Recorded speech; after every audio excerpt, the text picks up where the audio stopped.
parents, no? Sino pa yung mga taong sumuporta sa inyo, no? So, mauna ka na, Iaknu. Mga kaibigan ko dati. Dati din. Hanggang ngayon. Mga klase ko po, teacher sa principal. What about you, Killer? Sino yung mga sumuporta sa iyo? Kaklase ko din po dati. Kaklase din, na? Ikaw, Hajizi. Yung mga kalaro ko po dati, tas mga kaibigan ko din dati hanggang ngayon. Pag umuwi ako, Supported ka rin. sinusuportahan ako. Tas yung mga teacher, tapos yung teacher ko po, tas mga klase din. Yun, ladies and gentlemen, these are the youngest talents that we have for our professional players nitong ating third episode of Fun Talk, Keeping Up with the Wonder Kids. I am Shimbu with the 1, 4, and I at kita-kits tayo sa MPL-PH Season 6.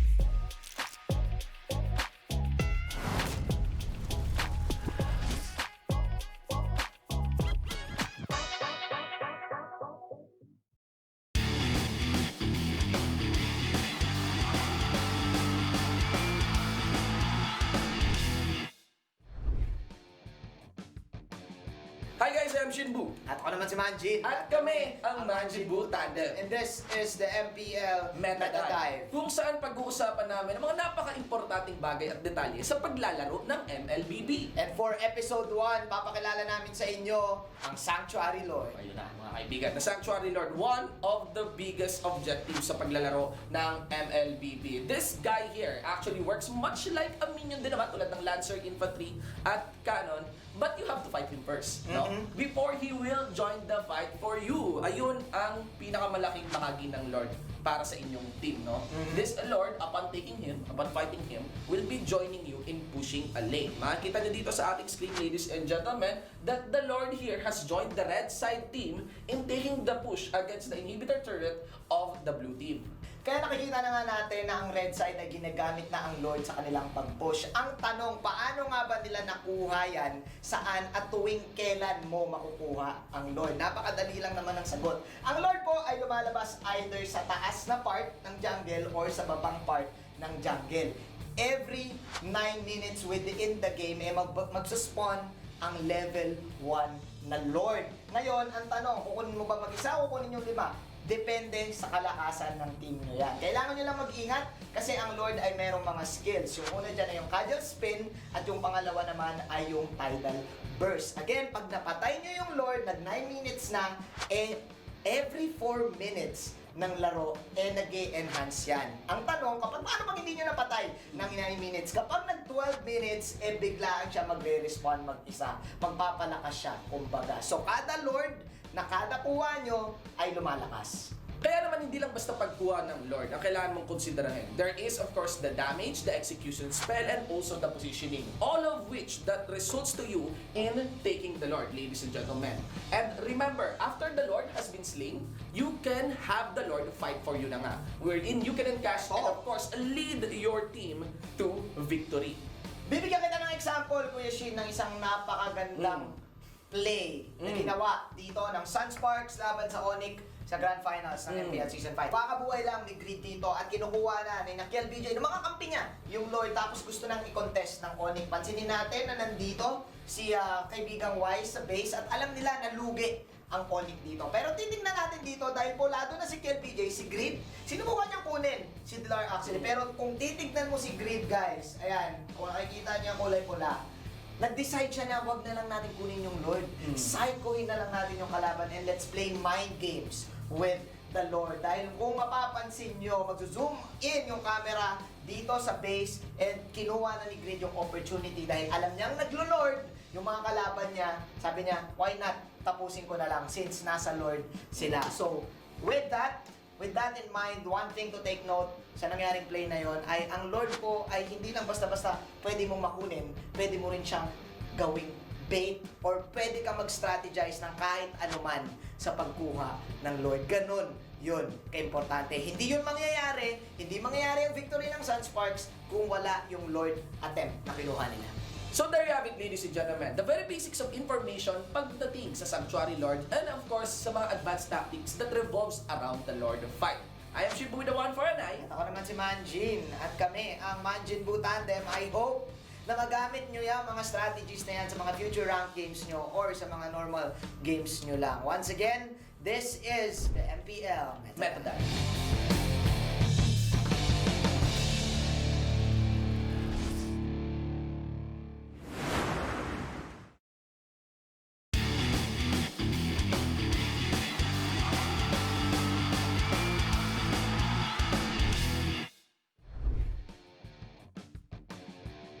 Hi guys, I'm Shinbu, the one for a night. At ako naman si Manjin. At kami ang Manjin Bu Tandem. And this is second episode of MPL Meta Dive. Kung saan ang pag-uusapan natin ay ang meta. Meta, tol. So ano nga ba ang ibig sabihin niyan? Sa mas pinadaling salita, kada laro ay meron tayong mga sikat or mga umuusong strategies na madaling gawin para manalo. No? So, the biggest indicator of the meta or alam mo yun, parang impacting ng meta would be of the patch. Patch notes. Presented to us in the patch notes. But presenting the patch notes to you, usually it is divided into 3 segments. No?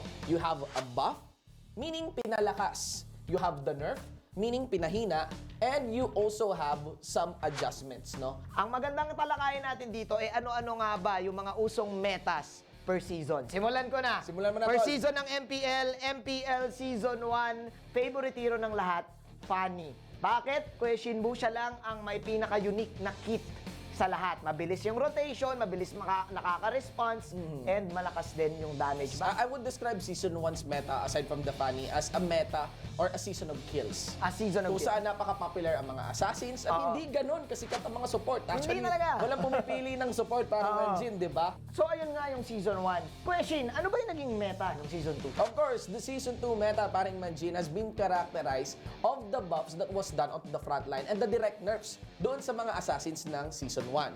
Isa sa mga pinakamalaking indicator ng naging meta for Season 2 compared to Season 1 would be of Selena and Kimi. Yes. Because they can dish out good damage Yes. from a very safe distance. So, meron kang damage na Kimi na simula hanggang malayo pa lang. Tapos, meron kang 3-second arrow stun. Yes. Na nagmula sa Selena, na ikaw na rin nagsabi, pwede ka magtimpla ng kape. Kada tatamaan ka Pag ng tinamaan. pana ni Selena. And isa yun sa mga naging paraan ng team ng Cignal Ultra para manalo ng Oh. championship. With that, Kuya Shinbu, after Season 2, nag-evolve na naman yung game. Pumasok yung Season 3. Nung Season 3, nagkaroon tayo ng kakaibang approach na naman sa meta. Mas lalo ulit binawasan yung damage ng mga burst heroes natin. At din, mga team fights ay mas mahahaba. Matatagal, Oo, oo. matatagal kasi talagang ang taas na naman ulit ng mga buffs and changes pagdating sa prolonged team fights in the form of fighter. And mind you, dahil doon sa mga fighter setup at mas matatagal na laban ng mga teams, parang mas naging safer din yung laruan ng mga teams. Mas natuto na sila mag-objectives. Yes. And pinakita yon ng Archangel. Yeah. Look at this. Ang baba ng score nito, 10 minutes, pero ganyan lang, 12-2. Medyo Yes. stamp na kasi to. Pero ng mga Oo. bandang early, medyo safe ang laruan nila. You know what, Kuya Shinbu, since siningit mo na yung mga supports, papasok na tayo sa meta ng Season 4. Ano pa ba ang mga kit ng supports na nagpapaganda rin sa kanila? Yung kanilang mga battle spells. At isa sa mga battle spells na gamit nung Season 4 ay ang best battle spell. And look at this, the Arrival battle spell. After na pumasok yung battle spell na yan with, actually playoffs din ata, nagkaroon ng update yan eh. Yan din yung naging game changer sa buong playoffs. Oh, and again, I just also want to characterize that Season 4 revolves more on the macro. Macro playstyle. Meaning, kinokonsidera na yung iba't ibang bahagi ng mapa. Season 5, I think, nagkaroon ng parang pinakasikat na meta and unti-unti na rin natututo yung mga players natin from ranked games and yung mga other teams na eto yung gagawin natin itong meta. Ang tinatawag nating funnel strategy. At natutunan ng mga players na paano kaya kung ibigay natin sa isang hero lang lahat ng jungle camps? Makakakuha kaya siya ng mataas na levels kaagad? Makakakuha kaya siya ng napakalakas na power spike kaagad? At dahil nangyaring natutunan nila yon at tinanong nila, yun yung naging strategy. Ngayon lang talagang Season 5 nagkaroon ng emphasis on getting that one hero to be really fed and become strong in leading your team to victory. Ganon na nga, guys, nag-evolve ang meta sa buong 5 seasons ng MPL. Well, that has been the meta review for all our 5 seasons, ladies and gentlemen. And tama nga paring Manjin, things are just getting more and more exciting and legendary for the ongoing meta of MLBB. Once again, kami yung naging host for this segment. I am Shinbu, the one for an At ako naman si Manjin, and magkita-kita tayo sa susunod na episode ng MPL's Meta Dive.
MPL is still MPL, and we are still back here in day number 3 of yet again MPL Season 6, week number 5.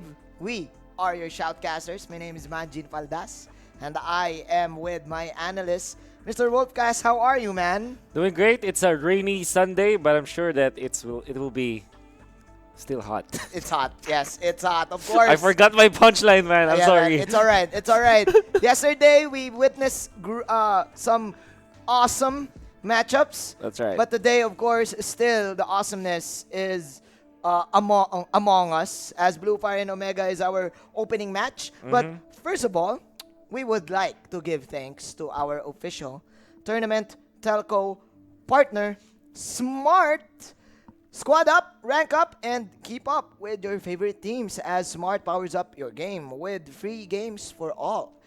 You can get up to 14 gig of Mobile Legends and Facebook Gaming for 7 days. Just simply download the new GigaLife app and choose free games. Our official sponsor is Realme. For all your smartphone gaming needs, Realme has got you covered with their Realme 6 series with an ultra smooth 90 Hz fast display, fast charging, and powerful processors. Official sponsor also is Gillette. Get up to free diamonds with every purchase of Gillette's Mac 3 Razor, Vector 3 Razor, and Blue 3 Simple Force Pack in select Pure Gold doors nationwide. And we'd also like to thank our partners in esports. Our first partner, of course, PayMaya. Get 5% balikbayad when you purchase your gaming pins via PayMaya, the better way to pay. Promo runs until September 15. Another partner in esports, TikTok. TikTok Live. If you search the hashtag Mobile Legends, you're going to be able to watch the legendary videos featuring all of the Mobile Legends content.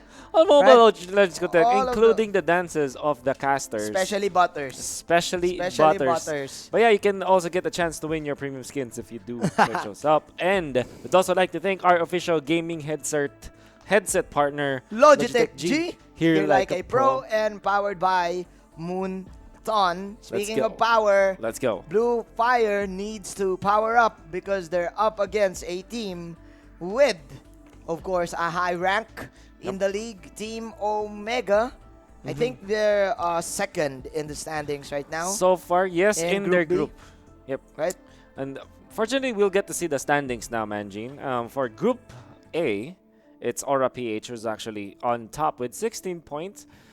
If Blacklist won yesterday, would have gotten more points Yes. and put themselves near Aura-PH, but that did not happen. Yes. Nevertheless, it's Blu Fire who's not having a good time. Look at them at the 5th place. Gonna be battling up against Group B's second placers, which is Team Omega.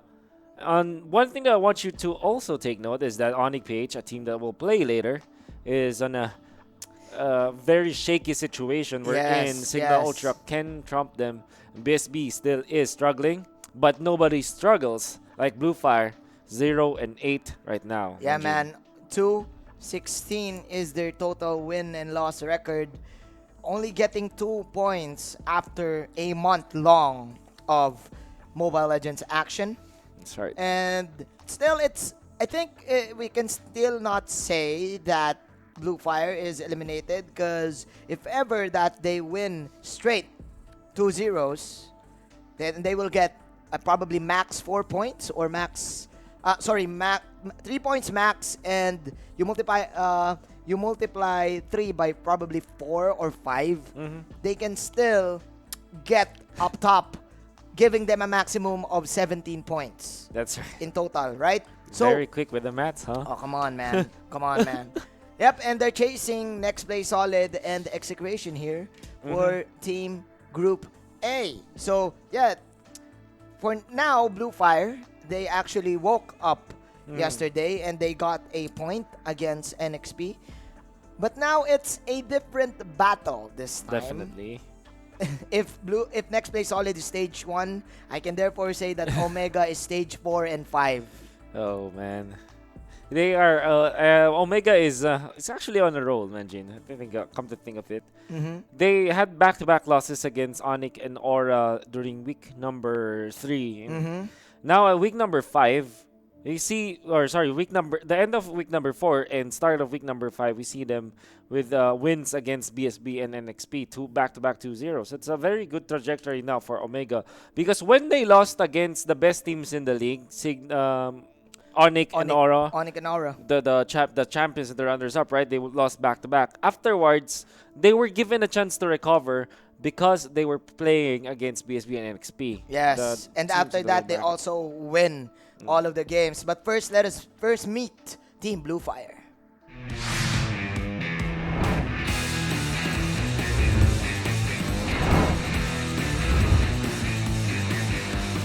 Pinaka-memorable moment sa akin is Season 2 ng MPL is yung nakapasok ako kasi yun yung nag-motivate sa akin para mas mag-strive better.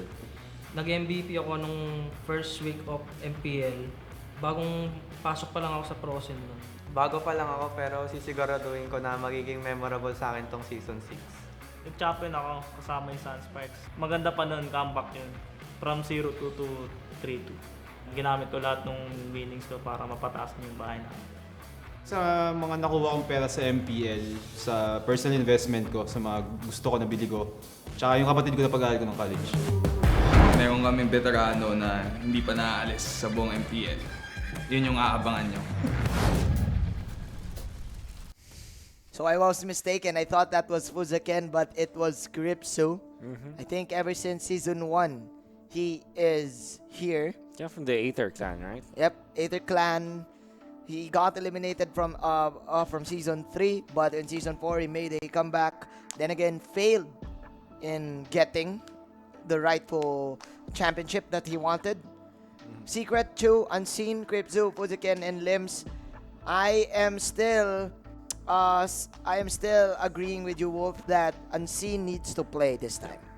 I always feel that the decision of Blu Fire to not play with Unseen is bad for them. You saw in that video from before that Unseen mentioned that he was already an MVP in his rookie week. Yes. Rookie season, rookie week. Yes. And that to me is such a very important, I'd say, what to say this?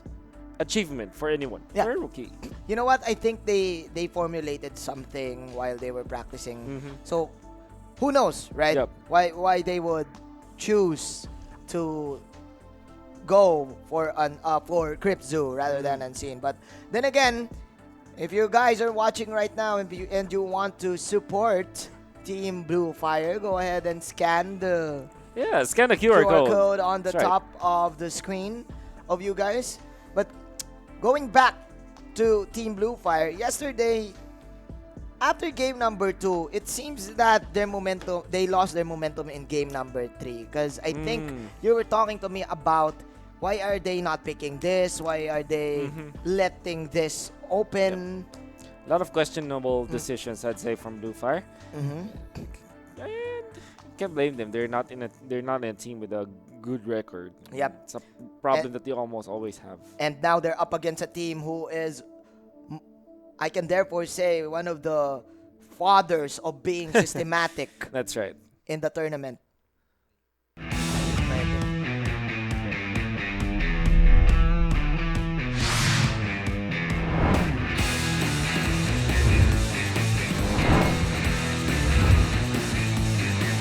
Sa akin po yung pinakamasayang naging parte ng paglalaro ko ng ML is yung sa The Nationals dahil doon po kami two-time champion. Pinakaunang laro namin sa Omega, yung sa Nationals, yung first game sa Cignal. Pinakaunang pro scene na laro ko. Pagdating namin sa bootcamp, konting laro lang po talaga. Kaya nung first game namin sa Nationals, mga 2 days lang talaga yung pagitan. Parang nanalo kami agad kahit wala masyadong practice. Para sa akin, kami na sana yung pinakaunang 2-time champion dito sa MPL, pero parang nakambak pa kami. Kumbaga this season, gigil kami mag-champion. Tingin ko, ito na yung season na yun.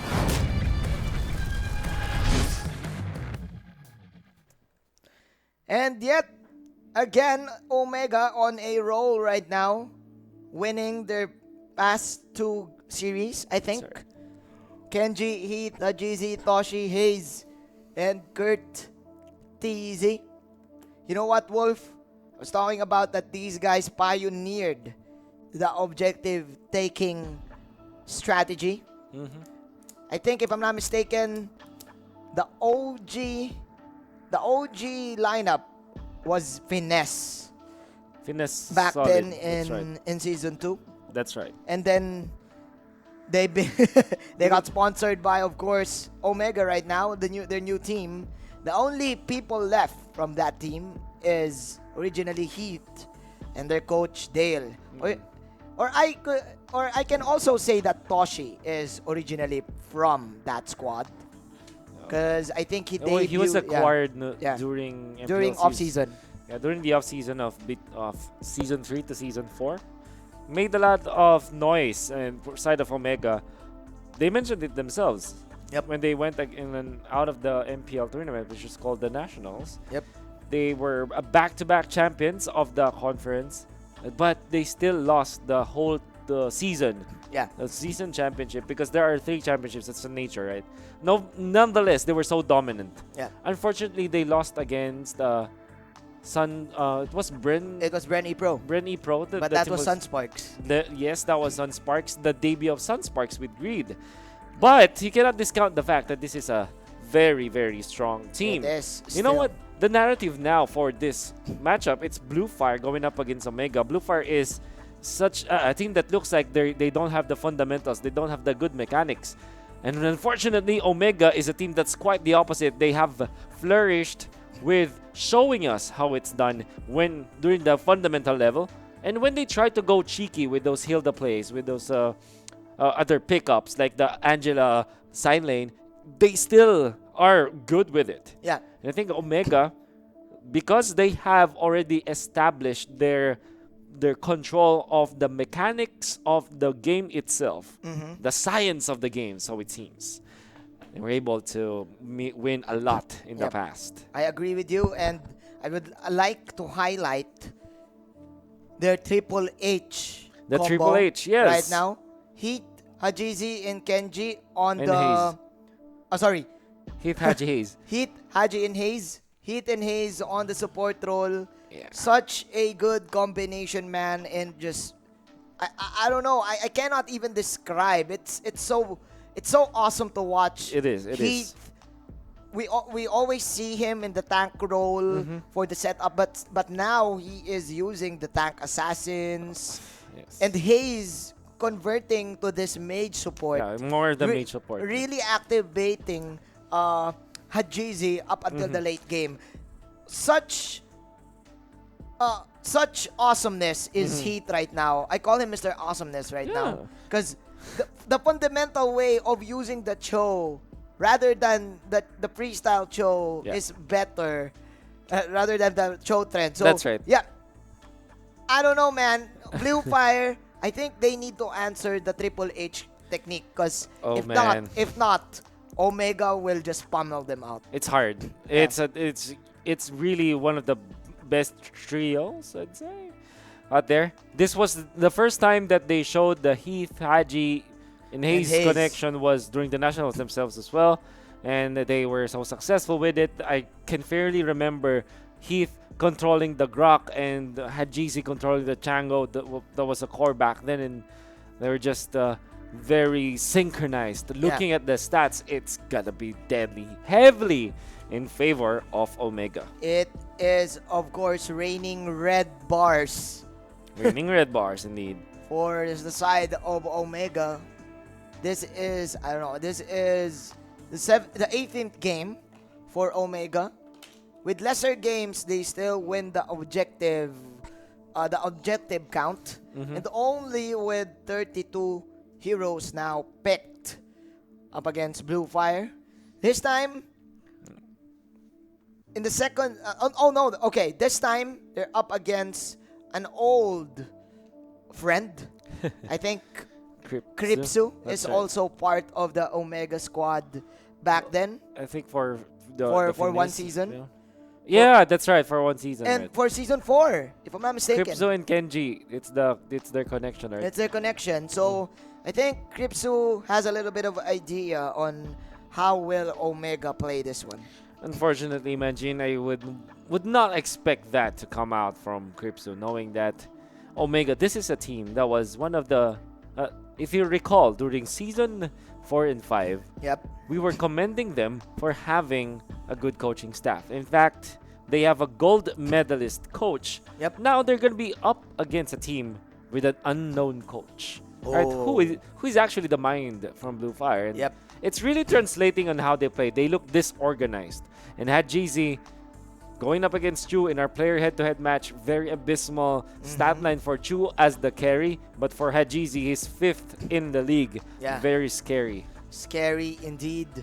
Hajizi, we were talking about him losing his killer instinct, but I think it's okay because right now, in his play style, it works with Omega. Because I think back then, when he was part of Evos, he was the alpha male of the group, right? He has the higher stars, and nobody is telling him that, hey, you're wrong. But after he went, after the trade, we now see Hajizi being disciplined. We now see him, hey, I need to just be calm and just don't attack and wait for my allies and don't make mistakes. And I like the character development there for Hajizi. That's right. And obviously, this is because of the fact that they have good coaching staff, like what you right? said, yes. Coach Dale, one of the good minds, at a certain point in time here in the Philippines, he was really the best drafter. And he was there. That was just last year. That was just last year. And Time now moves fast. During the start of the year, we now see Coach Arcadia back in action, and Coach Ducky. Now Bonchan is actually really stepping up. Yeah. There's a lot of good coaches as of late, and I'm sure that there will be more good coaches in the future. Wow. Yeah, I get you. I get you, man. Ain't that you for Zen eSports? Oh, no. We have Coach Ducky. Oh, yes. We have Coach Yes, because we Ducky. have our own team. Guys. We have our own. We just want to share that we also have our own team. And we want you to be our coach. No, we're kidding. We're kidding. We're just curious on how this, what is the process for Team Blue Fire? Because it's still different if you have someone who sees the game with the outside perspective. Absolutely. Right? I think Blue Fire, they are so repetitive when it comes to their mistakes. For example, they cannot close a game.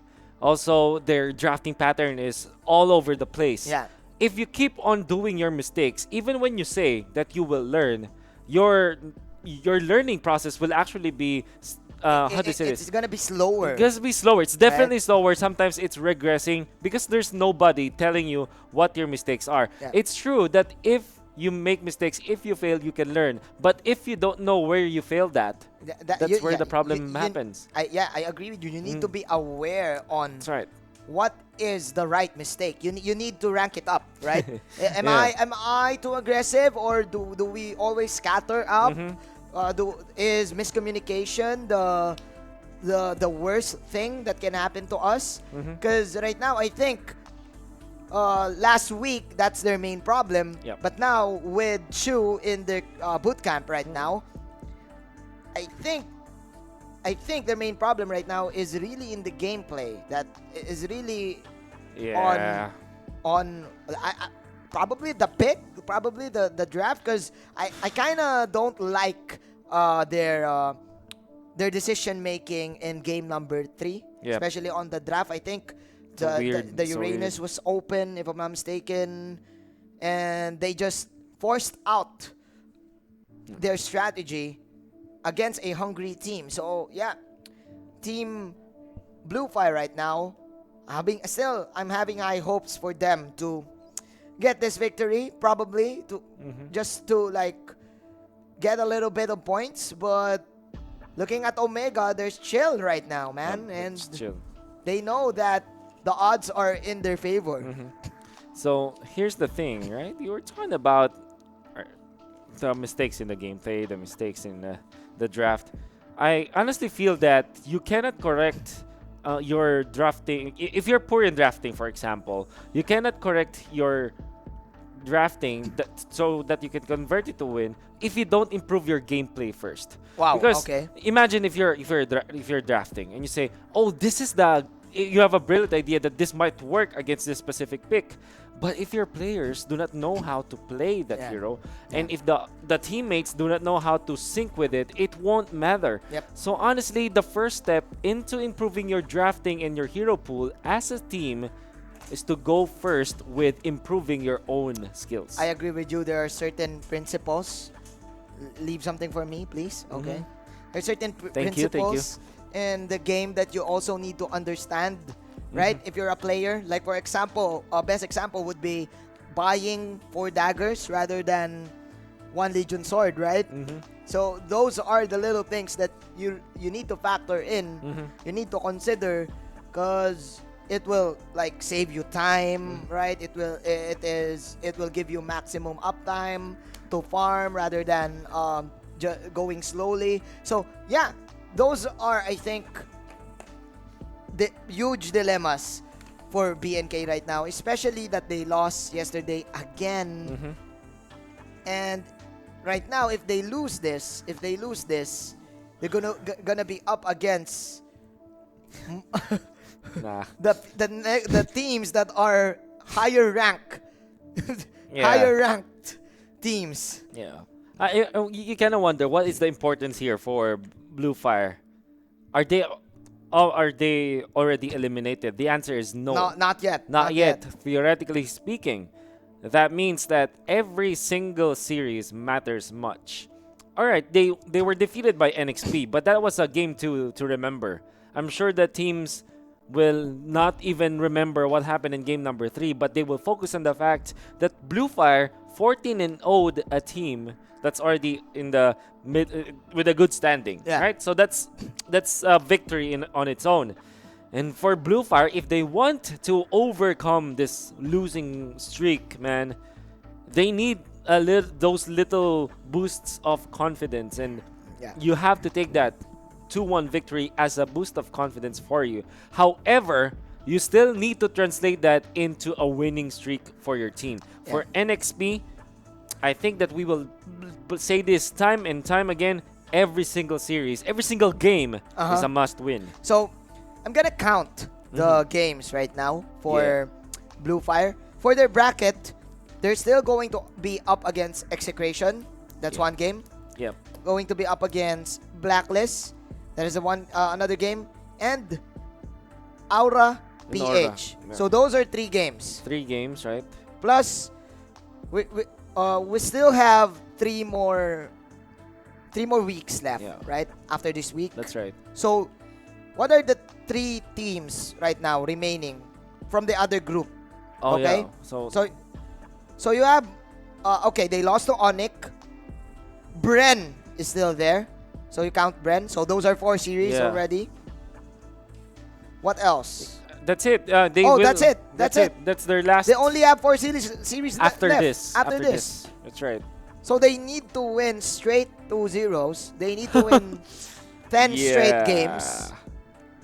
10 straight games to get 3 points each. 15 points. To get 15 points. There you go. That's right. So 5 series. 3 times 5, 15. Man, I'm good at math. Come on. You really are good at math. No, I think I agree with you.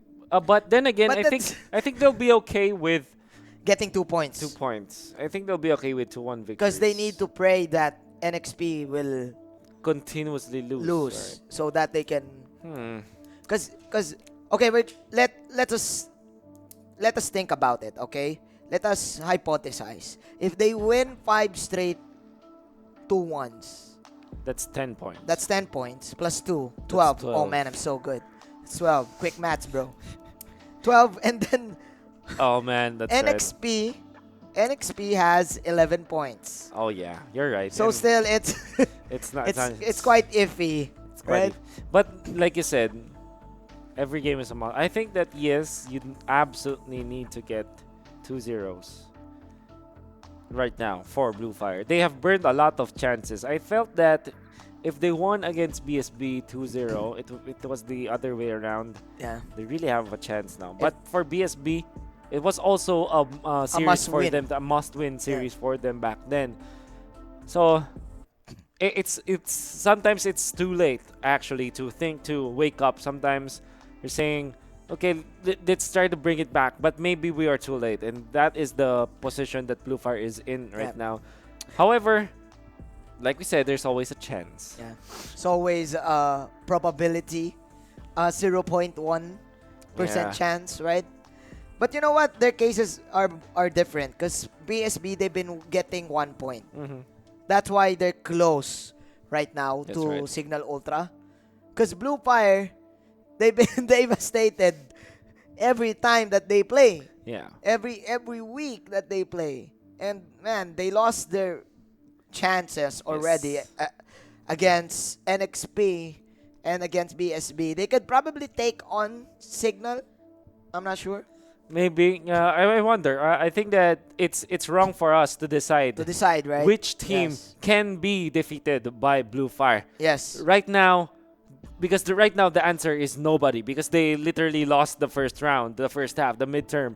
And there's really no solace for Blue Fire if we look back during their previous performances. I think for now, if you want Blue Fire to win, you shouldn't let go of the past. Yeah. And just look for ahead. Treat every series as a no win, no lose. No win, no lose situation. Game. Let go of the past because yesterday is history. Yesterday is history. Tomorrow is a mystery. That's right. And today, ladies and gentlemen, is a gift. That's you know why? Because it's the present. Because it's a present. That's There right. you go. Master Ugwe in the house. Master Ugwe. That's Still with the Kung Fu Panda references. That's right. For Blue Fire. Right? That's right. Because yesterday they won because of the inner peace. We'll see. So here we go. Here we go. Here we go indeed. It's Blue Fire going up. Blue Fire going up against Omega. Looking at the top picks now for both teams. For Blue Fire, it's Cho with 7 picks. But Omega, that also is true. That is 9 picks for Omega, always prioritizing it as well.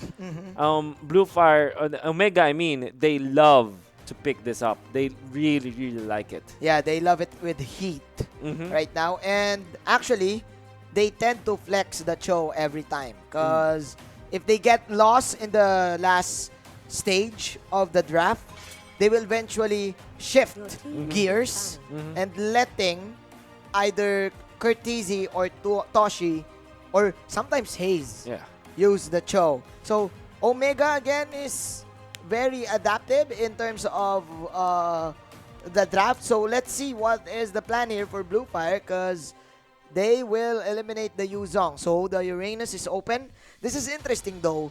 Omega priority banning the Valier. Yeah, I wonder. This week, for some reason, Manjin, we're always seeing Valier banned. Yep. And if he is not banned, he's automatically picked up by teams in the first phase. I would understand if it's the second phase. Yep. But for some reason this week, teams just start banning it out. It's interesting because what does Valier do? He pushes back heroes. So I think Omega is beginning to put a liking again to the Kufra. Or like what you've said. That's right. They would actually probably prioritize the Cho. The Cho. Right now. Of course, after the Uranus or probably the Farsa pick. Yes. Yeah, Blue Fire also like the Khalid pick. Oh, yeah. Nevertheless, I think that they should be banning out Uranus. I mean, as good as Omega is with that Cho, I don't think you'll ever have a good time when there's Uranus in the opposing end. Yep. So Blue Fire needs to ban that. And then, if Omega decides to pick up the Thams instead of the Cho, they snatch the Cho away from them. Or, if Omega picks up the Cho, they pick up the Thams and the Kufra with it. Yeah. So that's the Uranus ban. You now go for the Thams or the Cho. The Cho or the Thams, yeah. Yeah. By the way, if you're gonna use your ball pen, use it like this, man. Why? Because it will lose its ink. It's the ink. Right. Alright. Sorry, I got distracted by your pen. But yeah, that's our Khalid. opening. Khalid opening for Omega. And meanwhile, Blue Fire right now has the Thams and Cho Yep. And option. Kufra. And Kufra. There you go. You will go Kufra Thams now for Blue Fire, knowing them. But you can also go Cho Thams. Ooh. Selena is also available. This is... Okay, Okay, but maybe- there's your Thams. So your Cho is open for Omega. They could probably go for Cho Chang-O Cho Ling. or They- Cho Ling. Or right? Kufra Ling at this point. I think Cho is 100% gonna go to Omega now. Okay. Yep. And if you're Omega, you're also considering Popol and Koopa because they like it. Yeah. As well as the Chang-O. Yeah. Loving it. Also, Farsa is available. It's probably what Omega will Ooh, also that's take. spicy. A Farsa and a Cho. But There yeah, you go. That's your Cho. I think you go Cho Kufra right now, Or, or Cho Chang-O, Cho Yeah. Farsa. no, actually Cho Chang-O. Oh, Popol. Popol and Yeah, Koopa. we did expect this. So what There what you do go. we get from the Popol and Koopa? This is your hero against the Selena arrows specifically. It also can be used as a way to step on the traps of the Selena. And not only that, of course, there's a lot of pushing potential that you can get. You can contest the turtles, the turrets, as well as the micro objectives like the buffs. There it is. You can You know- answer the vision. Yep. All But- due fairness for Blue Fire, man. This is a very strong opening for them. I like it too. Plus, there's no Valir to push them back. Mhm. Right? Kufra loves this. Plus, if ever Omega picks, I don't know, a hero that can dash, the Selena and the Kufra can just catch him quickly. Yep. So yeah, I like it. I like what you said about Blue Fire opening up with slow, steady, and simple, yet effective draft. This is good. This is good. Going into the second phase, man, Ling is banned. What are the carries right now? You have a Roger, you have a Cho. No, you have a Claude. Yeah.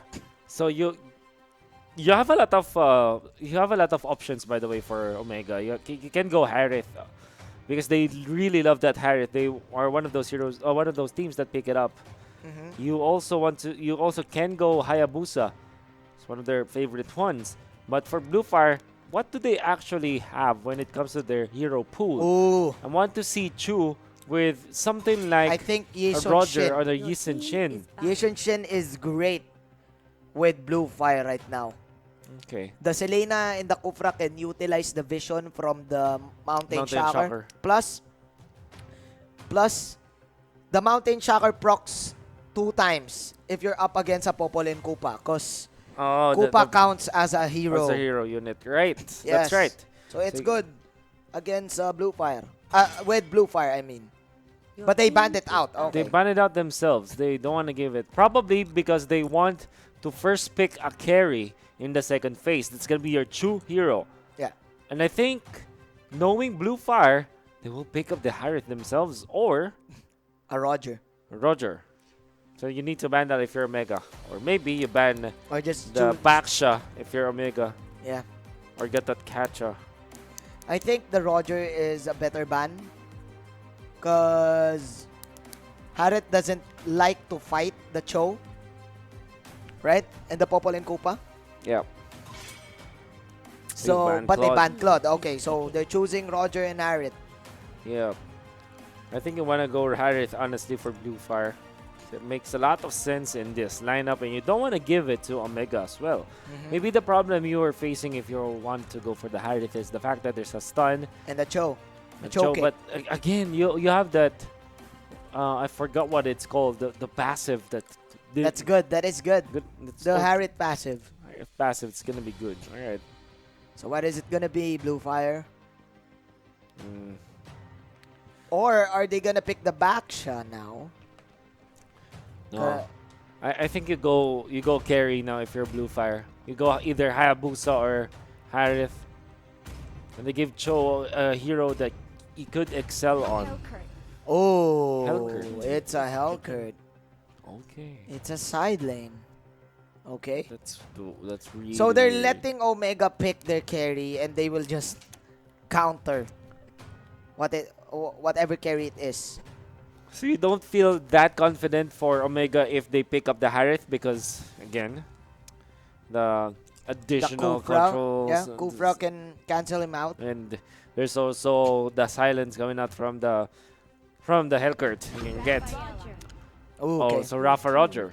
Okay. Blue Fire now. What do you pick? You need a very strong early game hero that can dodge the Hayabusa tempo of Omega. Hayabusa is open. But I think not too. You go Harith, I think. Harith is the final option, yeah. Harith or Hayabusa. Or maybe Carry? Is that? Oh yeah. How I feel that carry will not be an answer to anything here. There's not really a tank. Because we saw it last time. We saw it yesterday, yes. But it's decent. Yeah, but Harith is, I think, better. Harith or, like what you've said, the Hayabusa. Or are we gonna be surprised? Moscow. Oh, it is. It's a funnel Hellcurt. Funnel Hellcurt in the mid. What is this? Against a Rafaela, against a Roger. Something new. Is this a side lane Selena? Or is this a funnel Selena? Come on. Nah, Chu is controlling it, so... Okay, yeah. It is a support Selena. Man, Oh no, this it's a is side lane Selena, right? Side lane Selena. You have Chu on the Hellcurt is their quote-unquote hyper carry. So this is Blue Fire saying, okay, you already have the control of the early game. If we do get something like Harith or Hayabusa or any marksman out there, we're gonna be weaker, comparatively weaker to you. Yeah. No matter what happens. So instead, let's try to get it in the early game. Let's try to brawl there. Whoever takes control of the first 8 minutes of the game will definitely win this one. Yep. And I just kind of feel that Omega knows how to deal with that perfectly well. Yeah, they've been there. They have been there before. Yeah, they know the 8-minute matchup. Yeah, I wonder what the Hylas plus Kufra combo will be. I mean, it's not the fastest when it comes to taking taking the jungle and the farm, but it's very strong when it comes to crowd control. And the tankiness is there as well against the Roger. They're gonna be all in, man. It's gonna be all in. After the Hellcurt ultimate, you have the Glorious Pathway combo. That's right. This is interesting because I think teams are now looking at 2-tank setups again. Yeah. Right? So we're now witnessing it again. So let's see. Yep, they're stepping on it. Because this That's how you do it. That's how you do it. That's how you do it. There you go. Just step onto those straps. Like what you've said, man. The initial counter for a Selena, the Popol and Koopa, doesn't matter if his dog die. And that's sad. Yeah. Right? That's sad. He's just letting his dog die. Come on, man. And you know, all of a sudden, man, no funnel strategy for Blue Fire. This is a double core setup, like in the olden days. Yep. But it's not working because Selena just can't catch a break. He is still level 1 with no EXP. Yeah. Oh This my Koopa goodness. is just so irritating right now. Man, what a bad decision from side of Blue Fire. This is gonna be a bad day for Limbs, for sure. Only at level 1. And look at this. This is next level play from Omega. They are not attacking the cannon just to delay the level. They're freezing the lane. Yeah, they're freezing the lane just to delay the level of Limbs. They're not attacking the minions. Come on. Haze and Heat, man. Next level play. They're just naturally trying to run them down, and they're getting everything now. Yes. You can see Omega, they're leading by 600, and not only that, looking at the EXP at GC is level 4. Yeah. Limbs, the dual core setup, is just level 2. It's just level 2 because they freeze the lane. Yeah. If they attack those minions, it will push up, Limbs right? could probably be up almost level 3 now. Yeah. Or probably level 3. They are being outclassed, Blue Fire. Wow. And even the two supports here in the middle, they're getting all of the farm that they needed. Yeah. Roger solo taking all of those jungle camps and is actually really strong right now. That also allows for Haze to be level 4. Yes. And they're now setting up for the turtle take. This is simple and smart. Simple and smart. Yes, for Omega. Because, yeah, you know. Yes. You know I get it. mean. You know, what I mean. you nailed it, You know man. what I mean. You nailed it. And yes, 27 seconds onto the turtle take. Limbs needs the ultimate. Well, he can probably take kills now because it's a Selena. But still, the control and the space for Omega, they've been getting all of this gold lead And man, look at this. Only level 3 on the high loss. Initiation, first blood, they know that they can take it. And Hajizi confident enough to enter Omega. I can therefore say they owned Blu Fire in the first 3 minutes of the game. Yes, they did. That they did. I think that in the next 5 minutes, Omega is gonna be really strong. And after that, they will be more stronger even. Because of the fact that Blu Fire won't find an opening anymore. Lims finally gets his ultimates. Level 4, I mean. And then also think that Crypto has his ultimate as well. But I guess that when it comes to just the nature of the heroes, the integrity of the team fight, it's really not evident on Blu Fire. Yeah, it's purely in favor of Omega right now. Level 7 on Hajizi against a level 6 Halkert. And the interesting part here is that Blu Fire's lineup, they want that team fight 5-on-5 rumble. Yeah. Because of their skills, and they cannot use it because they're under-leveled. The fact of the matter is, looking at Heath and Hayes, they are so strong right now. Even the supports, they can really be aggressive. Like on the top lane, I want to go for Fuzaren, but Fuzaren is out. Wow. Nevertheless, Omega says, we only wanted the turret anyways. Wow. Omega systematically winning this game, canceling the purple take from Lims, but is he gonna fall down though? Well, at least Blu Fire getting a free kill in the bottom side, but how much is that gonna give you? Because this economy is just way too high right now. Omega leading by 3K. And it's gonna be really bad now. The side of Blu Fire. I cannot think of a way for them to recover this early game. And it's not like they have the best late game as well. You can see they went in for the Hellcurt. Chu is still 0 kills and 0 assists in 5 minutes. You don't want that to happen. And the jump from top lane, can they actually kill him off? The answer is no. Oh man, the turnaround. Sandstorm on 2-2 plus the Holy Baptism. This is the 5-on-5 that they wanted. But Omega outplayed them, and now the Sandwalk is chasing them. Plus, the We Are Angry popped there. The arrow will hit the dog. But it doesn't matter because Omega just rushing to end this game right now. And now there will be a sacrifice on Curtizi, but that will mean that Hajiji will get that kill in the bottom lane. Mid lane, a little bit of push from Omega. When Roger decides, I want to be a bully today. I'm going to bully the opposing Selena for sure. Yep. Oh, man. Satoshi gets it. Oh, this no. This is devastating again. Underwhelming. For sure. For the side of Omega. Blu Fire. Omega just went in and they actually broke their hearts, man. They broke their hearts. That's true. That means that there will be no answer for Blu Fire for the next few minutes. Yep. 6 minutes in, it's already 5,000 gold, and Curtizi finds the opening only fast as well. And this is against a Tams. And right? Hajizi to finish it off. What a bro. Hajizi with the KS, man. The kill secured. The kill secured. That was what a bro move coming out from Curtizi.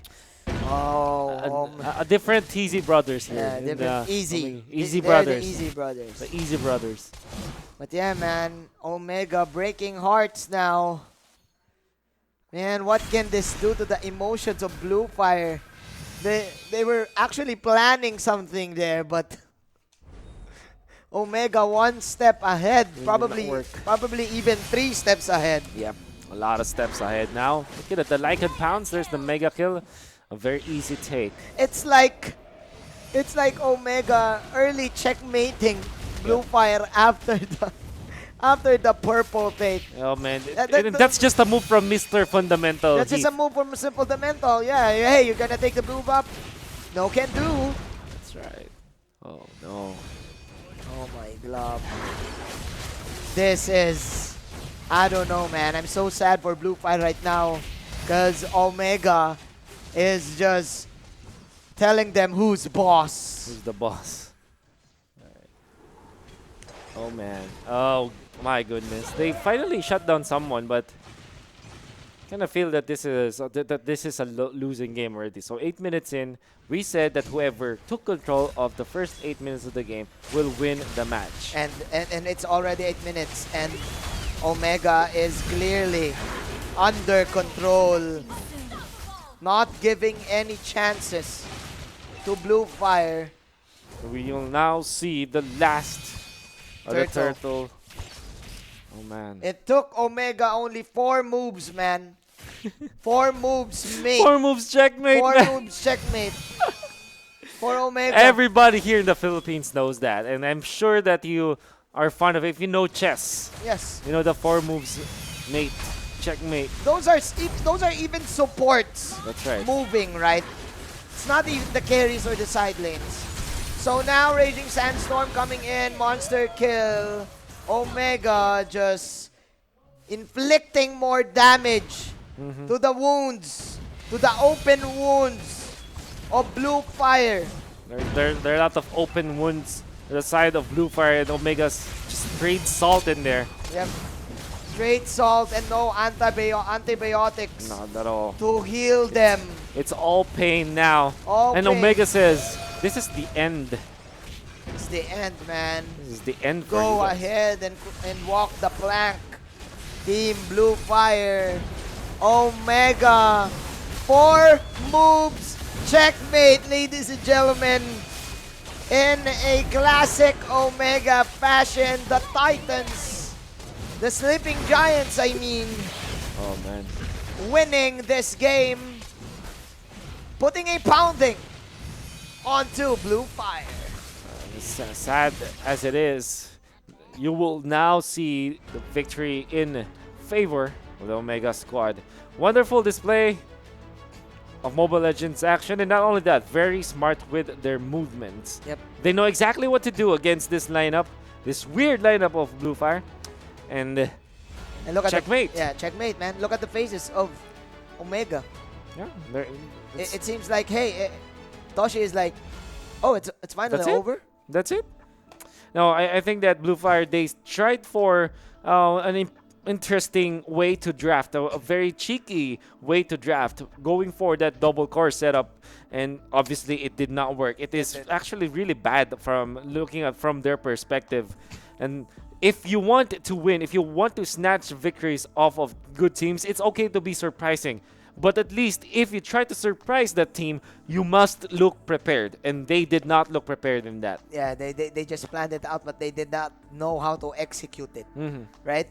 That's right. Wow, the setup was there, man. The blueprint was there, but you don't have the materials to get it done. And Omega, I don't know, that's so heartbreaking, man, for me. That is really heartbreaking. And I think it will affect game number 2 for Blu Fire, especially in the draft. That's dude. right.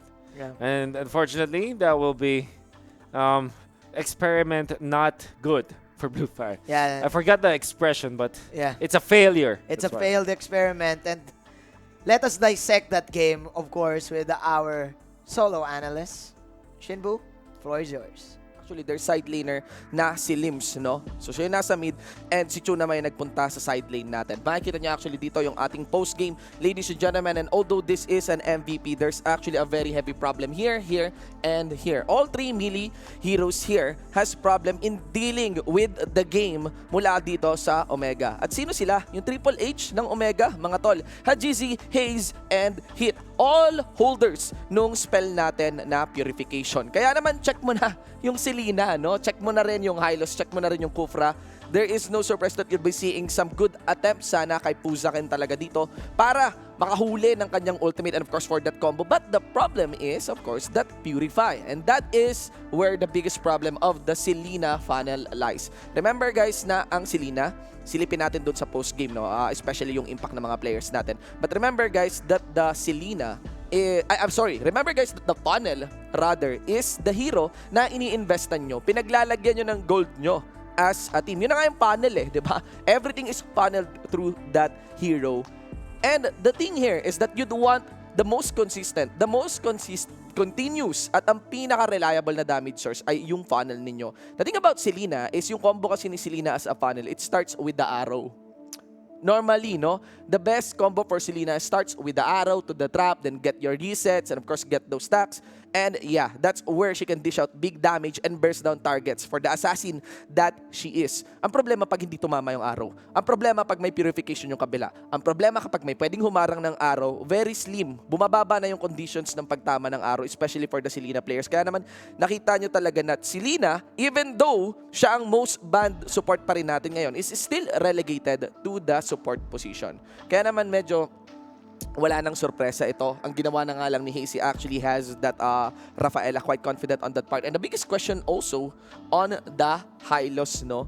We were thinking that the side lane he will be of a Hellcurt, Thams, and this will be your support. Then we are thinking na ito sana yung parang mismong core ng Blu Fire, no? Yes, this is nitpicking on the Blu Fire's composition, pero I always love seeing the obvious at kung ano rin yung alam nyo. I think there's a big question, bakit nga rin talaga Hylos tayo dito? We have the Selena funnel, so siguro, and it didn't pan out. Madali talaga siya i-counter. Also, want to highlight, no, as we move to the smart highlights of the game, ladies and gentlemen, is of the strength ng side laners dito, mga tol, ng Omega. They're very, very potent. They're very, very good. You can actually see the first blood there handled on by Toshi, and it's not just Toshi, no? Kahit hindi ganun kataas yung KDA ni Kurtzy dito, he also made his fair share of maintaining his lane. Whereas dun sa may bandang taas, ang ganda na ng pressure na nagagawa ni Toshi. And gaya rin ng sinabi natin kanina, no? We want team fights. Eto to, good highlight play to mula kay Toshi. Diba? Na-receive niya yung full combo, and the moment na pumasok yung mga membro ng Blu Fire dito, he greeted them with a very, very beautiful Raging Sandstorm. Diba? Toshi, side laners of Omega is also a threat, no? Kung sinabi natin underrated si Hit, mga tol, yung side lanes pa rin po ng Omega, again, ay malakas. And that's it, no? They just encash in. And gaya nung nire-request ko sana sa Blu Fire, I think yung lakas nila, pinakalalabas sana yung lakas nila if they don't take separate fights, no? If they take fights as a whole team, 5-man. Normally, yung mga fights na matutunghayan nyo sa laban na to ay 2-man, 3-man on different lanes. Totally understandable kasi Kufra rin naman, tas Selena picks rin naman to. Not to mention, meron kayong Thams na pwede namang mag-maintain ng lane niya. But imagine a 5v5 fight na merong 5-man ultimate ni Hellcurt, no? Dark Knight Falls, ladies and gentlemen, diba? It would have been an interesting fight siguro mula sa Blu Fire and probably get a win, maybe a team fight win against Omega. But there you go, HUD GC, ladies and gentlemen. It is actually on the idea of joining, no? It's always joining fights, no? So joining carry. Mataas kaagad yung kill participation niya. By the 5-minute mark, naka 2-0-2 na yung KDA kaagad dito ni HGC. It's no surprise on getting that 8-0-3. Also has the purification. I can't see no other spells talaga para dito kay HGC. Lalo pat ang kalaban niya ay may Selena, may Kufra, and even has the Hylos. So, ewan, siguro ang ano din ng Blu Fire talaga dito is overwhelm the Omega squad when it comes to the stun count. That's one possibility for that strategy. But I think kailangang mag-re-strategize dito ng Omega. Ladies and gentlemen, that is our giveaway code. Kunin nyo na yan ngayon. Siyempre, maganda ang bigayan natin palagi dito sa MPL. And meron pa yan, bonus giveaway code dahil lagi naman nating nare-reach yung ating 10,000 target pagdating doon sa ating mythical raffle draw. So, ano yung mythical raffle draw? Check this link out, ladies and gentlemen. That's bit.ly/mrd-w6. Pagpasok nyo sa link na yan, may form, fill upan nyo yan, and you are already qualified to win awesome stuff from this week to be announced for para sa next week, no? Para kayo yung i-announce na winner doon. So, ayos ba yun, diba?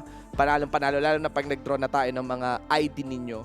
And hindi lang yan basta skin, guys. Skins with an S sa bandang dulo. So, there you have it. Game number 1 with Omega versus Blu Fire. Laban Blu Fire, no? Nasa MPL pa rin naman kayo. At alam mo yun, you're still an MPL team. Ilaban nyo lang hanggat kaya ilaban. Yun na lang din ang masasabi ko. Ibalik na natin ito sa ating mga casters.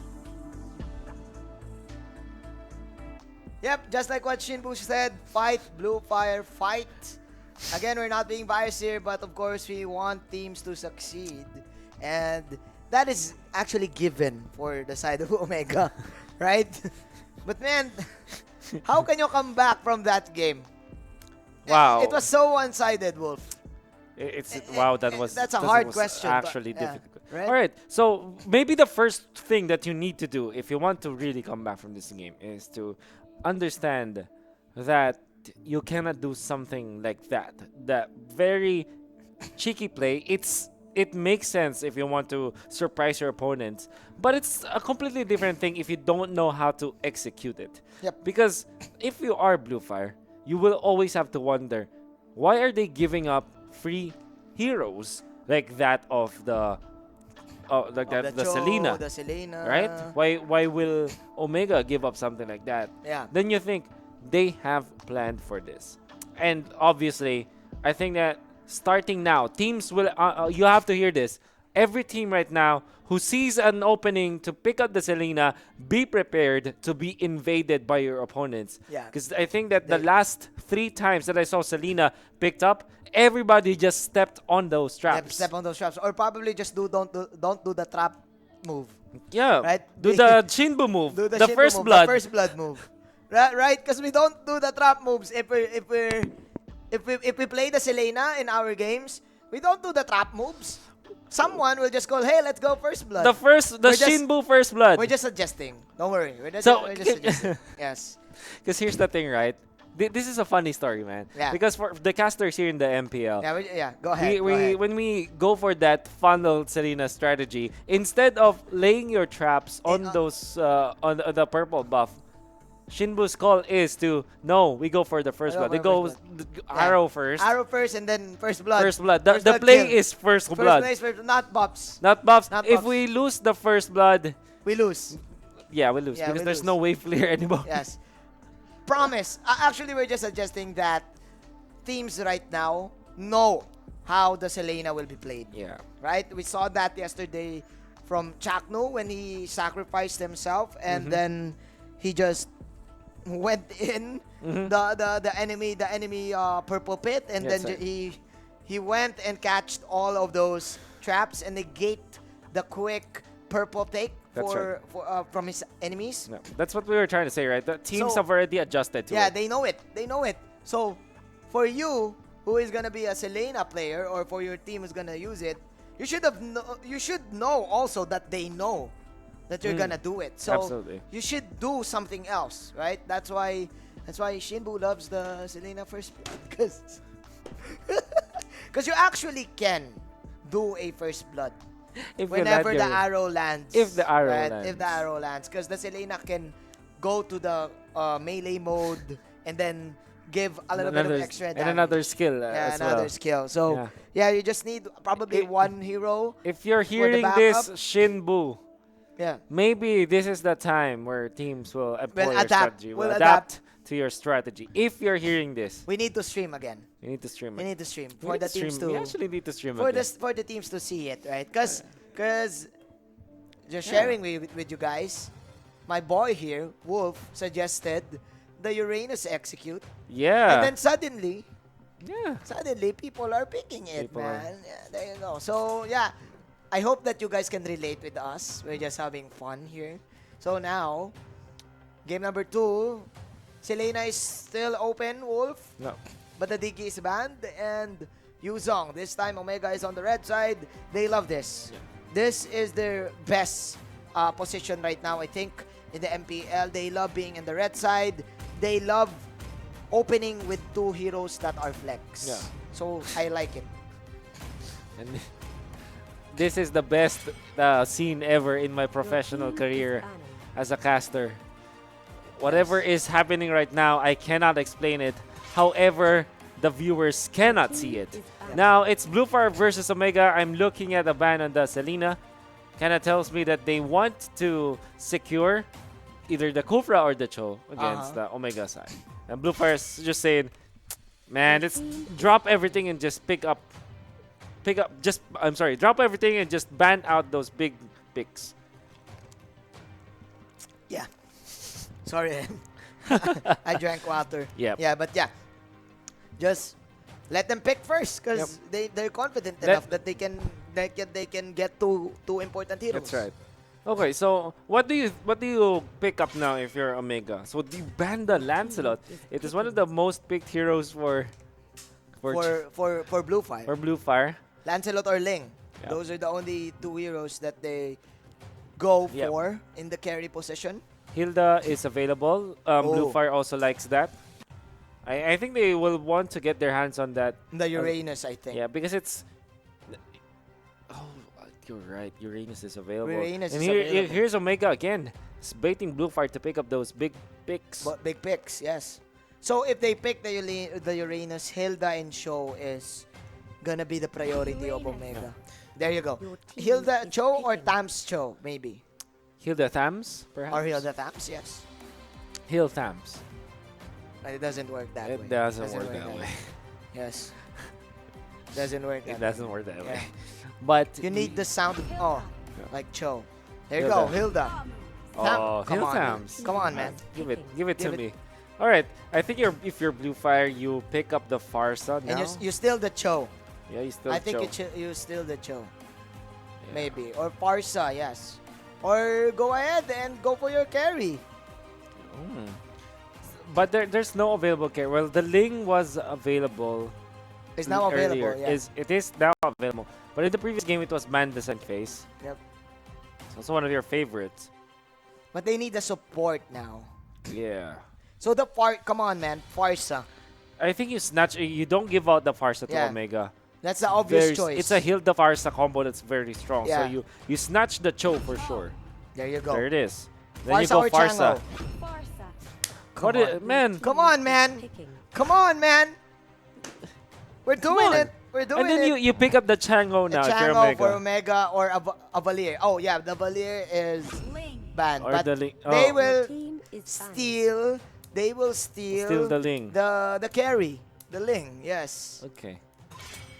So now you ban all the carries. You ban Yi Sun Shin, you ban or they ban the Lancelot, you also ban something like Banner Roger. Hayabusa. Banner Roger.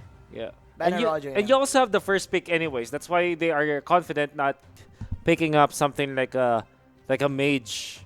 Right? Yeah, 'cause like the Chango. But for Blue Fire, I think they need to ban that one. Yeah, I think the reason why they also picked the Link because Blue There Fire it is, the Chango. already revealed their That's support. right. That's right. So they're fine without it. Yeah, They're fine to adjust with it. In Hayes can pick up anything. I mean, he can go something like Kagura. He can all of a sudden. He can even go for Eudora support, man. Yeah. Who knows? Who Omega. knows? This is Omega, and Yeah. they use that actually. Yep. If this is Omega, I think that they have an inclination to go for Ruby. They love it. Yep. Also, they also they also have a chance to pick up the Alice. Not entirely sure if that will work. It could be good. Also, X-Borg. X-Borg is good against a Uranus. So there's the Roger Roger ban. ban. They're just thinning out the options for Blue Fire. Yep. And then Blue Fire's options are just Hayabusa and Harriet. Or probably a Claude. I like the Claude with the Farsa and the Cho, man. It is a good pick, I think. It's good. It's okay against the Ling, I guess. Yep, it is. Okay, But so you need the Purify. There's the ban on the Lunox. I think you go Alice now if you're Omega. Alice and last pick your support, right? Yeah. You have a lot of choices. But you also can go for something like Farsa. No, Farsa is already... Sorry, the ban. So you also can go for something like X-Borg and Baksha for Omega. But I think Alice will make sense. Yep. 'cause- Alice has a lot of catch. Yeah, to catch the... Alright, the Balmond. Farsa. But the Balmond, they want to go toe-to-toe with the Uranus. Okay. Ooh. So Blue Fire right now, what is the carry here, Wolf? They also need a side lane. Alice, maybe, for Blue Fire. If they will go Alice Claude, I will vote Blue Fire to win this. Alice Claude is good here. Okay. So they go Yeah, X-Borg X-Borg. instead. Of Alice. So do you go Claude now if you're Blue Fire? Claude or Harriet? It's okay. Harriet, you can snatch that one actually. Oh, sorry, but Omega already has the Ling. I think But Claude is go Hayabusa. better. Claude is better, I think. Yeah, the Claude is the safest pick. They go Hayabusa. There it is. Okay, now you go Kagura for Omega. For Hayes. For Hayes.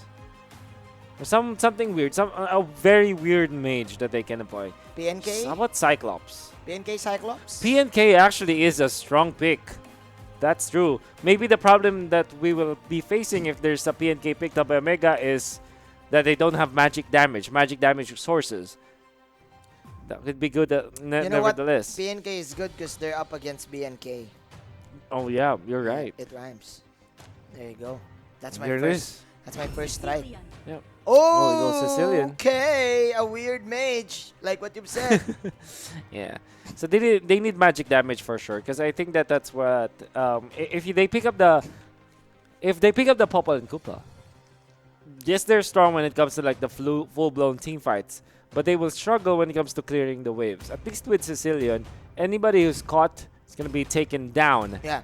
And you also have a good synergy with Balmond because naturally Sicilian deals a lot of damage, right? It whittles down the HPs of the opponents, and Balmond can be there to finish off the kills, right? To go for that execution play.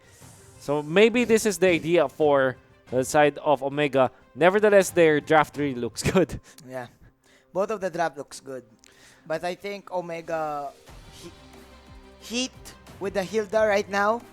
I can't Heat nice. Heat coming in from move. Coming from move. No, Heat is one of his most picked heroes. Look at this. Who's going to answer the Hilda early game? There's nobody who can actually survive the damage, right? Also true. So I don't know, man. I think that Omega will just pummel their way. Yeah, I understand. But how about you? I don't know, Wolf. I like what you said about the Sicilian combo coming in. And yes, I think both of us agrees that Omega can still destroy Blu Fire in the early stages. But we shall see, because Blu Fire right now is actually playing it safe and giving Chu that early purple. It's easy. Okay, now, I guess the Blu Fire squad, they have this X-Borg, which is a great way for them to kind of fend off the Hilda in the early stages of the game. That's why you see Secret play in that side of the map, because he doesn't want to be invaded. Blu Fire don't want to be invaded by this Hilda or be, harassed by this Hilda. Yeah. Having that X-Borg is a threat against that Hilda. So the X-Borg is the level 1 damage bringer. Yep. Right. So oh man, that's good, but Toshi, you're a good player, but this is Uranus. Yeah. I think he's trying to man up just to scare the Uranus. Clear the wave, I guess. Clear the wave, maybe. I think he was almost dead there. And Chu popped the execute. What a nice stun from Fuzakin, actually. Yep. With the Sanguine Claws, man. It can reach the Farsa from afar. GZ is gonna get the level 4 just in time to go for Fuzakin here up top and the crab coin as well. There you go. The kick from Fuzakin and the Heat's tankiness will diminish. It rhymes. And still Blu Fire now with a better start rather than game number 1. And the GZ just flying without wings. 1-0. Where's the purple buff of Fat GZ? Am I just not seeing it out there? List. I thought it wasn't on him. Yeah. There it was. Because I kind of felt that he's spending too much time in the wall, and it kind of makes me think that maybe they don't have much energy. Stoshi tries for the denial. But he has. GZ is at level 5 here. This is interesting though, because Blu Fire is sacrificing their orange buff. Right? Yeah. Because Curtizi got it early. Yeah. And now look at Curtizi. He is guarding it. That's what you get from the Thams. The massive, I think they call it the Thams or the Masha invade, wherein this is the first thing you'll ever do. Get into that orange buff area and just take it from your opponents. Yep. And you can do it with Thams or the Masha. You're going to be strong with it. You're good. You're good with it. Yeah. But now Limbs will secure it as Omega will save their purple for the next turtle. But looking at the matchup of Secret and Curtizi, Hayes will be here for the backup. Secret with the flicker and the GZ with the dash poke. The turtle area Omega can actually secure this unless Toshi goes for the dunk, but will not be there. Almost there, but still not there. I think we'll get it. So that is a kill for a turtle. Cripso actually taking that purple buff. Yeah. Sorry, the turtle buff. That is do or die, because Look at that combo. Look at the timing. This is the double H support duo. yeah, the Man, double H. that was such a small play, but that dealt a lot of damage. Because what you do is you either slow or stun with the Hilda. Yeah. And then you immediately follow it up with the first skill of the Sicilian. With the Sanguine Actually Claws, a lot of AOE burst. That's right. Coming in for Team Omega. And you have a lethal counter too. That's what you said earlier, Yes. right? The burst potential Lethal counter. is better. Now, nice wow, kick nice kick from actually. Fuzaken. There you go, adding swag to that team fight as Hayes will pop the Bat's Feast. Oh, Nothing's gonna happen. Nice kick again from Fuzaken. A very nice angle that you saw that. That is an obtuse angle. 90-degree kick, bro. Well more done. than 90-degree kick. Yeah. Beautiful positioning and timing there for Fuzaken. I love it. Because that allowed for them to put Heath in just enough range to be attacked by the turret. Yep. Nice initiation there from Fuzaken. Probably the ace player right now. I mean the X Factor right now. For Team Blu Fire in making devastating plays, surprising plays. But Omega will try to contest this orange. Yeah, you know what they say about Fuzaken. If you want anything, if you want him to do anything, Fuzaken do it. Yes. Wolf, that's 2 strikes already. But I did it. I did it. That's good. You're laughing inside. I can see it. Yes, I know. I know. Remember the that. prod is also smiling, Yes, I'm sure. Yes. So yeah. So Fuzaken actually kick the hell out of anyone here. And they can go for pickoffs, right? But the problem is if they went in 5-on-5 rumble, 5-on-5 team fight, the lethal counter can do wonders because of the AOE burst, like what you've said. So both of the teams still playing it safe, being really careful, respecting each other's damage output. But there you go, come on. Oh my, Jeezy. Oh, that's a good kill. Now I want to go for Chu. Maybe just poke that Renus. Oh, so Chu is playing the side lanes, by the way. Limbs is now the carry. Oh, yeah. Limbs says, I'm the carry now. I'm the carry now. Nice try, Whoop. But then again, Jeezy coming in with another ultimate. And look at that, the pokes, bro, from Blu Fire. And they're just baiting out the quad shadow. Omega now creating space for their team as Jeezy and Kurt will push the top tier tower. Looking at the items now, early Deadly Blade. 4 times. Very early Deadly Blade, like you said. It means that you kind of want to just stop the regeneration, right? Yeah. And that's very, I would say it's one of the bread and butter of Uranus, that regeneration. And obviously having the Dead Blade on the side of Omega could be proving to be good. By the way, he also went for the Molten Core first. So Curtis is going to go the Cursed Helmet way. Yeah. Making the Thames the tankier way. But it also is, it's considering the magic damage of your opponents. Plus the wave clear is good too with the Cursed Helmet. That's right. So they just want to pressure out all of the lanes while Heat is just doing the Heat way. And there you go, in the bottom side, Chu trying to survive this attack from Omega. Chu going at ya. Yep, but GZ will just take that last hit. And there you go, Fuzaken.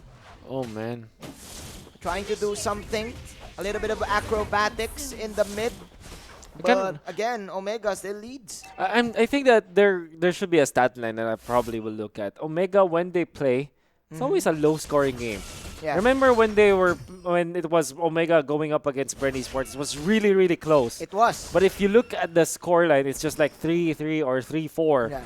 because of how much respect they can have. That's Omega basically. That's how Omega wants to play. Their kills will matter so much that sometimes they don't take the kills, even if they can, because they know that they will not get anything from it. Yes. The pioneers of the systematic play style. That's right. And they like it because they know that if it's going to be an important kill, those kills can actually end the game. That's right. That's right. The game ender kills. The wipeouts. That's what they want. So, yeah. I agree with you, man. And slowly, but surely, Omega is taking this game. And so, we'll see. It's already 6,000 gold advantage for Omega, even with just a few kills. That's yes, really, man.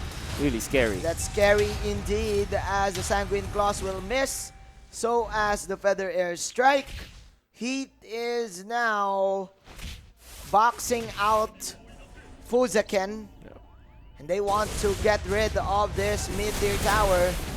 Secret still has the immortality, but oh my glove. My God. The ultimate from Haze is there. Nice shadow kill from the Hayabusa. Is this the outplay? Fuzaken go for the kick, but Toshi can also flicker out.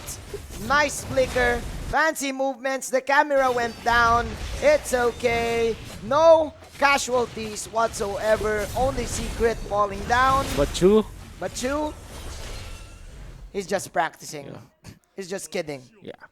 Now the Lord is going to be available for Omega. Again, value of kills. In that very extended fight, only one died, and that's Secret. And afterwards, Omega, they did not dive deeper. They just want to translate this into probably a Lord take, and I think that they can do it for sure. They do all the things with value. They want a better trade, right? Yeah. Want to go for value for sure. Yeah.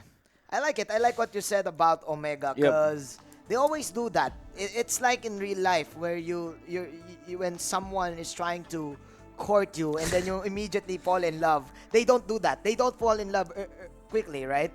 No, they don't. Right? No, they don't. Right? I hope that you guys can relate because that's the metaphor. That's a metaphor for No, Omega. because again, it's not because somebody entertains you, right? Yeah. Doesn't mean that you can go for kills and kills and kills. I mean, kills, right? I mean, look at Blu Fire. How many times have they tempted Omega for Omega to commit? Yes. Omega says, I can't see any value from that. I can't see any value. And that's why they are put in a spot where they can be punished by Blu Fire. Yes. And I like I like your reference. Yeah, man. That's the perfect reference. That's a perfect reference, man. Some of us now, man, we fall in love easily, especially with the generation right now. Come on, dude. Not because somebody entertains you guys. That means that he or she really wants is that into you, right? Shout out to the audience right now. No, don't fall in love, man. Who falls in love quickly. Don't fall in love quickly. Man. Come on, man. Right. What is the term for that? There's a Tagalog term for it.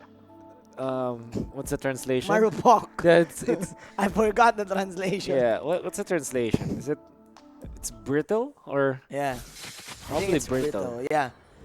We're just figuratively speaking. Omega is like that when playing, right? So the opposite of that. Yeah, it's the opposite of that. Yeah, they are the opposite of that. Yeah. Because again, that was an extended team fight. Some teams could probably go inside the base just to get the kill and go for the tower takes. But Omega, no. There's a Lord coming up. Yeah. And we know that if we die on those deep dives, Blu Fire could probably take advantage and get the Lord. Yeah. And Omega will just... Actually, they forced this ultimate from Limbs! Oh my. Oh! That was crucial. A fatal mistake. Fatal mistake. Being committed. A fatal error. Fatal error indeed. But actually, Secret getting a revenge kill. Omega. You see Omega, man. They traded for Haze for Limbs, but they're not trying to go for more. Yep. At least for kills. Yeah. And they got the purple. And there you go. No. This is it. They know that they can take this because Limbs is still on the death timer count. Fuziken trying to run away. Can he escape though? 4 heroes are here Oh, they to want you. press the attack. And now Omega clearing the bottom side. Look at Toshi. And Look at Toshi. Toshi is just Taunting. playing around and taunting. There you go. This Uranus has no deaths, but there's And also 0 impact, I'd say. he has no damage. And look at this. Because Omega says, we don't want you. Yeah. Nice try. They don't want you. Yeah. And even when you see a Uranus out of position, you always have to think about, can you actually kill him? Yep. If you're looking at Omega, you're gonna think they don't have they don't have enough to kill off the Uranus. Perhaps they have the lethal counter to take him down, but it seems like it will be it's not beneficial to go onto the Uranus. It's not worth it. So Omega is saying, let's just not go for the Uranus. Yeah. But instead, go for the Hayabusa and Kripsu.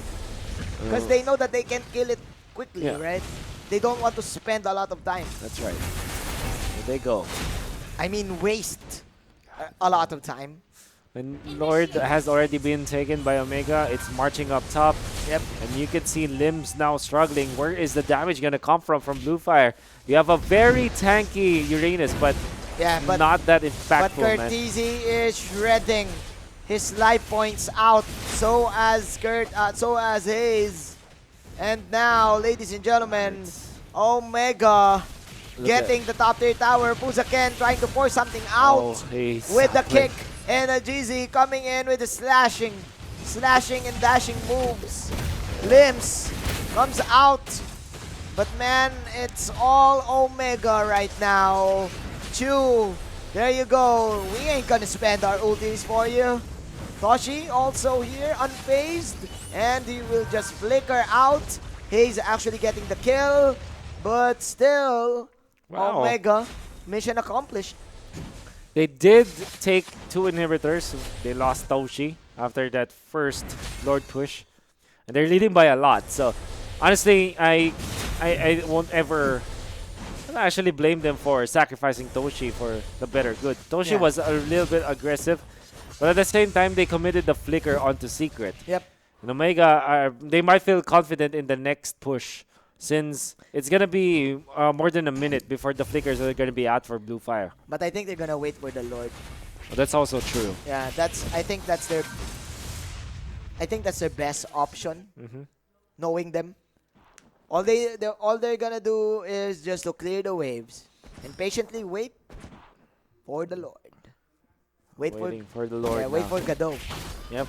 And Heath is just embracing the brush because he knows that there's no way for Blu Fire to actually take him down now. Yeah. It's very tanky with the twin swing. Sorry, it was the Oracle, Immortality, and Athena Shield. Athena Shield. And this is interesting because Heath only has 2 stacks.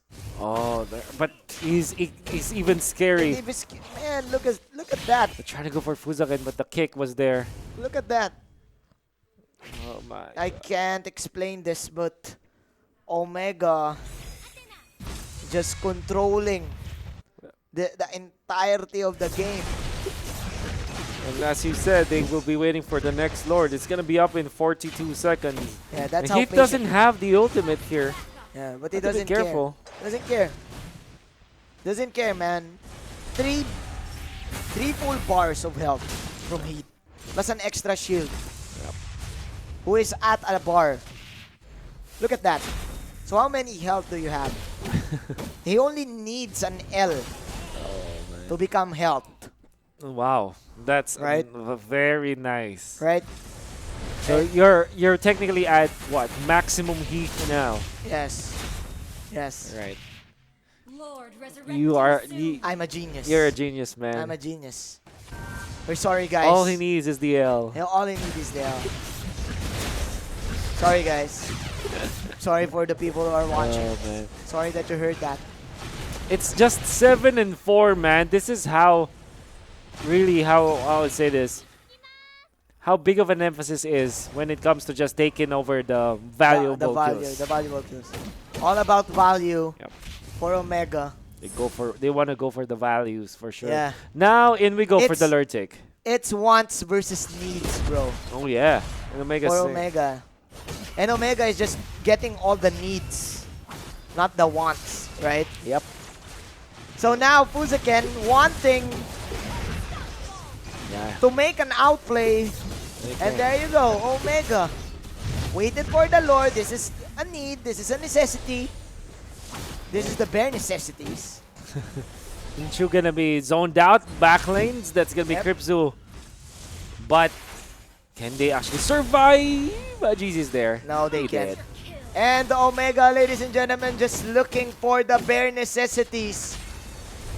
For the bare necessities. By the way, you know, Lord has been taken by Slayed, Omega so yes. quickly. Yeah. The simple bare necessities, man. Simple and the bare necessities indeed. Yeah. No There it is. worries for Omega. Oh, Chu, they want Chu. They want you. And this is He already ain't over. picking you, Pikachu. Yeah. Man, this is over. I'm sorry. There's not much hype that you can get out of this Yeah. because it's just already written and scripted. Look The at book. Keith. Oh my god. He can do that because he knows. He knows the range. He knows the range. He knows the range, bro. Fuzaken trying to defend mid, but he's just a Cho. Systematical technique from Omega. Yep. And it's And I- Megas for Megas, Omega. all Omegas. And I actually forgot that Chu is actually using the Tyrannus. Yeah, that's right. But it doesn't matter because Omega, simplicity is beauty. That's right. Simplicity is beauty, and Omega is saying, there's another day at the office for us. Yep. It's another day at the office. Man, Do your responsibility and you don't need people to thank you for that. That's Omega. Also, do not commit to To what? You know, the people. It doesn't mean that people. If people entertain you, doesn't mean that you need Doesn't to mean commit. that you need to commit. Yeah, People, it's don't easy fall as for that. the trap. Don't fall for a trap. There you go. However, Blue Fire, I think that's the end of the line for them. So their max points will be 15. Oh, sorry, 12. 12. After this, it's just 12. After this is 12? Because this is one of their 5 last matches. Oh, shucks. Yeah. It's one of their 5 last matches, and their maximum points is 14 plus 2. That's 16 in total. They still theoretically can, but they're going to be facing against Aura, against... But it's going to be a Miley Cyrus song, Yeah. man. You know what's that? What that is? What is that? It's going to be The Climb. Oh, it's the climb, for sure. It's gonna be a Fire. climb. It's going to be a climb, and I hope that they're going to be showing us, but it's the climb. It's a climb, man. By the way, let us throw it away to our friendly neighborhood analyst, Shinbu. What's up? Kanina I did a nitpick, no? Tingin tayo dun sa ating items, no? I did nitpick onto Blue Fire. Pero let's consider the strength here of Omega. Kasi kung akala nyo parang one-sided game dito na may pagka-boring kasi parang antagal, low kill count, no? That's just 4-11. That's relatively low kill count. Lalo pa umabot yata tayo ng 14 minutes or 18-minute mark yata for our fight. But here's the thing, no? What I want to characterize now is we look onto Omega. If you look into Omega, they have a very stable comp. And there is a very threatening pick here, which is the Hilda na nakalusot para kay hit. 0.25, 6.1 performance rating on that Hilda. Maybe not much, but it fits really the way how Omega plays, no? And by the way, tingnan nyo yung comp ng Blue Fire. That is a very beautiful comp. Malakas na comp yan para sa akin. And that manifested actually by the late game. Now, bakit nangyari yon? Looking into the post games, ladies and gentlemen, makikita nyo na ang ginagawa dito no ng Omega is they take it really very slow. Pero paano ba yung very slow, no? They start first with their very stable side lane, no? Side lane Balmond, side lane Tams, makunat, malakas, very reliable in getting that wave clear at hindi basta-basta mapapatumba. Kung mapatumba man, it takes great effort. Kahit nga may Uranus dito, no? Actually, umabot sa punto nagtataka ako na may Uranus na nag-struggle maka-establish ng lane pressure. Kasi hindi lang naman talaga yung Balmond, tsaka yung Thams, yung nagbibigay ng napakalaking lane pressure dito mula sa side ng Omega. But it is of their 3-man unit, no? Yung kanilang 1-3-1 dito. At ayun ang gusto kong ibahagi dito sa ating post-game analysis. Hajizi has a strong performance, by the way. Acknowledge din natin yung performance ni Lims dito sa Hayabusa. But that is because he played really stable, no? By the late game, hindi na rin siya nag-avail talaga ng mga super risky dives. He played much safer compared dun sa mga dating heroes niya. But onto the minimap, let's look at the 1-3-1, no? Silipin natin yung strength ng 1-3-1 composition. Now, you got one hero here. You have one hero here. You have 3 heroes here. And you have one here, no? Ang ginagawa lagi ng Omega, basically the 1-3-1 works like this, and that the 3-man unit can easily allocate heavy forces onto the side lanes, no? Making this 4, no? Or making this 4. Bottom line, ang requirement mo lang, you have a very strong side lane. You have a very stable side lane. Hindi playmaking side lanes, guys, ha? Kundi parang side lanes lang tulad nila Thams, no? Tulad nga ni Balmond dito. And on that 1-3-1, what you have is the Sicilian, you have the Ling, and of course, the Hilda. Now, nangyari dito sa you have Sicilian who's maintaining this mid lane always. Tapos etong areang to, tinatrabaho ni Hilda at saka ni Ling. Okay? Sana naiintindihan nyo, no? So, Hilda and Ling, you'd observe how they rotate. They've been roaming around this part of the map. And clearly, kahit walang nakuhang early stacks doon, or actually parang 2 stacks nga lang even by the late game yung nakuha ni Hit dito, he always provides proper vision. Tapos, ang nangyayari lang yata is dadaanan ni Ling, tapos pa-follow up ni Hilda. So, si Ling yung mabilisang vision, si Hilda naman yung parang consistent vision because she can afford na tumayo doon sa mga brush at magtago-tago dito sa ating jungle. So, that's what the strength here of Omega lies, no? Looking into the smart highlights of the game, that will be in cash-in of a very slow early game, no? 1-0 at the 2-minute mark. Actually, pumalo pa tayo ng 10-minute mark, 11-minute mark. Ang bagal pa rin ng pacing ng game natin. Makikita nyo na 6 kill count pa lang yung running game natin. And this is the first proper 5v5 fight na natunghayan nyo, no? So, let's move that forward. Hindi ganun kadali yan na na-pull off ng Omega, no? Yung strength ng Omega, because they've been successfully transitioning from side lanes, between side lanes, na nanalo sila on those mini 2v3, 4v2, 2v2 fights that goes along with it. But, when Blu Fire is cornered towards their inhibitor, doon na parang naturally nagmamanifest yung strength ng kanilang composition na nakikipaglaban sila as a 5-man unit. Kaya naman po nag-drag on yung game natin dito. Dahil malakas naman talaga yung composition ng Blu Fire, hindi ganun kadali i-push yan at hindi rin naman ganun kadali mag-push gamit ang composition ng Omega. Kailangan bumaba ng Ling. Ang baba ng turret damage actually ng Balmond, maganda lang yung wave clear niya. Thams is the one that you can rely to go in. And yeah, no? Walang masyadong, yun Ling nga lang, napaka-risky ipang dive ang pwedeng ipampasok dito ng Omega if they really want to commit on taking that objective. So, yep, speaking of Ling, you got Hajizi here. I would expect him to become the MVP of this running game because this is just, a very standard game kung saan yung Omega, they just played it according to their strengths, no? Pero yun yung gusto kong, sana matutunan nyo mula sa side ng Omega how you can characterize this team. Observe yung mga dating laban ng Omega, they have very low babaan ko, no? Low team kill, no? Low team kill. So, this is a team na objective talaga ang pinagbabasihan, and that is the kill count. Kaya naman pag tiningnan nyo rin yung kanilang average kill count per game, yung mga KDAs nila, hindi ganun kaganda. But in terms of, siguro baka pwede tayo magkaroon ng bagong stats, parang ratio of their turrets taken, kung pwede lang sana natin makount din yung vision secured ng Omega dito, napakataas nun. Doon nagsashine ang Omega. Yun ang dahilan kung bakit malakas talagang silang team dito. Congratulations kay Hajizi, ang ating MVP of the game. And yeah, congratulations siyempre sa Omega. That is actually a 2-0 loss para sa Blu Fire dito for series win. And I think I can easily announce it that I think ONIC has already secured if I'm not mistaken, ONIC already has secured their playoff slot. The double check lang natin, pero I think pwede na banggitin, especially with Blu Fire still not getting any series win. Pero alam mo yan, may iba pang mga linggo, may iba pang mga laban na darating para sa side dito ng Blu Fire, and I think, alam mo yan, the more na you have nothing to lose, mas matapang ka, di ba? Hindi, alright. So, anyway guys, sige, magpa-giveaway muna tayo. Actually, inaantay natin yung player interview natin. But there you go. Kunin nyo na yan. Picturean nyo na yan with your phones. Type it in doon sa code redeemer din syempre ng MLBB.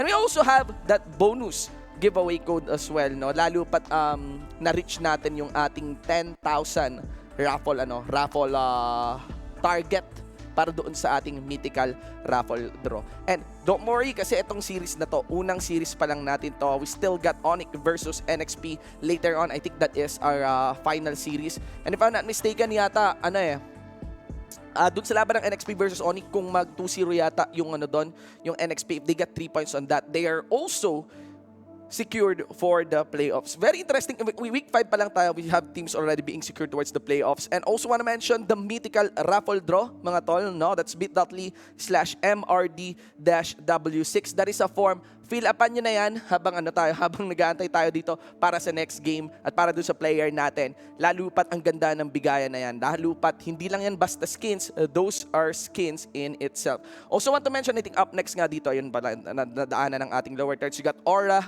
versus Cignal. That is our upcoming game. And both teams, yung mga teams natin dito, they're getting some good ground, they're getting some good advantages, no? They're getting some good advantages then on the wins that they have taken, no? Nakikita mo talaga na nag-step up na talaga yung mga teams natin. And yeah, laking katanungan pa rin para dito sa Blu Fire. Alright, so ladies and gentlemen, I present to you ang ating interview, ang ating player mula sa side ng Omega. I actually admire this player, especially I think he is so underrated, ladies and gentlemen. We have Heath. Heath, naririnig mo ba ako, tol? Hello. Okay, can you hear me, Heath? Rinig naman, no? Hello po, Okay. Kumusta ka, Heath? Kumusta kaya yung team nyo? Okay naman? Masaya. Alright. Panalo. Oo, syempre, pag panalo. Heath, ito tanong diretso galing sa akin, and I think, kahit i-share mo lang yung pwede mong i-share na info on this, no? What do you think of the hero? Because it is being banned against you and you are so effective actually on it pag tinignan yung stats. What do you think of the hero, Hilda? Ano po kasi siya parang, sorry. Sige lang. Malaking tulong sa yung vision. Parang ang raming info na bibigay. Tapos mare-report mo kung nasan lagi yung mga kalaban, parang ganun po. Bali mas maluwag yung galaw ng mga kampi ko. Mukha nga no? Kahit low kill count lagi yung laban nyo, napapansin ko kung meron lang sanang counter nun for ML, ang taas ng vision game ninyo, no? So, this means na si Hilda, hindi about the stacks, no? It's about the vision na napoprovide niya. Bonus na lang yung stacks, no? Opo. Kaya ang baba rin ng namin lagi, KBA. Puro farm. Okay lang. I think it's pressure and I think it's much safer. I think resulta rin yata ng practice yun. Isa pang katanungan, paring Hit, I mean, we keep on saying this time and time again. I think we really think you are such an underrated tank. Pero with regards to the other tank ng liga, no? Anong masasabi mo sa ibang mga tank players, tank support players ng MPL regular season? Ano masasabi mo lang sa kanila? First impressions yun. Anything, yeah. Sa pro player po ba? O sa lahat? Pro player ng MPL regular season. Yung mga kasama mong tank. Kahit wag mo na pangalanan, anong masasabi mo sa kanila? Maganda na sila sa panibagong patch. Hindi rin namin alam kung anong gagawin. Okay. We have a massive changes coming in onto the patch. Sige, paring Hit, bigyan na natin to sa'yo. Tol, this is your moment. You can say your thanks personally sa mga sumusuporta sa'yo at para na rin sa teams nyo. Salamat po sa lahat ng sumusuporta sa Smart Omega. Keep supporting us and shoutout po sa lahat. Ay sa family ko po. Hindi na rin po sa girlfriend ko, kay Das. Yan lang po. Okay, sige Hit. Maraming salamat, tol. Mabuhay ka. And of course, congratulations on your win with Blu Fire. Ayan, ladies and gentlemen, what we have there is Hit, the tank support player, syempre, mula dito sa ating Omega squad, no? Mga kaibigan. Pinakita na natin yung Pinakita na natin yung raffle link natin and everything for this part. So, break time na muna tayo. Pahinga na muna tayo. Marami pang laban ng darating. We got Aura versus Cignal up next. And in this juncture, maraming salamat syempre sa ating mga sponsors. We got our official telco partner, ang Smart. Squad up, rank up, and keep with your favorite teams as Smart powers up your game with free games for all. Get up to 14GB for Mobile Legends and Facebook Gaming for 7 days. Simply download the new GigaLife app and choose free games. Maraming salamat din syempre sa ating official sponsor, ang Realme. For all your smartphone gaming needs, Realme has got you covered with the Realme 6 series with an ultra-smooth display and fast charging and powerful processors. Thank you so much as well sa ating official sponsor, ang Gillette. Mga kaibigan, get free diamonds with your purchase of Gillette's Mach 3 Razor, Vector 3 Razor, or Blue 3 Simple Force Pack in select Pure Gold doors nationwide. Hashtag Shave the Day with Gillette. Our partner in eSports, ang PayMaya. Get 5% balik bayad when you purchase your gaming pins via PayMaya. The better way to pay. Promo runs until September 15. Siyempre, ang ating partner in esports, isa pa, ang TikTok Live. Check out MLBB's channel in TikTok Live and get a chance to win legendary prizes from ML. Our gaming headset partner, siyempre, andyan ang Logitech G. Here like a pro. And of course, the MPL-PH Season 6 is powered by Munson. Again, we're going to be heading on to a very, very short break. I'm going to be leaving you with the Realme top 5 plays of the series.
Game to be great?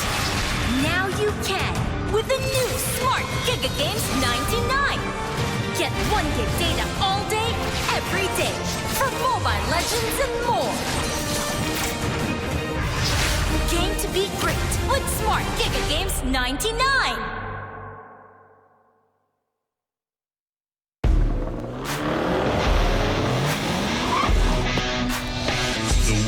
Your life depends on the network you choose. Your movies, music, and games can only be as good as your network speed and strength. Slow means game over.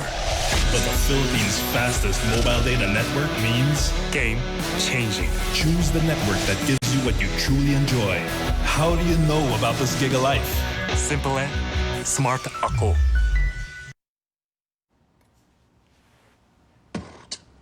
When uncertainty is our reality, we rise above with the things that matter. Gigafy happiness. Gigafy love. Gigafy friendship.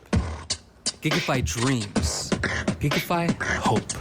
With smart Giga music, video, games, work, and stories, we let our passions run free in the new world we face together. Smart. Live Giga.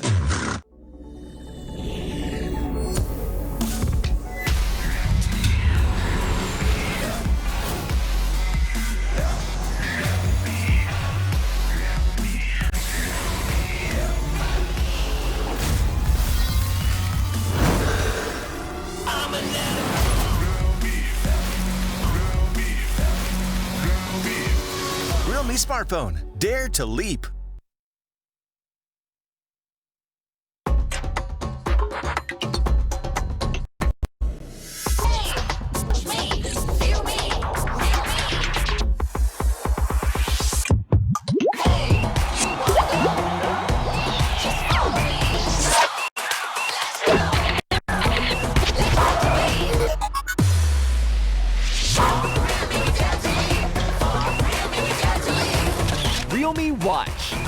Be smarter. Real me. Dare to leap. Don't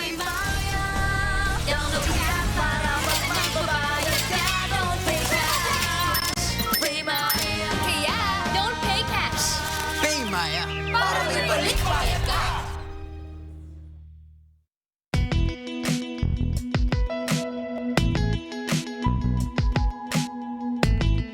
You've got me on the edge. Legit, right? Not quite. Just like your disposable razor. It's time you switch your disposable razor for your legit first shave so you can be every bit legit. Gillette Mac 3. For a closer shave, less irritation, switch to Gillette Mac 3.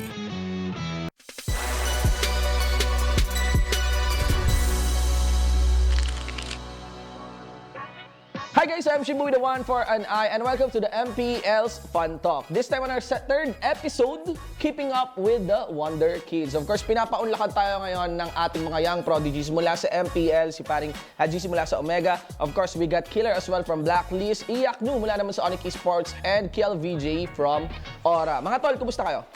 Okay naman, no? Una, mga kaibigan, kailan mo na-realize na ang galing mo mag-ML? Solo player ko, solo rank, tas yun. Naghanap ako ng mga kalaro, tas nakakasabay kami sa mga parang top tier teams na dati. So, sumusolo ka lang, pero Tas may mga... naghanap ako ng kalaro. Oo, may mga hanap kang kalaro, tapos mula doon, kinakaya nyo ring sumabay. Napaisip ka ba na parang, kung ganun, kaya mo ba mag-pro player?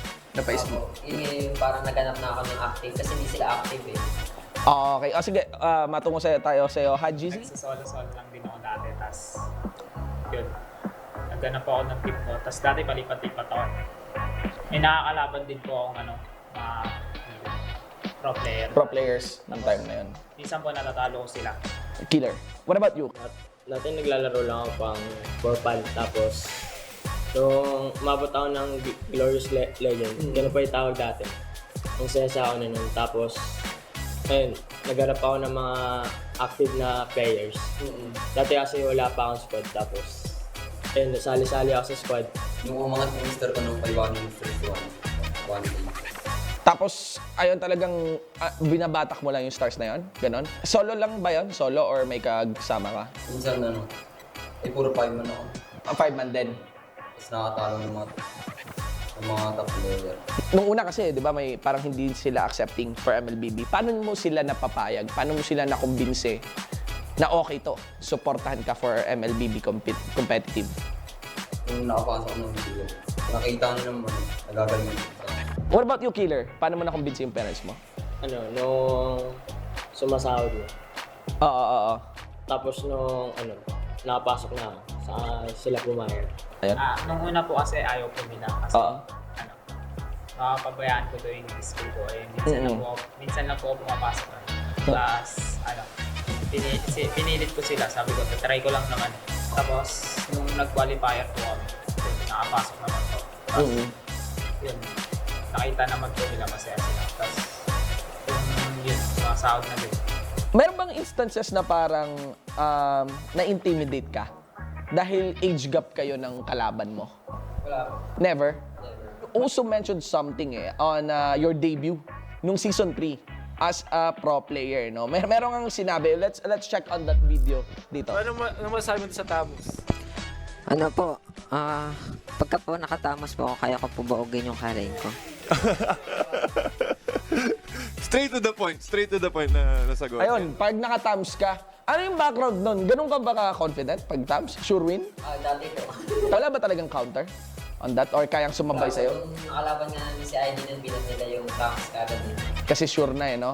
Sino yung pinaka-paborito nyong, ang term natin, puguin pag nakatapat nyo? Yung matatanda. Mga matatanda din. Umiinit ka rin pala pag matatanda, no? Ikaw, Killer? Yung mga nagsusupport. Nagsusupport? Oo. Kasi ayun yung mga nakakabusit Talaga? Bakit? Bakit nakakabusit yung mga support players? Laging sunod na sunod. Kala mo kakampi. Nagiging kampi. Ikaw, Iaknu. Makatapat ka sa OT. Ikaw, Kel? Sige, Luash, kasi lahat ng practice namin, lamang siya sa lane niya, never ata siya na nalugi sa lane niya. Baga parang ang galing. Oo, totoo. Lagi ang taas ng mark sa panel lang. Totoo ba na kapag mas malakas mag-ML, magaling din sa school? Oo, hindi. Oo, okay. Anong favorite mong subject sa school? Math. Math? Okay. Ikaw, Kel, what about you? Oo, sa'yo. Bakit? Pwede ko ba malaman? Madiskarte. Pwede kang... Madiskarte ka gumawa kung paano matatapusin yung mga gawa. Oo. Bukod sa pagiging pro player, ano yung gusto mong maging? IT. Simula ng mga, piling isa sa online game, tapos parang galing ng mga programming sa pag nagde-develop ng game. Nagde-develop ng game, no? Nakakabilib. What about you, Iakno? Yung programa. Gusto mong gumawa ng laro? Ikaw, Kila? Seaman? Gusto ko lang maglakbay. Yes. Alright, so ikaw naman, Hajizi, kung sakali, bilang, aside from being a pro player, ano pa gusto mong maging? Maging pilot para makita yung langit. Kita mo yung langit, no? Mahilig ko kasi ako pumili taas. Yeah, maganda yun. Lalo, pag gabi, nagyo natin. So for our next question, aside from your parents, no? Sino pa yung mga taong sumuporta sa inyo, no? So, mauna ka na, Iakno. Mga kaibigan ko dati. Dati din. Hanggang ngayon. Mga klase ko po, teacher sa principal. What about you, Killer? Sino yung mga sumuporta sa iyo? Kaklase din. Na? Ikaw, Hajizi. Yung mga kalaro ko po dati, tas mga kaibigan ko din dati hanggang ngayon. Pag umuwi ako, supported ka rin. Sinusuportahan ako. Tas yung mga teacher, tapos yung teacher ko po, tas nakaklase din. Yun, ladies and gentlemen, these are the youngest talents that we have for our professional players nitong ating third episode of Fun Talk, Keeping Up with the Wonder Kids. I am Shimbu with the 1, 4, and I at kita-kits tayo sa MPL-PH Season 6.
And we're live, back again here in the MPL Season 6 week. Number what? Number five. Yes. Number 5. I was just practicing. Of course, shout outs to our production director, Zen Angeles. Yep. And he's always telling us that we look cool. We miss you, man. But, of course, before we start Aura PH with Cignal Ultra, let us introduce ourselves. Manjin Paldas and Wolf for your shoutcasters. It is going to be an interesting matchup. I think this is going to be intense, but before we talk about this, Wolf, we would like to give thanks to our official tournament telco partner, Smart That's right. Right? Because squad up with and rank up and keep up with your favorite teams as Smart powers up your game with free games for all. Get up to 1, 2, 3, 4, 5, 6, 7, 8, 9, 10, up to 14 gig of Mobile Legends and Facebook Gaming for what? 7 days. Just simply download the new Giga Life app and choose free games. I just want to say 14 gigabyte is a lot. Yes. Actually. Yes, it's a lot. And of course, you need a phone. So thank you so much to our official sponsor, Realme, for all your smartphone gaming needs. Realme has got you covered with the Realme 6 series with an ultra smooth 90 Hz display. It really hurts. Fast charging and powerful processors. And then, of course, again, you need to look cool. You need to look sharp with our official sponsor, Gillette. For all Gillette, get free diamonds with every purchase of Gillette's Mac 3 Razor, Vector 3 Razor, or Blue 3 Simple Force Pack, and select Pure Gold doors nationwide. Hashtag shave the day with Gillette. Man, you already have your data, you already have your phone, you already have your grooming kit, your looks. What you need now is your partner in esports, PayMaya. Get 5% balikbayad when you purchase your gaming pins via PayMaya, the better way to pay. Promo runs until September 15, and you now have your chance to show it live. Yes. And our other partner in esports, TikTok Live. If you post or if you search the hashtag Mobile Legends through TikTok Live, you're going to be able to watch the legendary videos. Yep. And maybe get a chance to win their skins. Yep. And enjoy Mobile Legends with us. And why don't we hear everything like a pro as we thank our official gaming headset partner, Logitech G. Here like a pro, man. And of course, powered by Monton. There you go. There it is. There it is. There it is. There it is. The official power. Yep. The official, The official power That's the official of power MPL. of MPL. Right? No, we're kidding. We love our sponsors. We love our sponsors, right? So, all right, going let's back, go. Going back to the main topic. Going back. Mhm. RPH, the leading squad in Group A, right? With, I think, 17 or 16 points. They are at 16 points. You are correct. 16 points against Cignal Ultra, who is at 9 points That's in the groups. This is the first time that these guys will meet, and I think the first time in forever, actually, that we will see them meet. Yeah. This is the first and only time because they are from different groups. I want to say that Cignal Ultra, they had a very good 2-0 victory over BSB, and they also gave them a tie when it comes to score. Yes, of course. Let us meet our PH first.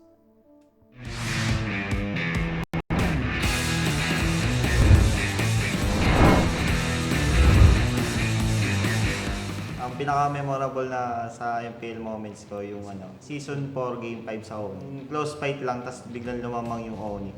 Sinabihan po ako ni JP na pag namatay ako, matatalo kami. Pinaka-memorable na moment ko is yung Season 4. Yung nangyari dun sa lahat ng plays na ginawa ko, gamer instinct talaga. So, nag-blackout talaga yung paningin ko. Tapos, yung gumana na lang talaga yung kamay ko, nagkusa na siyang gumalaw. Hindi ko in-expect na sobrang mag-on point lahat nung ginawa ko dun. Siguro yung pinaka-memorable na moment ko, nung MPL Season 3, nag-champion na kami nun. Tapos, pagkababa ko sa stage, sinabit ko sa mami ko yung medal ko. Ayun yung hindi ko pa nakikita sa ibang team. Kasi normally nakikita ko na may nag-aaway. You're back-to-back defending champions, our PH. Of course, the roster is Raflesia, KLB, JK Luash Greed, JP Renjo, showing us the Veil and Ruby lineup yesterday, but it failed. Yep. And then again went back to the classic Selena. Wolf still a team to beat here in the MPL. So far in the last 7 series that they showed up, they won 6 out of the 7. And also, the only loss that they had was against Brand Esports. That's a totally different story. When before that meetup, actually, let's just say that it was like the sunrise of Aura PH, right? Because they still aren't awake in their first 4 series. And afterwards, Bren Esports, they're like your mom that slapped you in the face and wake up, kid. Wake up, kid. And all of a sudden, RPH is awake. Yeah. What I like about this team is that they are so strong. They are the champions. They are mechanically skilled. Yep. But they are willing to still experiment. Yes. And it's okay because they also show that they're just gamers and they also are wrong sometimes. Like yesterday, they tried for the Veil and the Ruby. And like we said, Veil equals fail. And Ruby cannot be. That's right. There you go. There you go. I went with you with that. Yeah. Yes. And yes, man. Still ONIC. RPH is still unpredictable. But they're also up against a team who is slowly rising to the equation. This is now the newly improved Cignal Ultra after a month of being here in the MPL. They won their series yesterday, right? Yep, that's With right. the Imba mentality.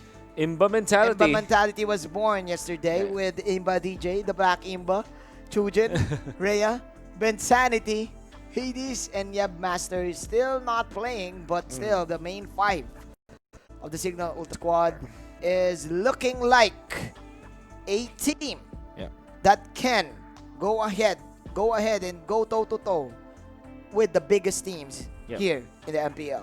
That's right. They were able to face Bren and ONIC and almost winning against the ONIC 3-game series. One thing I want to say though, that is, and I think you're so familiar with this, Mr. Manjin. What? Cignal Ultra is a team that already have beaten Aura-PH before. Oh, yeah. You were the ones who were casting that, right? Oh, yeah, it was me. And yeah, that was, it was me. It was me. That's right. Where did that came from? I forgot. It was me. It It's was Mojo Jojo. Mojo Jojo. It was Mojo, yeah. It was me. Because I think, because yeah, I remember it now. Yeah. Because off season, Yeah, there was we've an been off-season. having huge LAN tournaments, right? The barangay tournaments, in every mall tournaments there is. Cignal Ultra defeated Aura-PH in a best of 5. In the best of 5 series. That's a grand finals, That's actually. a grand finals, and that's interesting because that was just 6. Yep. That was just 6 bans. And I really think that Cignal Ultra, they mastered the 6-ban meta. That's right. But now in the so- 5-man, I think it's going to be different. You're right. It was the first week, right, wherein we saw the the 6-ban system, and they won 2-1. Afterwards, they lost in the 10-ban system. I want to say that Cignal Ultra is a team that can really defeat the top teams if they are prepared. Yeah. And I know that they are preparing heavily. That being said, I hope that there is something new that Cignal Ultra will bring to the table now, as Aura is... I get you, man. Cignal Ultra seems like they're the Batman in the tournament. Like, if they came in prepared enough, they will definitely surprise you and will defeat you. But then again, still, MPL is the largest tournament that they are in. For sure, the jitters are still present. I can still see it with their movements. Oh, okay. Yeah, it's like they are hesitating sometimes. Yep. Sometimes if they are overly confident. It's a little bit of a toss-up, right? Sometimes you're in, sometimes you're out, and we can see that happening from the perspective of Cignal Ultra, right? Yeah. Did you just added? Yeah, I did. The Veil equals Veil and Ruby cannot be That's right. words in our stat sheet. Show it to them when we go back to screen, right? Okay. Alright. So looking at the head-to-head right now, Aura-PH played 21 games already. This is interesting. Meanwhile, Cignal Ultra only 16 games. That's weird. Yeah. They always go 3-game series. Actually, out of the 7 series that Aura-PH have played, only 3 of them, so 3 out of the 7 are 2-0s. 2-0s, yes. The rest is a 3-game series. That's why they played a lot. While for Cignal Ultra, when they lose and when they win, it's almost 2-game series only. And you know what? Those 3 2-0s, there's only 2 zeros. I mean, there's only two 2-0s because they lost to Bren. They lost to Bren. One time. Yeah, and that's the wake-up call. That, like what you said. Big Daddy Greed versus Imba Mentality.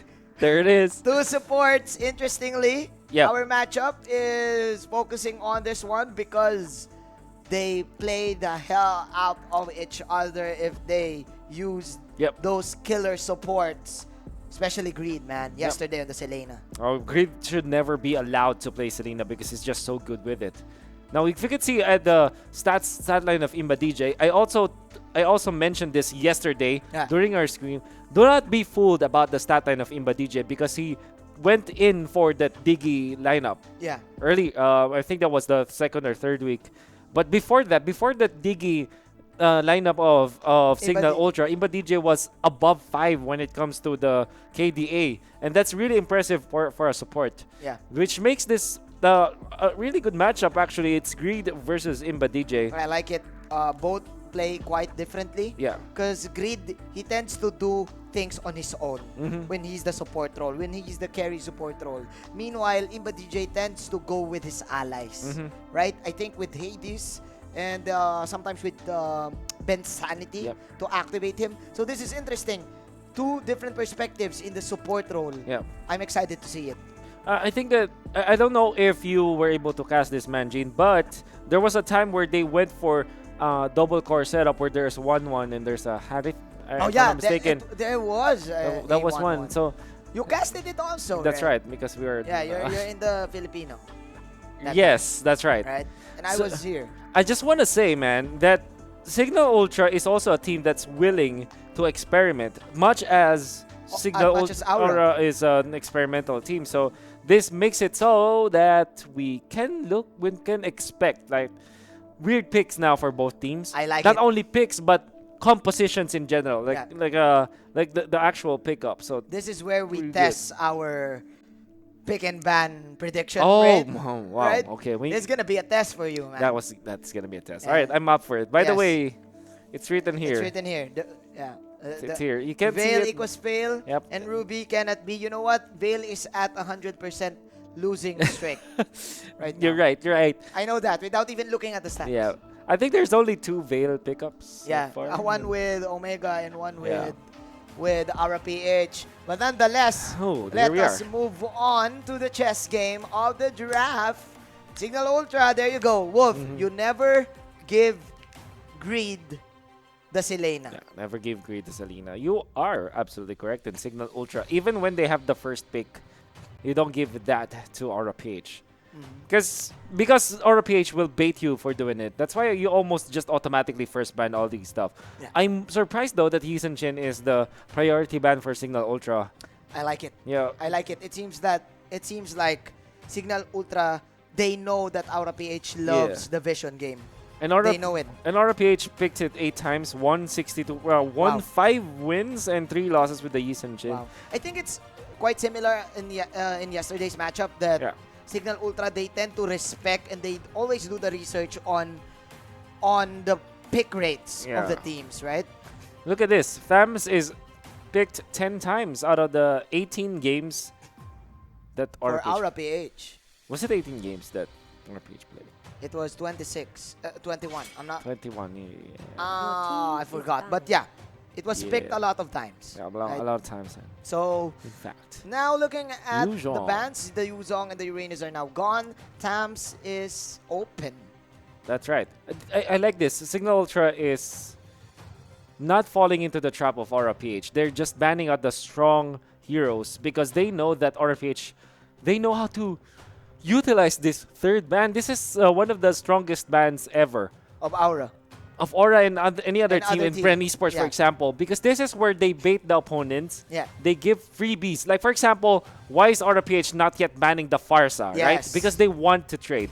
They will not ban Farsa, and then they'll take Thams and Cho. Yeah. That's how they operate. Especially if They you're in ban the red Kufa, side. right? Especially if you're in the red side, That's right. So those 3 heroes are open. Yep. Farsa, Thams, and Cho. What is going to be the poison here for Cignal Ultra? And unfortunately for blue side teams, even when they have the first pick, they can only pick 1. Yeah. While the red side, they can pick back-to-back. That is the priority. But ooh, JK Lebajo. Look at this, JK. Why do I feel like their camera has improved? Yes, it has. It has improved, right? And man, look at this. Look at Hades right now, man. Yeah. Look at Hades right now. New hairstyle? This is a new hair, the man bun. The man The man bun. Dude, it's like Ash. Yeah. This is like Ash Turning his cap. Yeah. cap around. Oh, so Hades is now on a serious mode, man. Serious mode. There you go. So they took the Cho instead. Yeah. That's right. However, Aura, they still have Hilda. Hilda, Thams. or a Farsa opening for Aura. But I think... Oh, that's right. You go Hilda Farsa, right? Yeah, because I think Aura PH, basing on yesterday, they tend to open with their tank. Yeah. Rather than their side lane. That's right. Or their support. Yep. Particularly your Fleisha heroes. Yeah. And there it is. The Hilda, as we said, Khalid is going to be the priority. And So- Valir is not available for Cignal Ultra to pick So up. it's a Farsa for Cignal Ultra or a Thams. Farsa and Thams. Farsa Thams now. However, Cignal Ultra might just say that, or sorry, Aura PH gave those two heroes because they know that if Cignal Ultra bites that trap, they will be put in a position wherein they will not be able to take their carry. Yeah. So that means that Aura PH could Can ban the carries. ban carries, pick up the Lancelot. Yeah. However, I still feel that you go Alice, Farsa. Farsa. So they're giving up the Thams here. Yeah. Okay. And Aura PH might not pick it up. And honestly, I think they want to go for something like Lancelot now or a Ling maybe. Ling.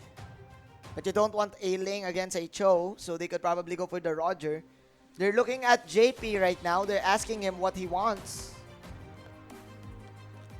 Mm-hmm. I agree with you, Wolf. It seems like our PH is playing the baiting game.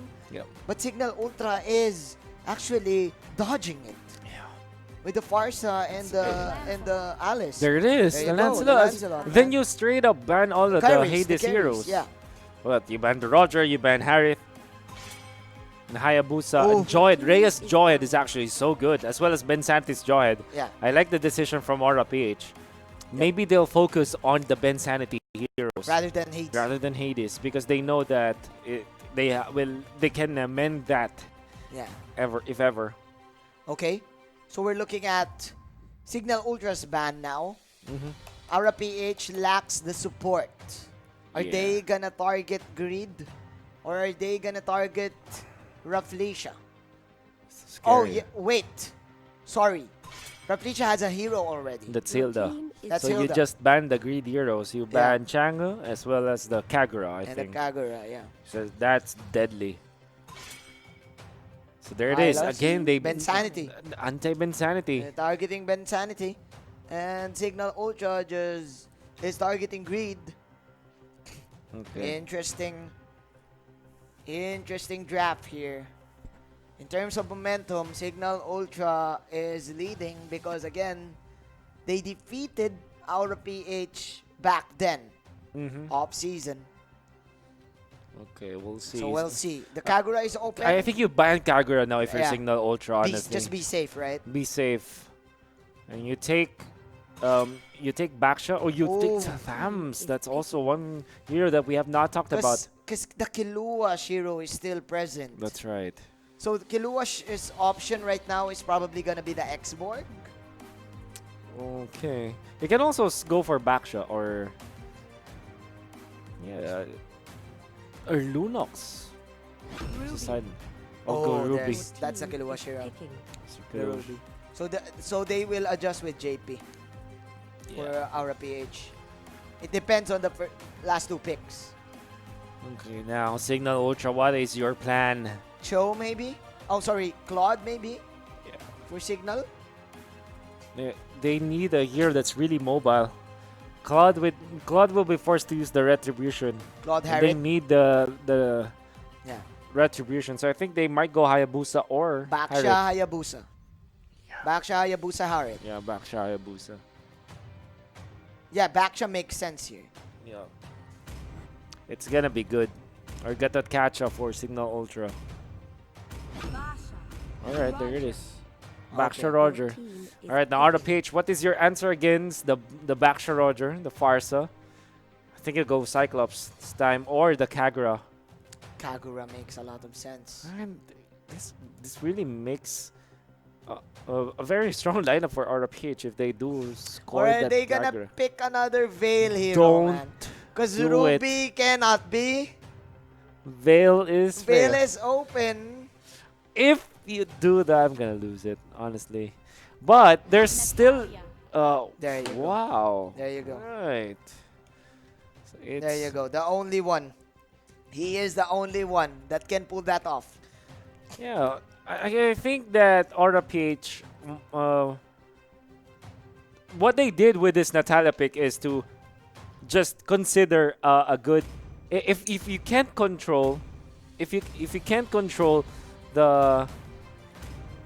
If you can't control the Alice, or if you cannot reach the Alice, at least control it, at least silence it, and at least be a problem in the early stages. Yeah. Farsa, Impa DJ's Farsa is a tough hero to beat. I just hope that Greed on the Natalia will be smarter than the Impa mentality of Farsa, because he might not be able to keep tabs of this Farsa. However, we know that Greed is one of the best Natalia players ever. Yeah, he is. That's the championship Natalia. Mm-hmm. But I agree with you. It's going to be hard because, first of all, you have the Poissons, the ultimate from the Baksha. It can detect the Natalia. Plus, there's the Alice. Yes. So, 1 second skill for the Alice or probably 1 ulti for the Alice. Boom, easy reveal. So, Wolf, this is it. This is it. It's 50-50 for the draft, I think. I think you're gonna agree with me.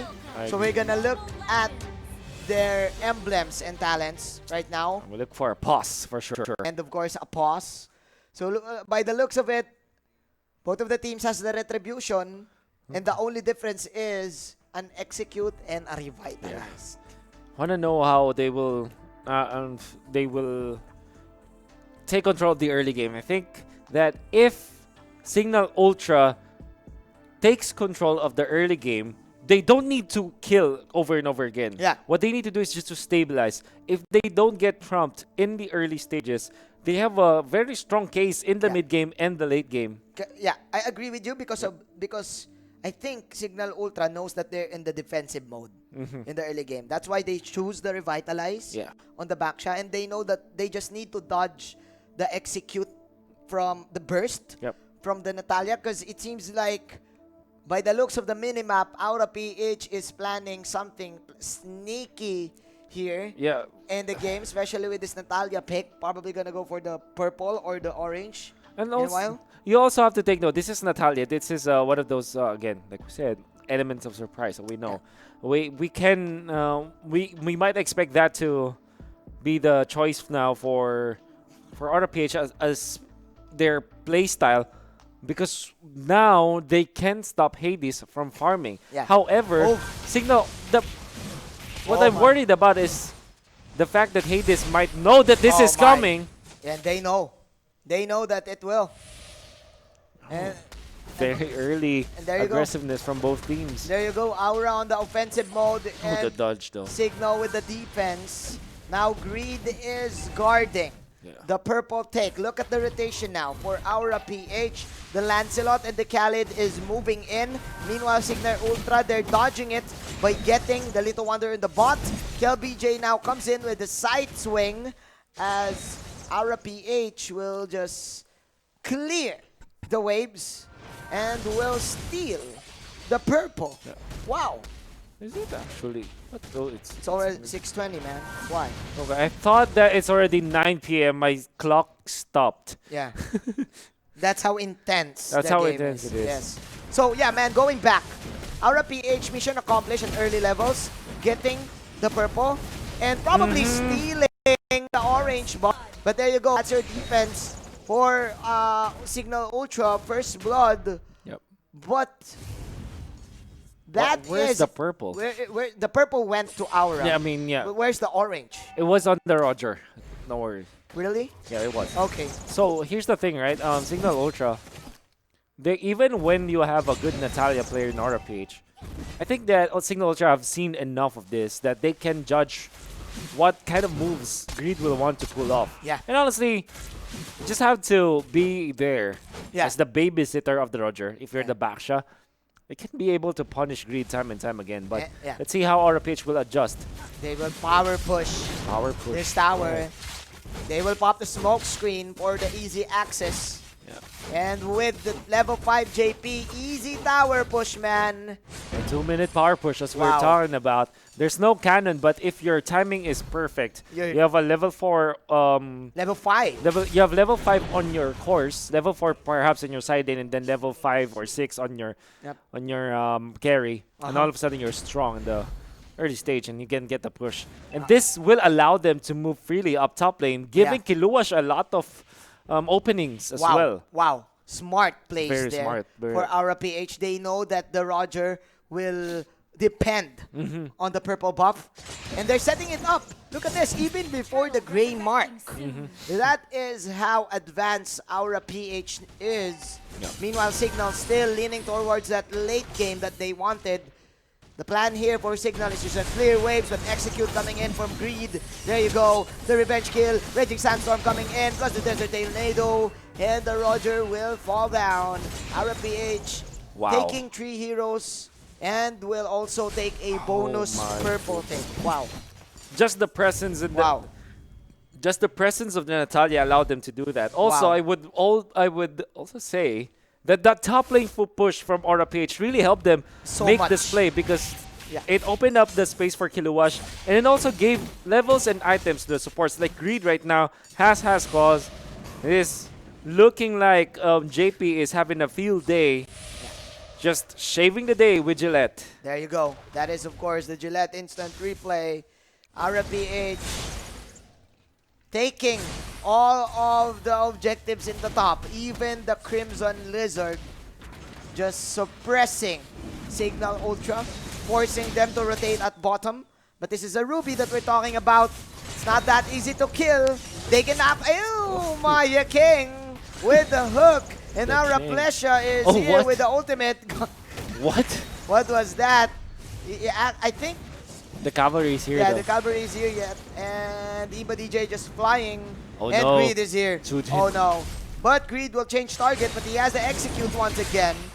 So Aura PH quickly responding to the gank from Cignal Ultra and the bot. The strength of the Ruby. You see KLVJ.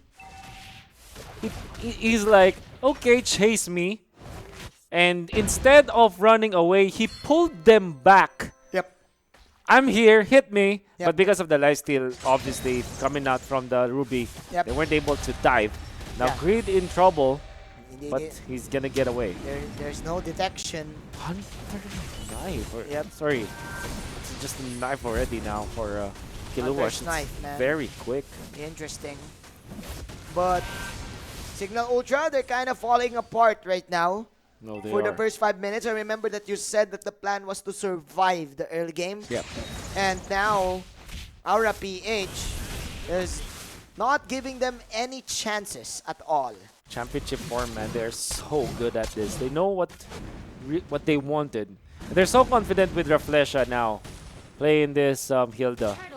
And there it is. The Heptacy is very early picked up by JP on top of the Machete. That means that in 5 minutes and 30 seconds, they have full items on their course. And even KLVJ having the Hazard's Claws already, I think. And now, Cignal Ultra can't do things. They're not free. They're trapped right now in the bottom side. And unfortunately for Aura, the turtle will go top. But there you go. Nice kick from Rhea. Will get that sneaky Natalia. Very but nice Disc is also going to go for the Whoop Pounds. JP, can he survive? Ooh, what? Barely getting out. But that kill went in the side of the backshot. Norpage, a little bit of a stumble in there. But you know that Cignal Ultra, the way they picked up their lineup, it's very good in the early stages of the game. It's also a team fight lineup. Revitalize.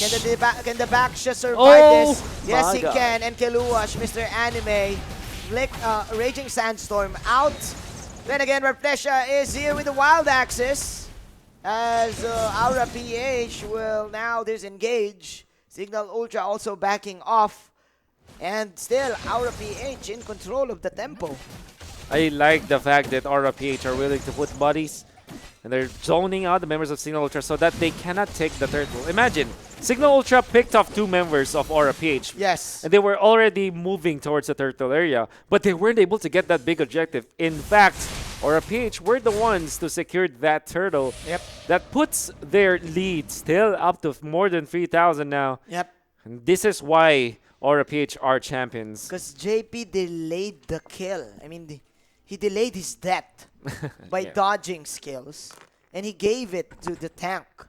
That's like what you've said. Championship mentality is better than the Imba mentality, I think. Ralph Lesha overextending in the Rhea to punish. So Farsa to defend as well in the middle. So Rhea has been getting these crucial kicks so that they can pick off and so that they can create plays.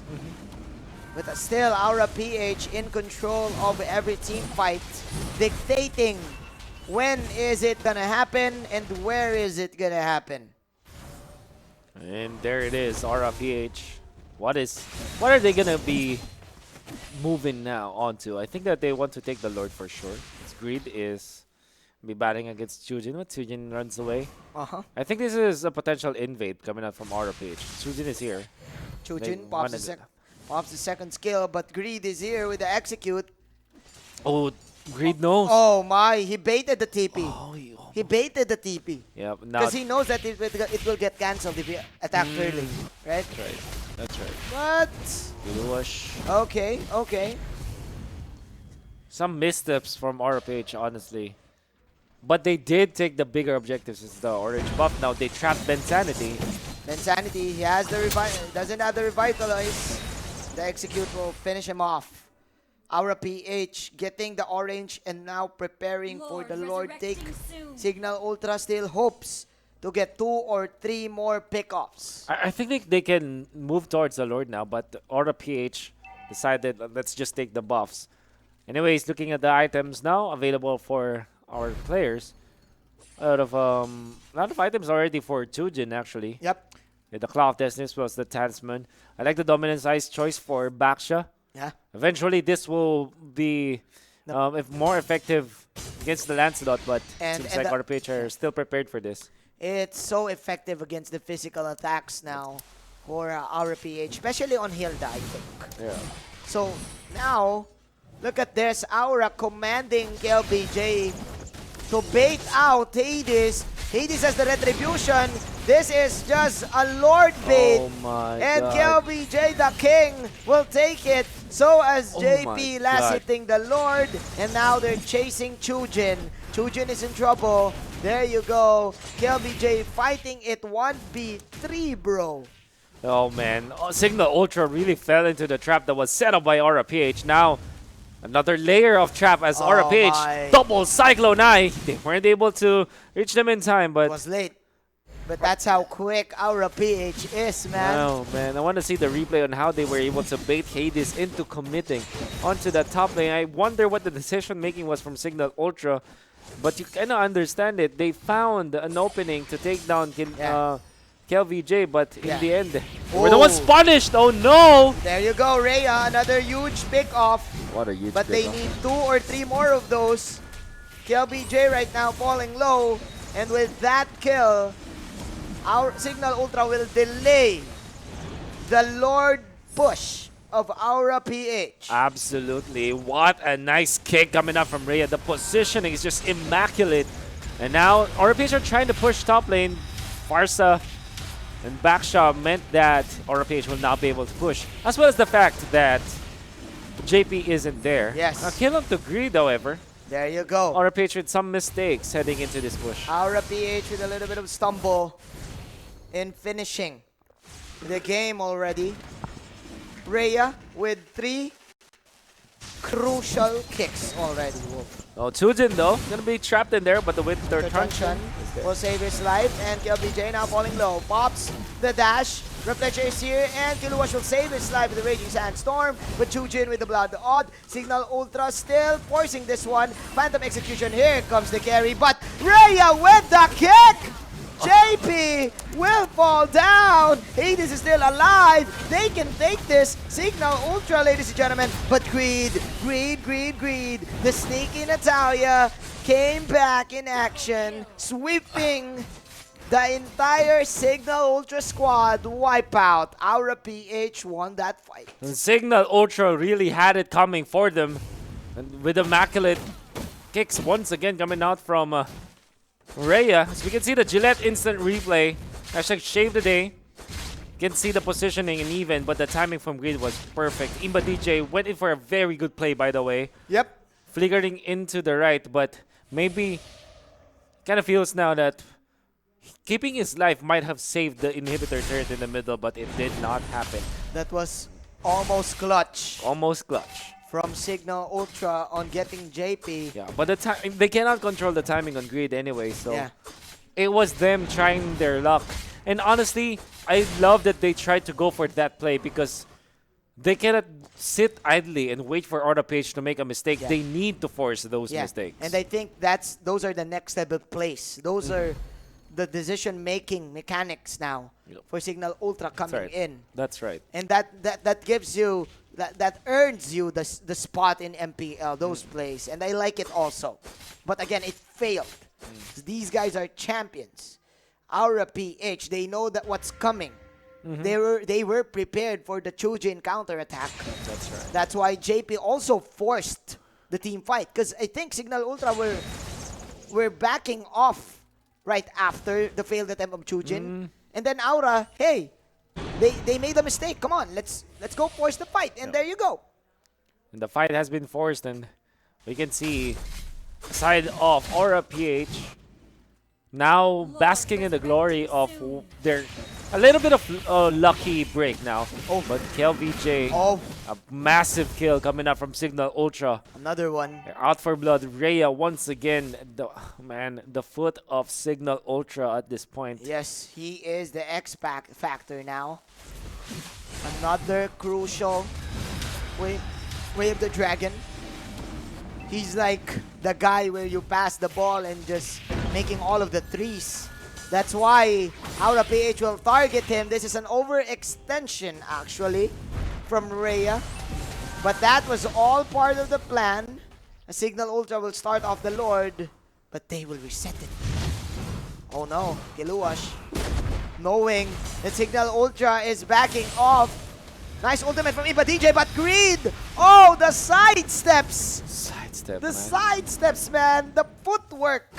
It's all about the footwork, and that meant that Aura PH will be able to take that Lord for themselves. Rhea falling in the other side of the map meant that Aura PH are feeling confident taking the Lord as well as zoning out the other members of Cignal Ultra. And like you said, a little bit of good moves in there, good footwork was the cherry on top, and that meant that Aura PH will get everything that they wanted. Oh my, Greed with the vision too. Giving Kiluash that opportunity to take an easy Lord. Remember that all of the damage from Aura PH are physical damage. That's why it's easy to take an objective. It's easy to take that big chunk of a Lord. And now with 7k gold lead, make that 8k gold lead. Aura PH moving towards to end and defeat Cignal Ultra in game number 1. Ultimate from Refresha. Can they catch him? Refresha with the, Chujin with the flowing blood. But the Lord is now in the middle as Aura will take the tower. Mission accomplished. They're going for Mega Minions now, and they're grouping up in mid. Nice time kill, PJ. Oh my glove, the initiation. 4-man knockout from the Joe, but it's not enough. Greed, then Natalia. You can't see me. Big Daddy Greed ending the game, giving Aura PH a 1-0 lead. The last time that I saw that was in the finals of MPL Season 5. They won with it. Yep. And you know what? They also won another championship with that kind of play from Greed. Yep. This was already mentioned from the Nationals, their championship run against Omega. And now we see it again. A confidence booster from Aura PH. Really, the sunrise is here for the Aura PH squad. After their loss against Brand eSports, they were relentless. 2-0 against NXP. 2-1 against Omega. 2-0 against Blu Fire. 2-1 against Execution, and another big victory now against Cignal Ultra. It's just game number 1, but you Yes. kind of feel the confidence in this squad. Man, You're they're beginning- champions because of a lot of reasons. Yes. You're beginning to sense the aura The aura. That's coming right. in. That's right. From Yeah. Aura PH. That's right. It's like Piccolo in Dragon Ball sensing something strong. Right? Yes. That's right. The power levels, ladies and gentlemen. And It's Cignal over Ultra, 9,000, man. Yes, it's over 9,000. Cignal Ultra, I think they're ready for it. They came in prepared. They came in prepared, actually. Right? They know that Aura PH gonna go aggressive. But man, they're champions. And let's throw it to Shimbu for the analysis. Natin ang ating post-game, mga kaibigan. By the 4-minute mark, no, I would dare say na lamang na yung Aura PH doon against Cignal Ultra. It was evident on the way they actually made those invades and actually with the nature of their composition relative sa composition ng Cignal Ultra. They have the Natalia, they have the Hilda, which provides a very good vision in the early game and also for mid-game, no? And also, you have Lancelot, who's very mobile as well and can do so many things by the early game then. Whereas, ang Cignal Ultra, although they have the Cho, although they have the Farsa, dahil dun sa presence ng Natalia, medyo bumaba yung presence ni Imba DJ dito and yan nga, bagay na bagay para sa ating support head-to-head. Ang composition dito ng Cignal Ultra is, lagi pa ulit-ulit ko sinasabi, ang Alice late game composition, mga tol. Kaya by the 4-minute mark, lalamang talaga yung aura dito because of their intent on making sure that the Alice doesn't reach the late game that she wants, you know? And they can be very invasive. They have a lot of kits to actually deal with the Roger here. But, here's the thing, by the 4-minute mark, sabi ko, hindi pa rin. I think makakarating pa rin sa late game si Chujin. I actually have high hopes for Chujin here, no, pagtungo sa game natin. Kasi if you look at the post-game here, ladies and gentlemen, by the mid-game to the late game, napaka-impactful na ni Chujin dito. Look at the bars. He has mentioned, no? Chujin was allowed to actually farm onto the side lanes by the early to mid-game. Kaya naman ang taas ng kanyang turret damage. Those are early turret na na-involve si Chujin dito. Hinayaan nyo ng aura kasi ang Alice, maganda ang wave clear pero turret damage hindi ganun kataas. Ironically, mataas yung turret damage dito ni Chujin kasi nga, yun nga, hinayaan siya ng aura. But look at the damage dealt there by Chujin. It is very high. Look at the damage received as well by Chujin. It is also high. That is an Alice na nakarating sa kanyang late game. But here's the thing, looking into our smart highlights of the game, there are moments there, no, na pwede na talaga ilaban ng Cignal Ultra, pero may moments talagang nahuli doon si Chujin. And actually, I think RPH kind of outplayed in certain moments then yung Cignal Ultra dito. What I love about this fight is that there are two teams na if you take on 2 versus 3 and not full-blown 5v5 fights, you're not sure, no, kung sinong mananalo dito. Like, it can go any direction, right? But here's the thing, RPH has a very nice count of AoE damage. And even though may Parsa yung kabila, yung Parsa na Feathered Airstrike, isa lang ang pwedeng tamaan dito. Whereas Kiel BJ on that Ruby is very much involved in terms of damage dealt din mula sa AoE ng kanyang Ruby. Hindi man ganun kataas, impacting pa rin and enough to zone out the likes of Imba DJ dito. Kaya naman ang daming moments talaga ni Imba DJ dito na hindi nabibigyan ng freedom basta-basta makapag-push. And yon, yung isang actually want to emphasize this team fight right here, no? This is the moment na sobrang lapit na natin sa dulo ng game. And that's because of Chujin getting caught out. Actually, pause ko lang yan, no? Hindi pala natin napopause. Pero actually, guys, by that moment, meron sanang opportunity dyan si Chujin na pwede nang pumasok sa laban doon sa may red side buff. Dito, nandito si Chujin, pauwi na dito yung aura, tapos pwede siya mag-engage dyan. Pero hindi niya ginawa. Rather, nagsimula yung laban nila doon sa may Lord part, no? Doon siya nag-engage. That only involves 3 members ng aura kasi namatay at nahuli si JP and wala rin naman si Greed. But, yeah, yung mga ganong konting mishaps and also by the top, doon sa may top lane side then, under the inhibitor turret, nahuli din ulit si Chujin. Although it wasn't a fatal blow, nakauwi si Chujin dito. That was already the Luminous Lord knocking doon sa inhibitor turret ng Cignal Ultra. And alam ng aura eh. So, what's the takeaway here for Aura? It is actually a lesson of when to fight, no? Sobrang importante, mga tol, especially if you are playing any MOBAs, no? Timing, kung kailangan talaga makikipaglaban o hindi. At bahala na, parang hindi naman bahala na, pero you have some sort of calculated reward kahit ano pang maging resulta ng laban na yon. And Aura decides to fight when it matters. They have a lot of kits. They actually have some people on the backline tulad ni Natalia, tulad nung kay Grid nga.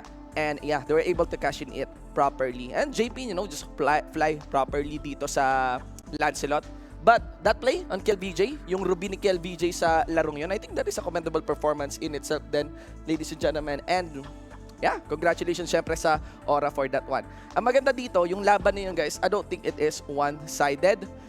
Para sa akin, mistakes ng mga pro players are totally, alam mo yan, parang mendable, pwedeng makabawi. Honest mistake naman yun Alam naman nila yun Ang hindi forgivable is yung tendencies, no? Tendencies, mga habits na hindi inaayos o hindi binabago. And that would really punish teams if they don't change. Pero yung mga ganong mistakes, totally tolerable. That's why I think this is still a close series even if we go to Game 2. We have our ongoing giveaways, yung mga raffle codes natin dyan, mga tol. And also, our mythical raffle draw. Fill upan nyo na yan, bit.ly/MRD-W6. Again, if you filled up 5 of that form para dito sa ating buong regular season, makakasali pa kayo doon sa ating ultimate mythical raffle draw kung saan hindi lang basta skins ang prizes, mas matindi pa. So, yes, mga tol, I think we have usapang MPL.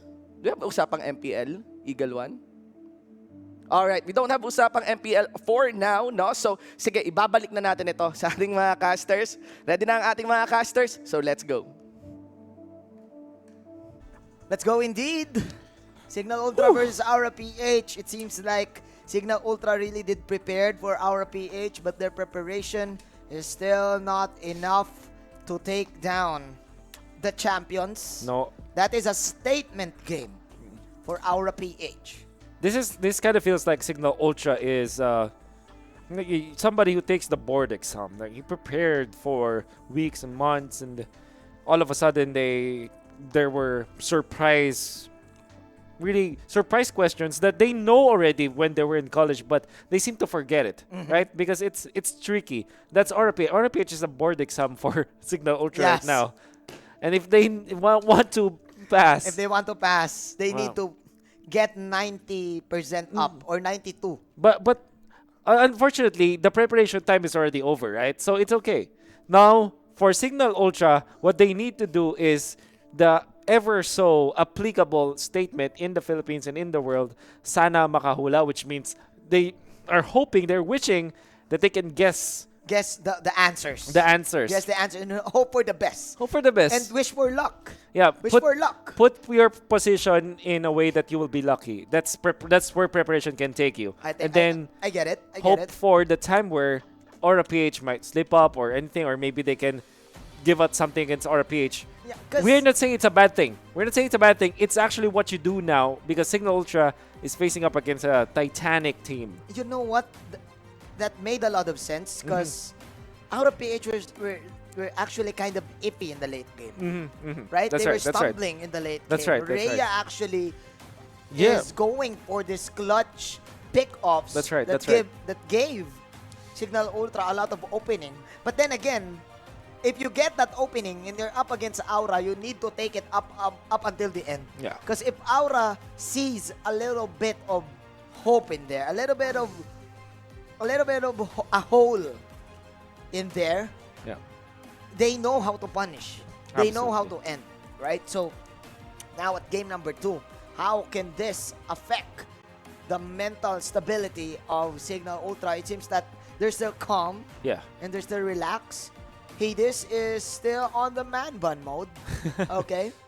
So, Uranus and Hilda will be the ban. I see it now. Cignal Ultra did not see the Hilda coming in at the priority for Aura PH, and now they respect it. Now Aura banning the Yuzong. What is going to be the third ban here for Cignal, man? You said to me that this is a powerful ban. That's a powerful ban. What is it?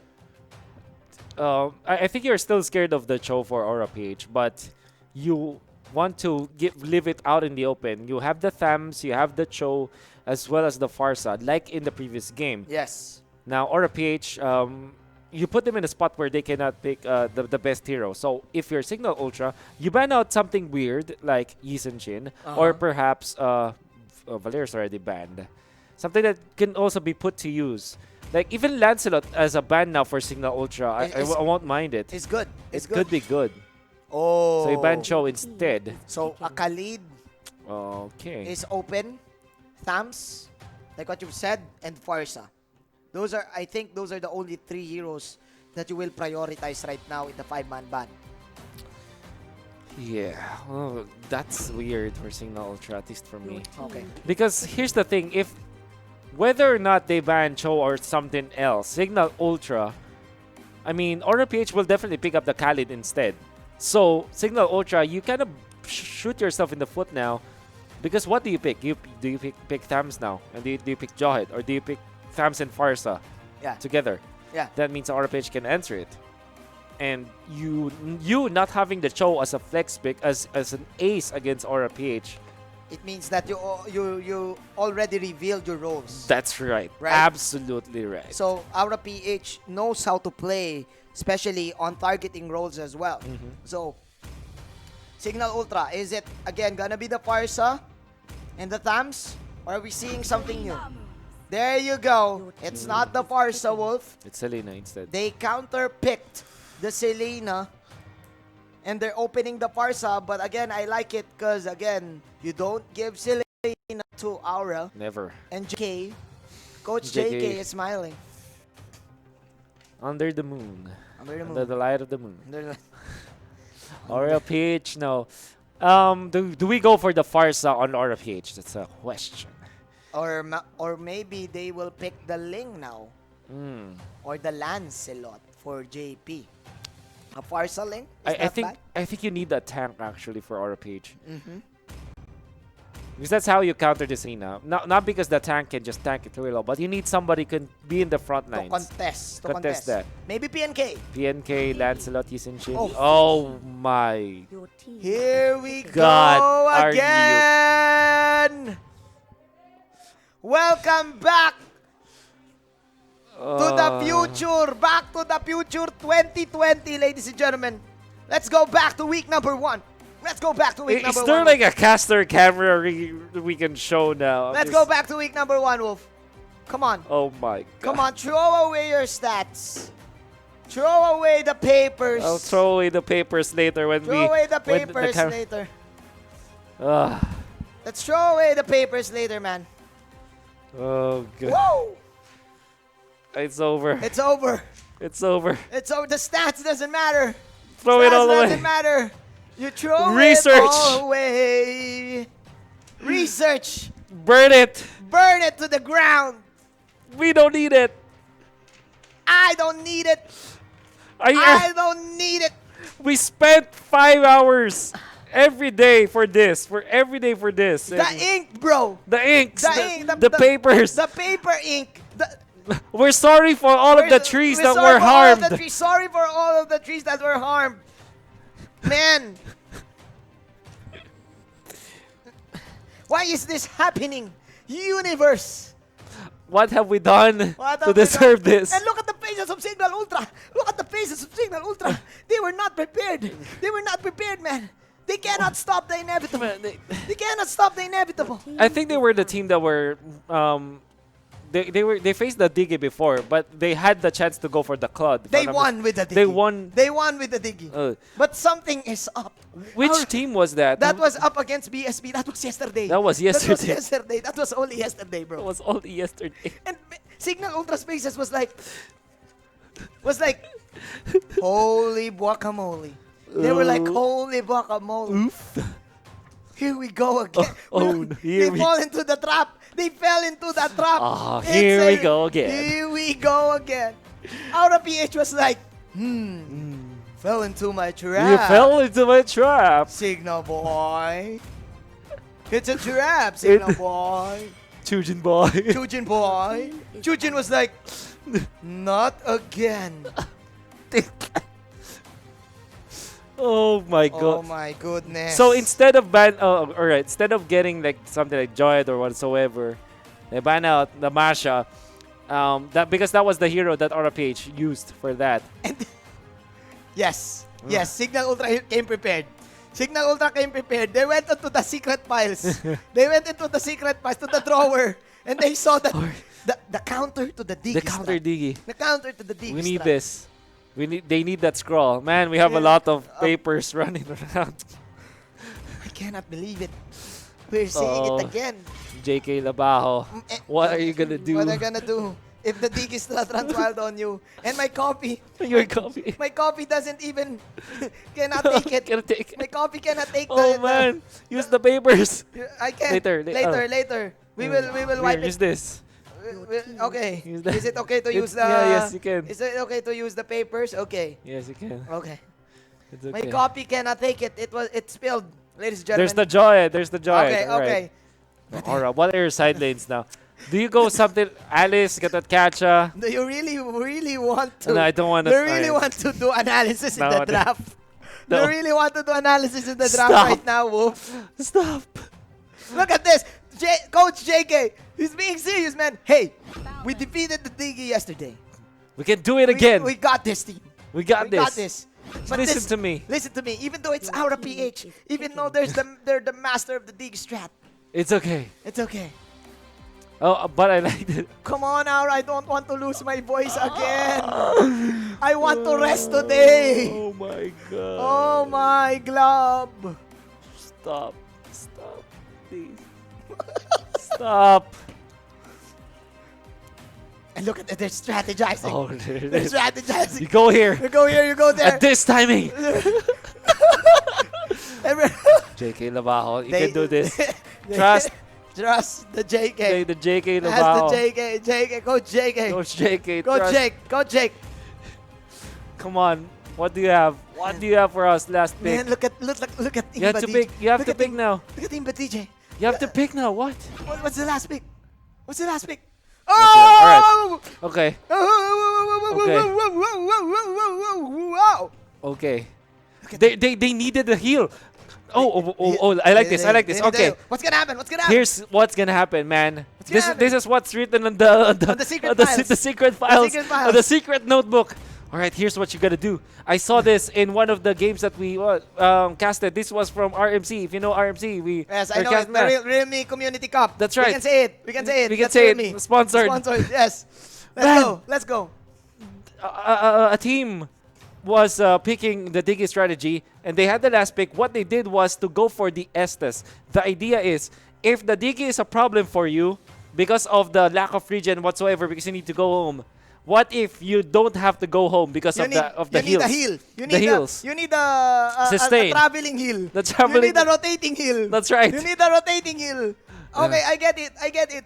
But this is Aura. It is. This is Aura. This is Aura. They shown us how they mastered this. This is Raplesia saying that KDA are just letters. It is just number. All right. We're sorry that we're hyping this up, but man, how can you not? How can you not? How can you not? How can you not? Here we go. The papers are thrown. Analysis is put in the trash. And here we go. Ben Sanity is gonna punish Raplesia even before he lands in there. This is interesting because I think Raplesia will also counter the Yeah, he wants Selena to traps. step on the traps. He's gonna step the 1-2 step. Okay. Okay. Greed is also here. And okay. So much for that. Are you okay? Are you okay? Oh no! Oh no! Okay. Oh, he gets a kill, but that's just two. That's just a third death. I think it's over. It's I think. Okay, it almost. He got a kill though. Yeah. Okay. Okay. I thought if the Kagura will. If Chujin could have died there, I think it was over. Sorry. I think it was Helena. Oh, yeah. look at this! JP is so JP strong is so right strong now. right now. JP's level 2. So okay. Cignal Ultra still Okay. fighting this one. I like They're it. leading. They're leading. They're leading. Okay. But the egg. The egg. The bird. The bird is the word, bro. The bird is the word. The bird is the word. He is just following the owl. Imba DJ. The Oh, Guardians. The Legends man. of Guardians. The Legends of the Guardians. The Legends of the Guardians. This is the legend of the Guardians. It was ancient, man. It was ancient, man. Owl City, Owl bro. City. Take me to the sky, Oh bro. my god. We would not believe your eyes. Bird's eye view. Awake the stars if they are all around you. Okay, Chujin gets a kill onto the JP Isenshin. I cannot analysis this anymore, Wolf. No I analysis just is want needed. to react now, man. How about you, man? This is called the reaction casting. The reaction casting, come on. But we need to do a little bit. All right, Okay, so here's okay. the thing. For anybody who's just new to this, if this is the first time that you'll ever see a tactical fading digging, the idea is... Then congrats. Congratulations, you're in for a treat. And also the reason is, the digging will just continuously feed. Because if you die 8 times There's a law of consecutively, the gold diminishment, yeah, right? the bounty that you give to your opponents diminishes. That's literally minus 30 gold every consecutive death. That means that if you go, you start with 200, right? And mathematically speaking, on your 8th consecutive death without a kill, you don't give EXP or gold anymore to your killer. Yeah, and the Hilda is now gone. Hilda is one of the heroes that benefits with the deaths. But now, Cignal Ultra still fighting this one, getting actually interesting kills. Getting greed and getting KLBJ. Hades in trouble. Oh my, the Raging Sandstorm. But can Killua survive? Yes. No, he can't. And again... Oh, that's Reflesha. I'm sorry. Yeah, Reflesha. I think Reflesha has the worst KDA now. Oh, the shot down, the Mountain Shocker with the digging! With the digging. You have a scouter! You already have the scout! I can't. Why? No! I give it a 10. I'm gonna give that a 10. That's a 10. That is a 10. Wolf. That is a 10, Wolf. This is like worse than the first virus, actually. Oh I mean, my Diggy God. alone is a problem, but This is worse Diggy than- with the Yisen Shin. Worse than 2020, ladies and gentlemen. This is worse than the Corona. If 2020 was a hero combination, It's the Diggy Diggy and Yisen Shin. and the Yishun Shin. Look at that. You know what? Because the Mountain Shocker can actually go through the walls. That's right. So Wherever you are. wherever you go, Oh, there it is. A good kill, I will however. find you. Okay, nice kill. Chujin and Imba DJ. Come on, Imba mentality. Nice ultimate from Chujin. But KLBJ with the spin. You can just literally spin through all that. Oh my. Can't do that. You cannot dive a Balmond, honestly. But here we are. Is this the beginning of the defeat of the Degi strat? Not yet. This is Is Cignal Ultra the prophecy? JK Labajo is the key. It is the key. The notebook. The notebook. The notebook. Is that the Death Note? The Death Note. Is that the That's Death Note? He knows, and Reflesha is just it's gonna be feeding once again. Once again, come on. He knows. I hate hearing Diggy, honestly. I don't want to hear Diggy Yes. as that weird sound. Yeah, every time that he goes for the young again, he has a weird voiceover. And he's saying, hey, I'm gonna be alive again. Yeah, again. Yeah, there you go. Oh, ultimate from Hades. Arrow coming in, and who will get the last hit? It is Hades, but Kikagura will actually secure the kill. Oh, there's a kill! There's also a kill. This Angela is doing wonders. Reflesha For have Cignal reset. Ultra. That's a reset on the bounty. He got a kill. He got a kill for the first time. That's the second time, actually. This is the prophecy. The prophecy. This is the Cignal prophecy. Ultra. Signal Ultra. There's something in me that wishes that this Diggy strat is gonna fail. But anyway, But if instant it- replay. You can see the kill from Reflesha. He gets it. So that's the boundary reset. Is he actually gonna start Giving- not fading any? No, the answer is no. Yeah, Actually, the answer it is was no. quickly answered by the movement of this guy. Yep. Oh my. Is this I don't want to be is this Hades. Signal Ultra's destiny?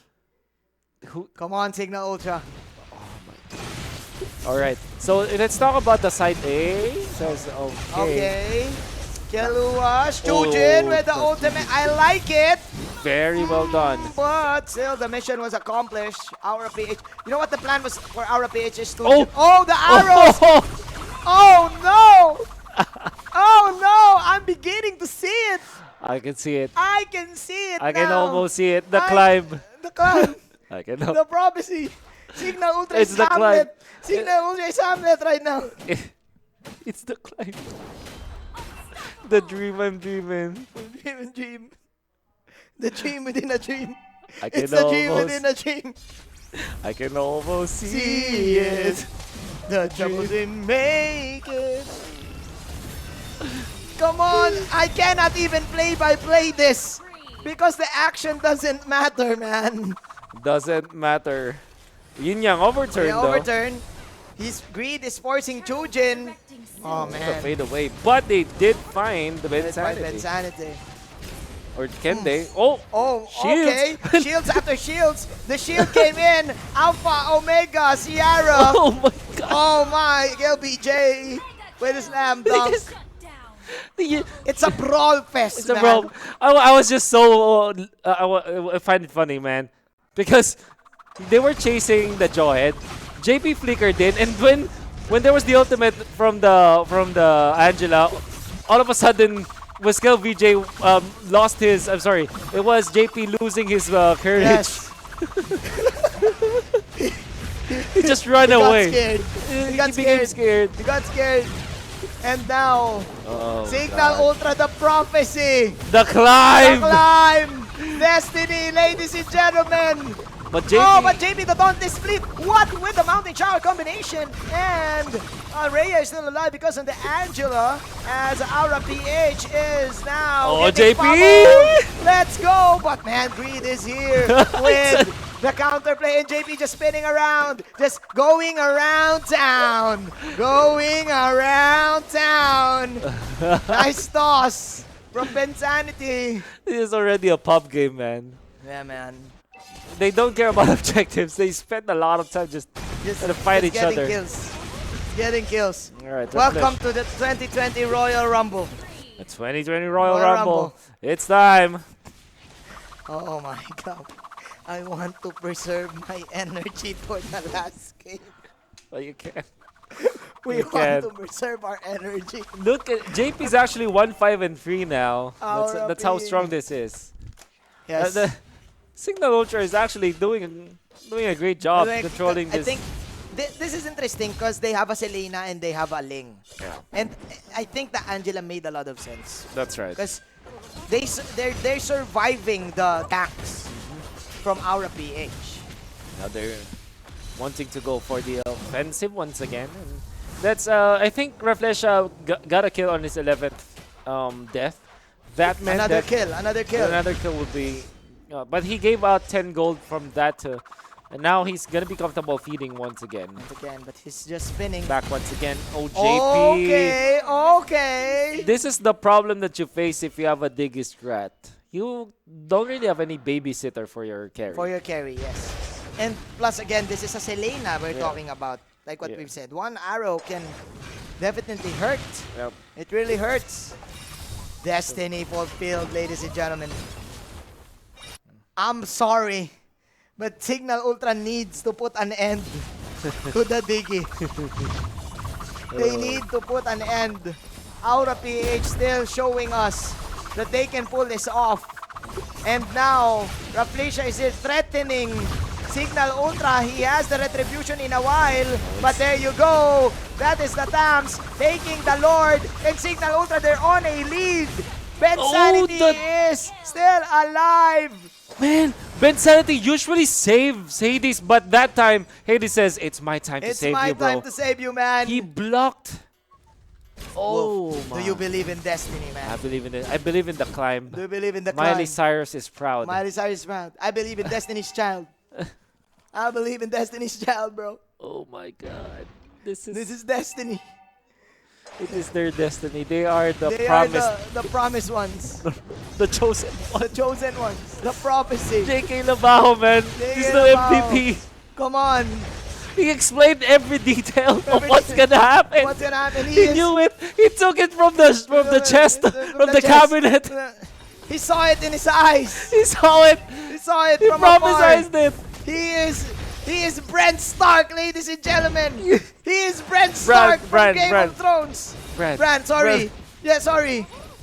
But it sounds the same. It's okay. It's Brand Esports and Brand Esports. It's Brent Stark. That's Brand Esports. I'm sorry. It's Brent Stark, ladies and gentlemen. Oh man, I want to know the real name of Cignal Ultra's coach, honestly. It's Mr. JK. JK Labao. Oh my glove. This is it. This is it. Cignal Ultra.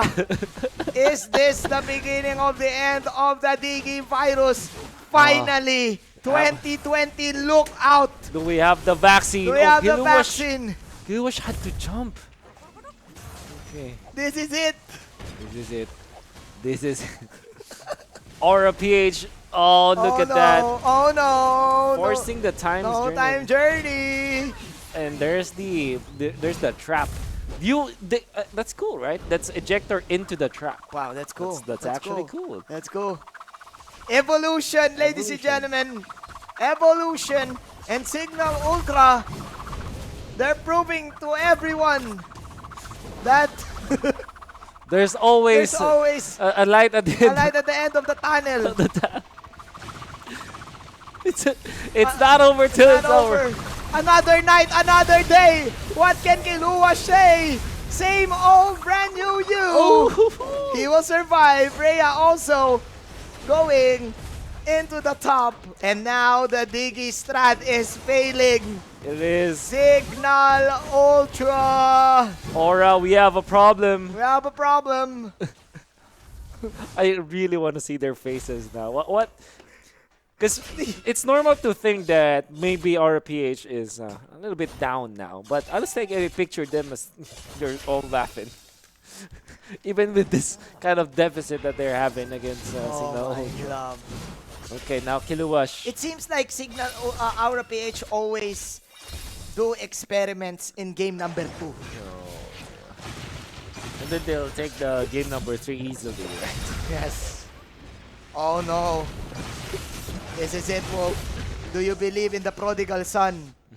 Do you believe in the Lord of the Rings? I believe in the Imba mentality. Do you That's the believe in only thing that I believe in. The right Imba now. mentality. It's all about the The Imba Imba mentality. The black Imba. The black Imba, Imba DJ. Imba DJ. Oh my god. Showing us how it's done. Usually we see Aura PH succeeding in the Digi by this minute.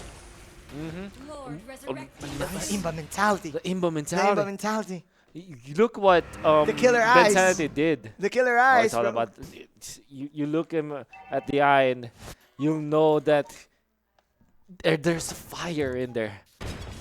Oh. Looking. It's the eye of the tiger. Eye of the tiger. It's the eye of the tiger, man. Eye of the Imba. This is Eye of the Imba. This is gonna be the story of all ages. There it is, Hades. This is going to be Cignal Ultra, your main heroes. Oh, Kiluwash. And Kiluwash. Oh, it got cancelled. The quicksand guard. Kiluwash will actually fall down. He will pop the immortality now. He got the immortality just on time. Just at the nick of time. What? Wait. He got it at just in the nick of time, man. But they actually died. And now, here comes Hades. And he will attack JP. JP running away. JP, where are you going? Where are you going, brother? Where are you going, brother? Cignal Ultra. Oh my. Oh my god, I cannot believe this, Wolf. I can't believe it. I don't understand This what's is what happening, we dream. really. There's not much to understand. There's nothing. There's nothing to because understand. JK Labajo knew how to deal with this. Yes. Everything is an illusion. Everything is an illusion. I saw it under the light of the moon. Yes. This is the answer. You need to rewrite the stars. Cignal Ultra. It's time to rewrite the stars. This is it. It's time for you to soar. Soar and fly. Soar and fly. Yes. There's not a star in heaven that you cannot reach. Raflesh has just Cignal gone. Ultra. Oh, Hades caught. Hades caught. Hades half health, but that is the shield. Oh no! 47 seconds on the death timer of greed. The flesh is... Oh yeah, okay, of course, the flesh will die. And now, Cignal Ultra. Who's in the backlines though? Kiluwash. Kiluwash. Who got the Lord? Who got the Lord though? I think it was Kiluwash. It was Kiluwash. It was Kiluwash. It was Kiluwash. It was Oh no! Cignal Ultra. What? Cignal Ultra. What was that? Mr. Anime. Mr. Anime, the real anime. Neglecting Cignal Ultra from their destiny. Neglecting Cignal Ultra from the Destiny, man. Kiluash activates the trap card. It's not over. It's not over till it's over, playa. But I think Not it as long is. as I'm alive. I think it is. Cignal Ultra, the Fighting Dreamers. The Fighting The Fighting Dreamers. Imba mentality. Okay. It's not over though, man. Not Gene, over Tempest though. of Blades. The egg is still alive. Mentality is... But 8 is still Oh, alive. JP! But JP is dead. JP is dead. No more carry. This is it. This is it. Oh my goodness. I'm losing my voice, Wolf. There's losing nothing. my voice. Cignal Ultra, they're feeling it. They're gonna take a game away from Aura PH. They're gonna win against the Diggus strategy. For the first Hades time win the dodge. in history, for the first time in decades. Oh For my. the first time in MPL century. No one has ever done this. Oh, yeah. Yes. Right. Right, you're right, you're right. We tried, we tried. We tried. But yes, this is it. Do you believe? I Wolf? feel it's the climb. Like I told you, I believe in the Miley climb. Cyrus. Miley Cyrus is proud. I believe in miracles. There could be miracles, Wolf, if you believe.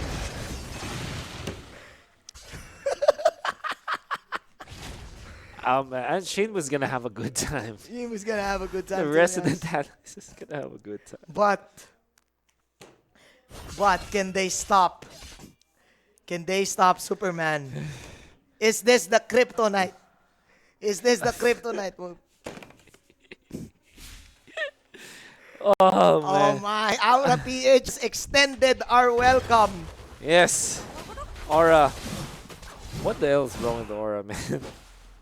The only 2-0 win that they had was against... What was it against? ONIC. I'm looking at the... It was against ONIC.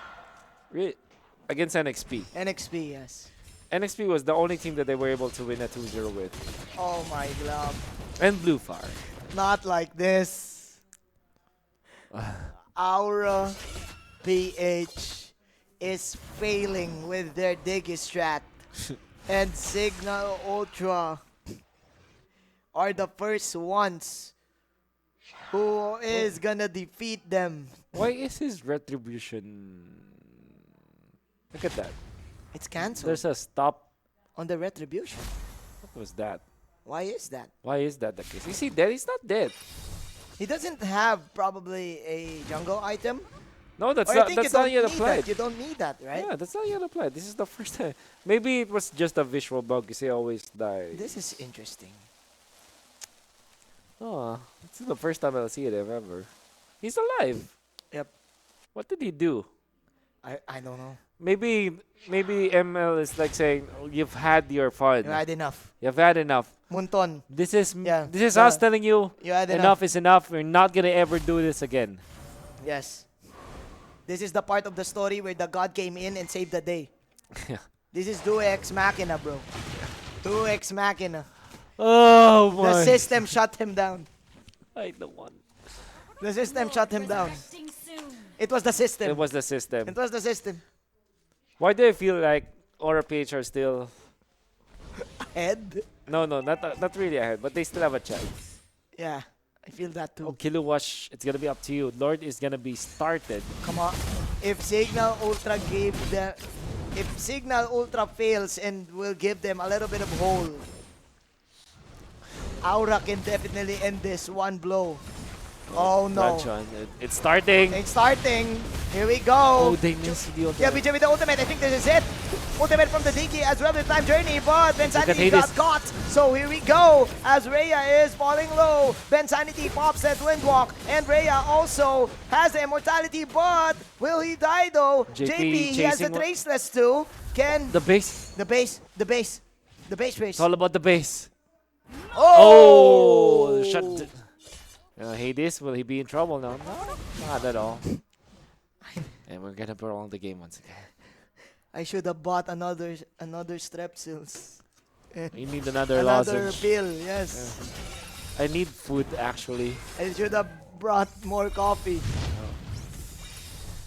Oh, Aura PH, why do you do this? Why do you did? Why, Delilah? What did the ML community do to you? Not to you? You do this. Why is this happening to us? Another diggy strat. Another diggy strat.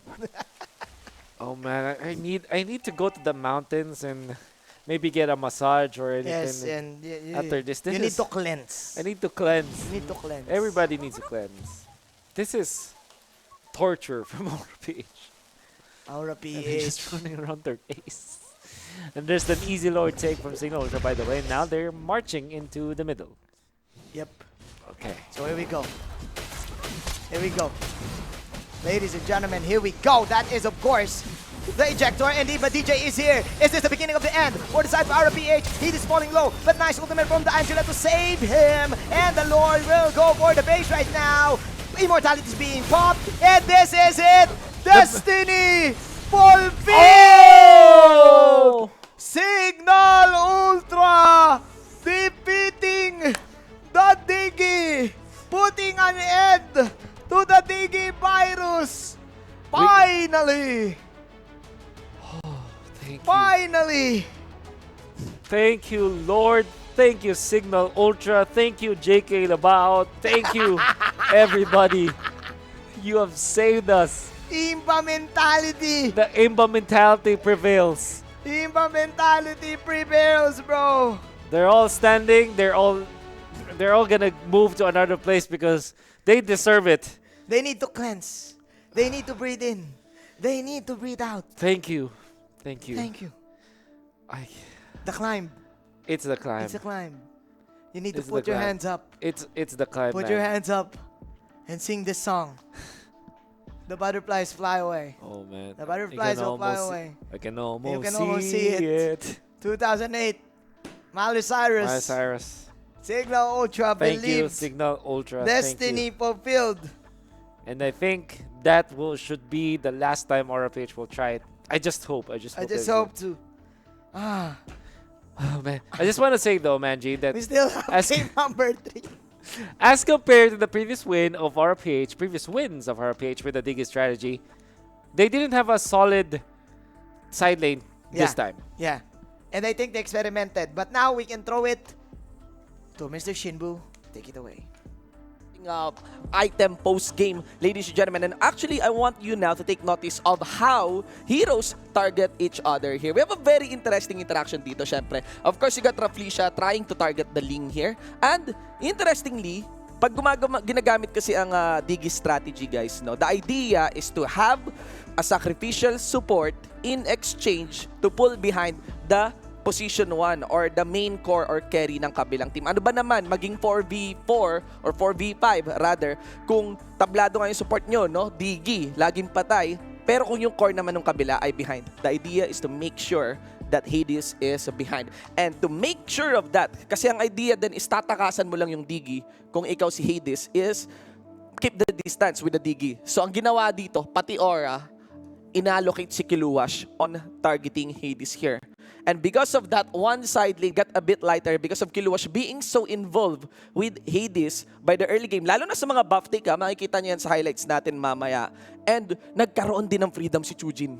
Mga tol, nagkaroon din ng freedom si Chujin mag-pop up. Binago niya yung playstyle niya sa Angela in such a way that it is not just a lane support. Chujin has been taking and racking kills, or ang mahalaga lang talaga, deal continuous damage, no, with this Angela. Kaya mapapansin nyo ang taas ng early game kills ni Chujin dito. And one of the highlights, or siguro kalahati ng highlights na nanggaling kay Chujin ay nanggagaling sa mga kills niya. And not necessarily on that supportive nature ng isang Angela. There's also one that step up here. Finally, naniniwala tayo dito simula sa Atlas pa niya, no? Ngayon lang din ulit nakabawi si paring Ben Sanity. And a combination of Ben Sanity and Chujin plus actually Hades din, no, has a very powerful catch patungo kay JP.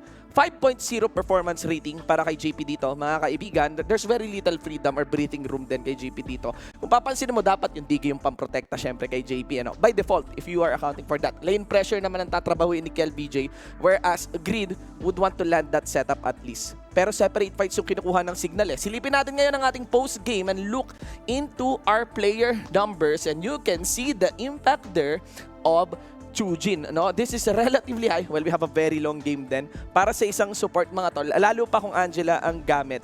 And naging high impact din si Rhea, no? And Imba DJ pala. Forgot to mention almost that he has been impactful on the arrows by the early game. Again, why? Because the early game got lighter with Kiluwash, no? Being involved in trying to delay Hades. And pag sinilip na natin, diretso na tayo kaagad dun sa smart highlights of the game. Pansinin nyo mabuti ang movements ni Hades, no? Against Rafflesia. He makes sure na whenever he is involved, he always runs away from Rafflesia. Ito muna, yung mga unang segundo ng laro natin. This is a very beautiful rotation, no? Mula dito sa side ng Aura PH. There, of course, nandi-disrupt na si Rafflesia dito for the blue buff. But look at that. A wild Kiluwash appeared joining in the party. At hindi pa yan. Actually, napatay ni JP, I think si Hades yata, at ibang membro ng Cignal Ultra down for the mid lane. These are early leads of course by Cignal Ultra, pero yung iba kasi dyan are Digifeed tactics. But nonetheless, look at this, no? Hades always maintains a good distance dito kay Rafflesia. Yun naman ang ginagawa ni Rafflesia is just keeping an eye towards Hades. Pero wala sila Imbi DJ, sila Ben Sanity, they've been popping off. Ito ang gandang play ito na ginawa ni, I think kay ano yata to galing Kiluwash, yes, kay Kiluwash. This is already the cleanup for Kiluwash. And that is the 6-minute mark. That is actually the successful pick-up na sana para kay Hades against kay Hades dito, mga tol. So, that's commendable performance there mula siyempre sa side ng Aura. But it was Cignal still able to answer. Lalo pa wala si JP doon. Pero nakuha kasi ni JP, turtle para sa laban na yon. And now, we had a game dragging on. Dito na tumataas yung value lalo ni Chujin as he has been involved mula kay Rhea para kay Ben Sanity. And for the most part, parang yung 4v4 fight config dito ng Aura at Cignal Ultra, hindi ganun kaganda sa side ng Aura PH. Kahit meron silang Digitactic. Hades still deals a lot of damage. And even sa tulad nila Kiel BJ at nila JP, ang hirap makatakas. Ben Sanity is also zoning them out pretty big time, no? Although nag-drag out yung game. I think by the 20-minute mark, nag-stall out yung game natin, no? Medyo tumagal. Ito pa lang yung ending part natin, 22 minutes yun. Meron tayo parang 2 minutes na parang drag down. And look at this. Hindi na clear itong minion wave na to. And DJ knows his stuff. Dumalo na rin si Hades dito just to focus on to the base. Actually, sumayaw-sayaw pa si si Hades dito sa may bandang Gedli. Just so, makuha niya yung attention ng Aura PH. And yeah, sobrang daming kailangan trabahuin. Hindi na na-focus yung minion. Guys, if you are defending, this is a very, very basic concept and yet overlook part ng Mobile Legends, lalo na sa mga viewers natin. If you guys are defending, to truly defend your base, do not target the heroes, target the minions. Okay? Doon talaga yung sure na hindi kayo basta-basta mapupush. Kasi kapag nandyan yung minions, nawawala yung backdoor protection ng turret. Sobrang lambot ng turret sa Mobile Legends. Ayun yan. Alright, congratulations kay Hades dito. Good job. I think he is the very first one to beat, no, na carry, na nakaranas ng Digi strategy dito mula syempre sa Aura PH. Though, the Digi pick has been chosen as the third pick dito, ladies and gentlemen. There's a lot of freedom for them to answer against that Digi pick, no? Nang pinilian nila, lalo pa ng Angela. So I think commendable performance din kay Chujin, mga tol. Kunin niya na yung giveaway code natin. Napaka-chunky nung laban na yon. Sobrang saya panoorin and it's totally exciting, you know, seeing a challenger rise up to someone who is established, much like the Aura PH squad. Bonus giveaway code din, tol.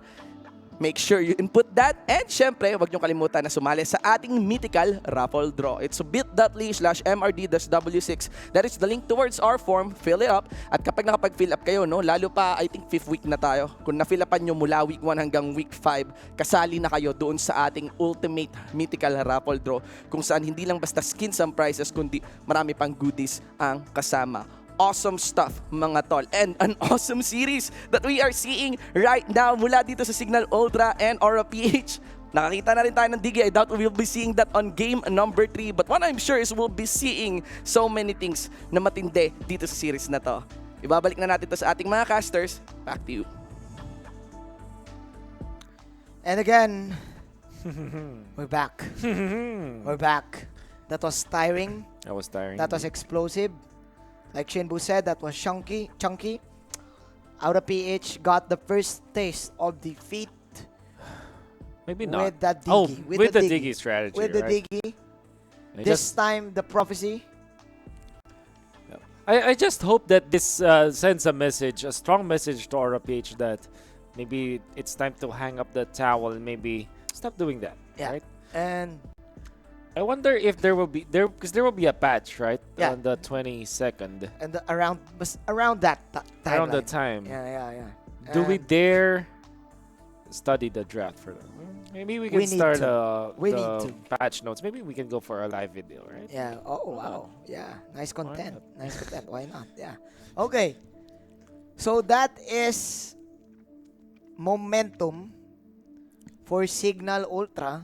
And they're now looking at the statuses. They're now looking at the post. The posts. Now looking What's at happening in the ML world? But look at this. Look at our PH. They seem unfazed. Because they know that they're still happy with it. They're still happy with it. They're the villains. They're the villains right now.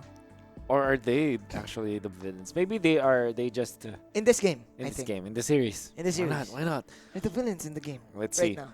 What will be the approach now for Aura PH? Are they gonna go for a Diggy strat? I hope not. Diggy is such a it's just a strategy that you already know what's happening, and it's all about the gameplay. We don't want that to happen. We want tactical approach, right? We want a tactical approach. I can't take it anymore if they go for the Diggy for the second time now. That's like the absolute nightmare, I'd say. That is, yeah. That's nightmare. That's worse than 2020, I think. Yeah. Or that is part of 2020. And the Diggy is not being banned here. It's okay. It's okay. There's still free bans for Cignal Ultra. Natalia though, I like it as well as the Cho. No RPH. They're gonna ban the Valier once again. Yep. They always ban it against Cignal Ultra for a reason. a lot of reasons. That's right. In the second phase, I like it too. But now our PH, they're smiling after that game. That's interesting. Yeah. But then again, Mr. JK, look at this. The momentum on the side of Cignal Ultra. Oh. He's laughing. They're laughing. He conquered that Conquered challenge. The challenge. You know what? This is actually really good for the contention for Cignal Ultra. There it is, the Valier ban. Because right now they are tied with ONIC PH in the rankings. That 1 point that they got away from the RPH side actually bolsters their chance here in the playoffs. In the playoffs, yeah. They are also further. How to say They're now this? at 10 points, right? Yeah, they're now at 10 points currently, increasing their lead over BSB in the standings. I think that's important. Oh. The Hilda ban. That's the sign. Are they taunting this? No, but anyways, I think Are that they the- baiting it, right? They might be just banning it out for the sake of banning it Of out against Rafflesia, RPH yeah. because Yeah. Rafflesia is so confident with that Hilda. Yeah. By the way, going back to your point, Wolf, I Yep. agree with you that ONIC PH is will shake after that victory. Yep. From Cignal Ultra, they're now ahead, and of course, if they win this, also, they will just tell everyone in the tournament that hey, we're also a threat. Yeah. Right? We've been not minding us in the first few weeks, but now with the IMBA mentality, Yeah. we can definitely show up. And now the Selena is banned. Cignal Okay. Ultra, what is your opening? Tams is open. Tams. Yuzong is open. Tams and Yuzong. I think you go Yuzong and Farsa as well.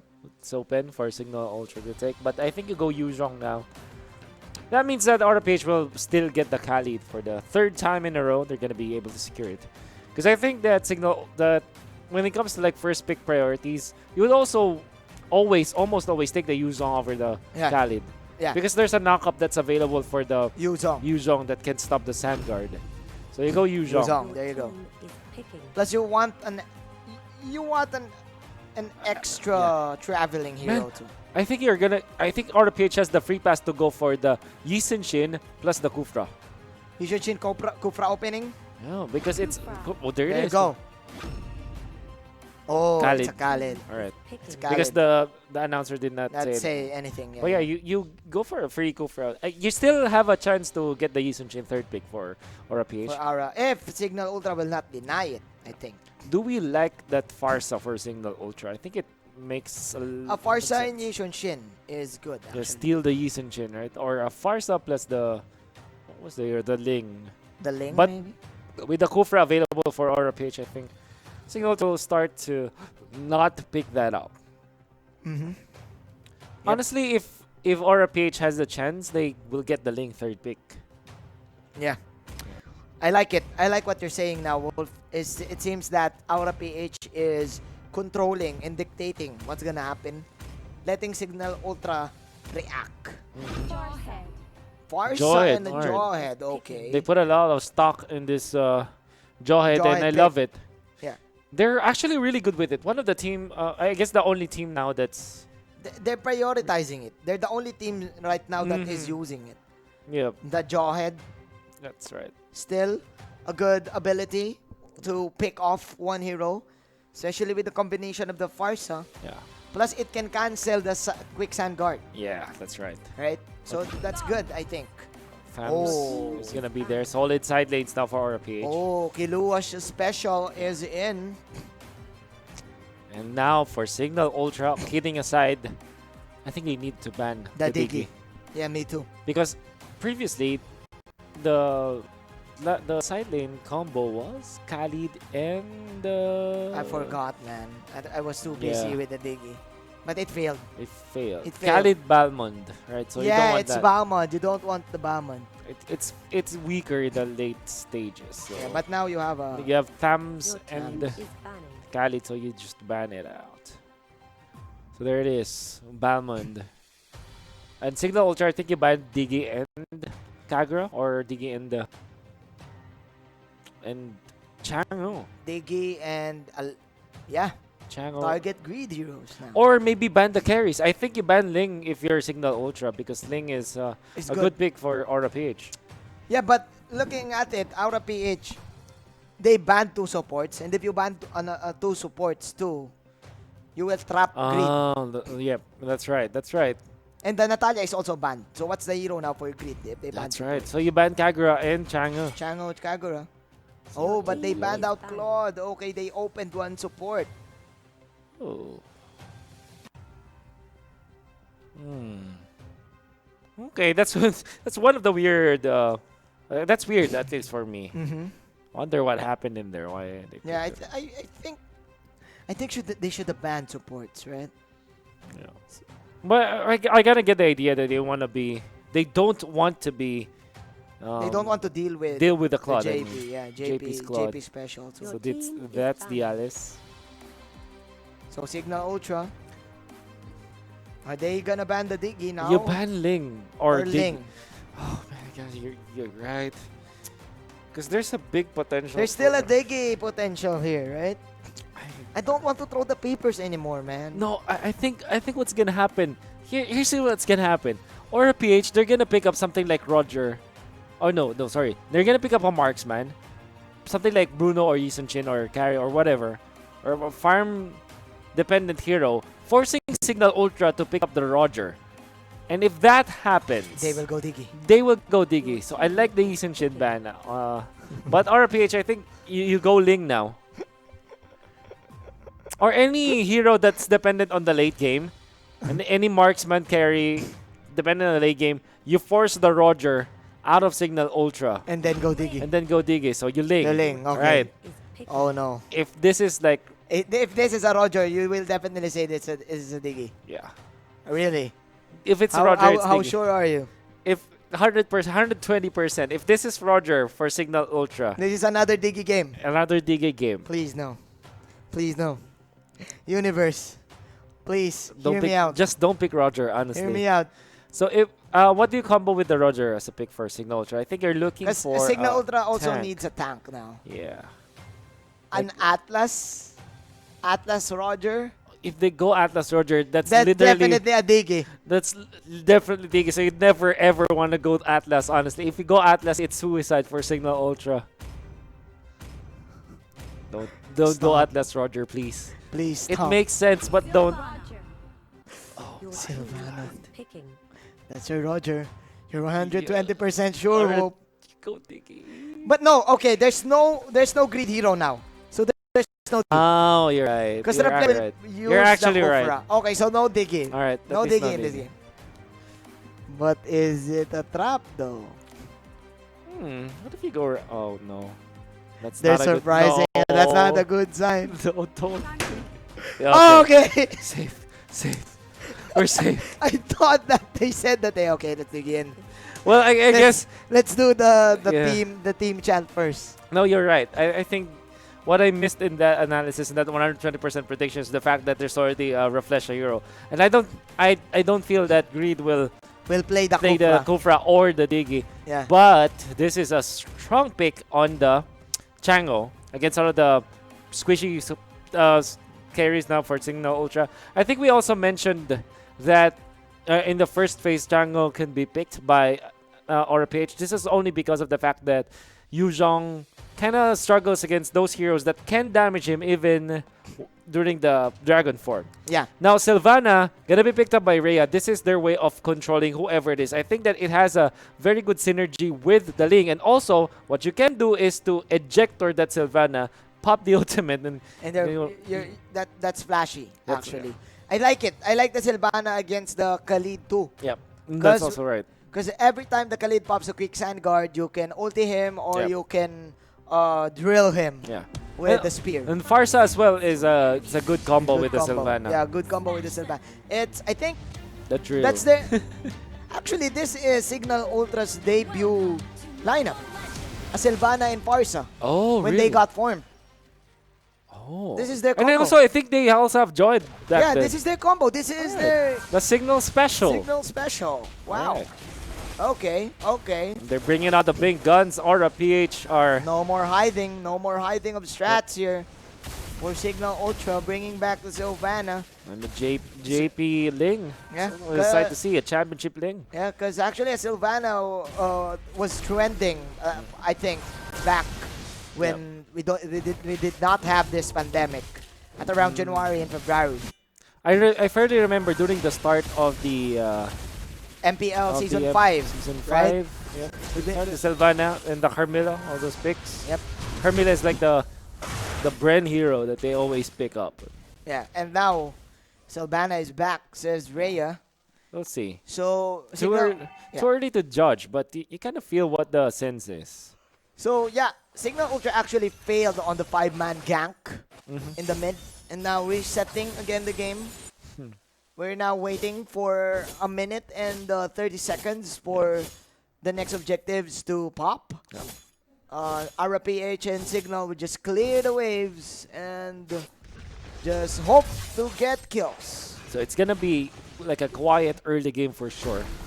Look at Ben Sanity just Resetting the reset. coin. Even when there's really no threat now, but RPH now decides the fight. Reflesh's positioning is gonna be key. There you go. Who gets it? Nice ultimate from no. JP, but oh no. This is the championship Ling you've been talking about, Wolf. And even the championship Kufra. That Championship was amazing. Cobra, amazing initiation from JP and Raflesia. Look at OJ. And look at that, they just cancelled out the TP. Forcing him. And They're forcing him to walk back. Oh, Cignal Ultra did not respect the fact that there are already 2 ultimates available in the top lane. Yeah. They fought and they were defeated because of that. They badly wanted to secure that crab coin and it led into their doom. So what you saw right there was Tempest of Blades comboed up with the jump of the Kufra. Wow. And I think that's easiest 1 to 3. Yeah. And then you have the sand what do they call it? Quick sand guard. No, the Raging Sandstorm. Yeah.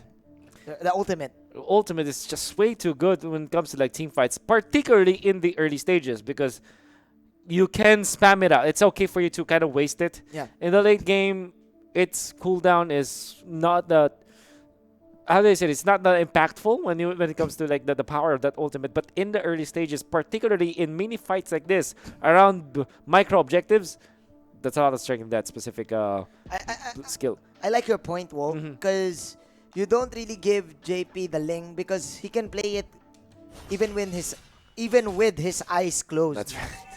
That was He so knows. swift of him using the ultimate, and then he knows who to target. Yeah. And with that early advantage, JP now will reset, will take another purple, will extend this purple, and can probably snowball. This is dangerous. This is a maneuver from most teams when they employ the support, wherein they go for a power push or a crab coin take, and they put their mage in the middle just to get some EXP that put Greed until level 4. And while Refresher is trying to get himself level 4 as well, was punished by Cignal Ultra. Yep. And now Kiluash is now trapped from that Sylvana ultimate, but still Mentality will pay the price. Outplays coming in from Kiluash and company. JP once again. And here we go. Look at how quick he does grab those swords, man. The swords of revealing light. And calculated. Championship Kufra. He's back. Oh. Yowie, watch out. Everybody watch out. Reflesha is still in town. How many championships have they won? With the Scoopra, With right? Scoopra, not only the Only MPL. 2. Yeah, I can count it. 2. Two championships. Right. But also outside of MPL. Yeah, okay. Yeah, outside That's of it. Right. Probably 3 or 4. Alright, 3 or 4, right? Yes. So 1-5, Aura PH. That was clearly an outplay, man. That was. I think Cignal Ultra had the upper hand on that on the space and on the position on that play. But this is JP we're talking about. Yep. And his timing on the link is just way too good. And you need Bensanity to focus him. Cotton Inferno, right? where is it? But the Vengeance and the Cotton Inferno delaying the the death of execute is- LBJ. But okay, there's the execute. Meanwhile, Reflesha comes in with the passive and Greed comes in with the second skill. Oh, That, the wow, lineup. nice meteor shower. The Nice lineup. meteor Oh, shower. and JP! JP once again cleaning house. All of a sudden is here. Hades wants to fight, gets a kill. JP with the plates ulti forced out. to out. Man, Greed positioning himself, patiently waiting for the right moment to land the meteor shower. Yeah. That was amazing. Oh. Okay. Ulti got baited. This is still JP versus Hades show. Yep. Sandstorm to fasten the bottom lane push now. So it's okay. Cignal Ultra is still doing fine because Yeah, I agree. of the bottom lane pick off onto KLBJ. It could have been a different story if KLBJ would have survived that. But what? what? Nice dodge. He tested it out. Yeah, nice dodge actually. Okay. From Imba DJ. This is what happens, Reflesha, if you use the Digi often, man. You Because you don't target the ultimate of the Digi, you just press it, right? Come on, Raf. Come on, Chan. I kind of wish that it might be just the last that we see it anyway. Man, it's just This is interesting. it's just weird. Even champions make mistakes, right? Yeah. There you go. That was the lesson there. RPH as good as they are as the champions. Oh. Imba mentality. Imba mentality. The black Imba Already. went in, but Reflesha again with the initiation. Doesn't have the bouncing ball to get out. Won't even pop the mistakes, Tyrant's man. Rage. Mistakes were made. Aura PH fumbling and tumbling down. Cignal Ultra, Imba DJ. Another huge steal from his team, from his squad. Gillette Instant Replay will be showing us how Cignal Ultra was able to time that perfectly well. I love the fact that Rhea committed on just controlling Ling. You can see Farsa. Wow, that was just a rebound. That was just very. Yeah, that was quick. That was the Feather Airstrike Very and what was it? And the Curse of Grove. Sorry, that is a Curse of Grove. Oh, there it is. Going in Reflesha side by ultimate. side. But the Reflesha ultimate once again. There you go. Mensanity and the EDs are running. And yes. Aura PH will just get one. Oh no! The instincts, man. Oh. Reflesha getting the bird. Can't run from me, says Reflesha. Rough lady connection, man. And they got the kill on the Yuzong as well for a total of 4. That's Aura PH for ya. And a wipeout. Because Kilowash says, it ain't a wipeout without me. Yeah. I need to be. I am also a star of this team. Yeah. I'm Mr. Anime. Mr. Anime. Yeah. Just like that, Wolf. Oh, Aura no. PH now having the lead back again. Oh, Raplesha dodging the the unstoppable force. Man, as good as the lineup of Cignal Ultra is, we kind of forgot the fact that this is RPH's signature heroes like JP, Ling, and Kufra for Raplesha. Yeah. And Kel VJ with the with the thumbs. You don't want to give that at all. Yeah. To RPH. You don't. And now, Cignal Ultra zoning the Lord. I think this is an early Black Dragon. Oh, look at that. Meteor shower to Chujin. Yep. That was clearly a mistake. That's what we want to say, but the turtle will be taken nonetheless by Cignal. Yep, that was the main plan, but KLBJ is here for the flank. Here we go, Rhea with the ultimate, but here comes the King with the side. Nice raging Sandstorm as well, but that was a miscommunication for Cignal Ultra. Nobody's targeting who. Insanity. Kiluash still with the Desert Tornado to survive inside of the tower. Plus the quick sand guard. He will just sand walk his way out, as Aura PH will also take the purple and will now the combo. Wow, take the mid-tier shower in front of Rhea. With the dump from Reflection as well. Now they steal the orange buff. And this, yeah, All is good in the world, man. this Jawhead is failing with his attempts. Ben Sanity actually trying his best to get a hero from Aura PH. Man, I'm just happy that we're seeing normal Aura PH, right? They make mistakes, but they don't intentionally feed. Yeah. I think this is right to watch. Reflection back on his comfortable hero being showing us some the Kufra, vintage Reflection. Yep. Showing us good plays all around. Yeah, but and then they forced an ultimate on the dragon. On the dragon. So yeah, Aura PH actually are now in control. And look at this is what I love about Aura PH. Whether or not the Lord will come up, they will immediately position themselves to take it. That's right. They will be the ones first inside those pivot of the bush, inside the checkpoints. And with that, they're fully in control. Just like that, RPH are back with a track and Sujin. Oh my. Chujin even falling. Hades right now can't do anything. Chujin didn't see it coming, and that means that the Lord will be taken by Aura PH. And you're kind of feeling that the lineup of Cignal Ultra are dwindling down when it comes to the firepower. But that is just understandable. Aura PH knows this. Yep. As cheeky as the game 2 was, this one is very standard from Aura PH, getting their signature heroes as well. Yeah. I think this is game, man. Yep. But probably 80 to 20. Cignal Ultra still has the comeback, but oh no. Man, oh man. Look at the damage, it burns. The meteor shower. And it's coming from a support, so that's bad news. Bad news indeed. With the burning sensation from the glowing one. Yep. Aura PH, ladies and gentlemen. Showing us that, hey, we like to experiment in game 2. You can't stop us from doing so. Yep. There it is.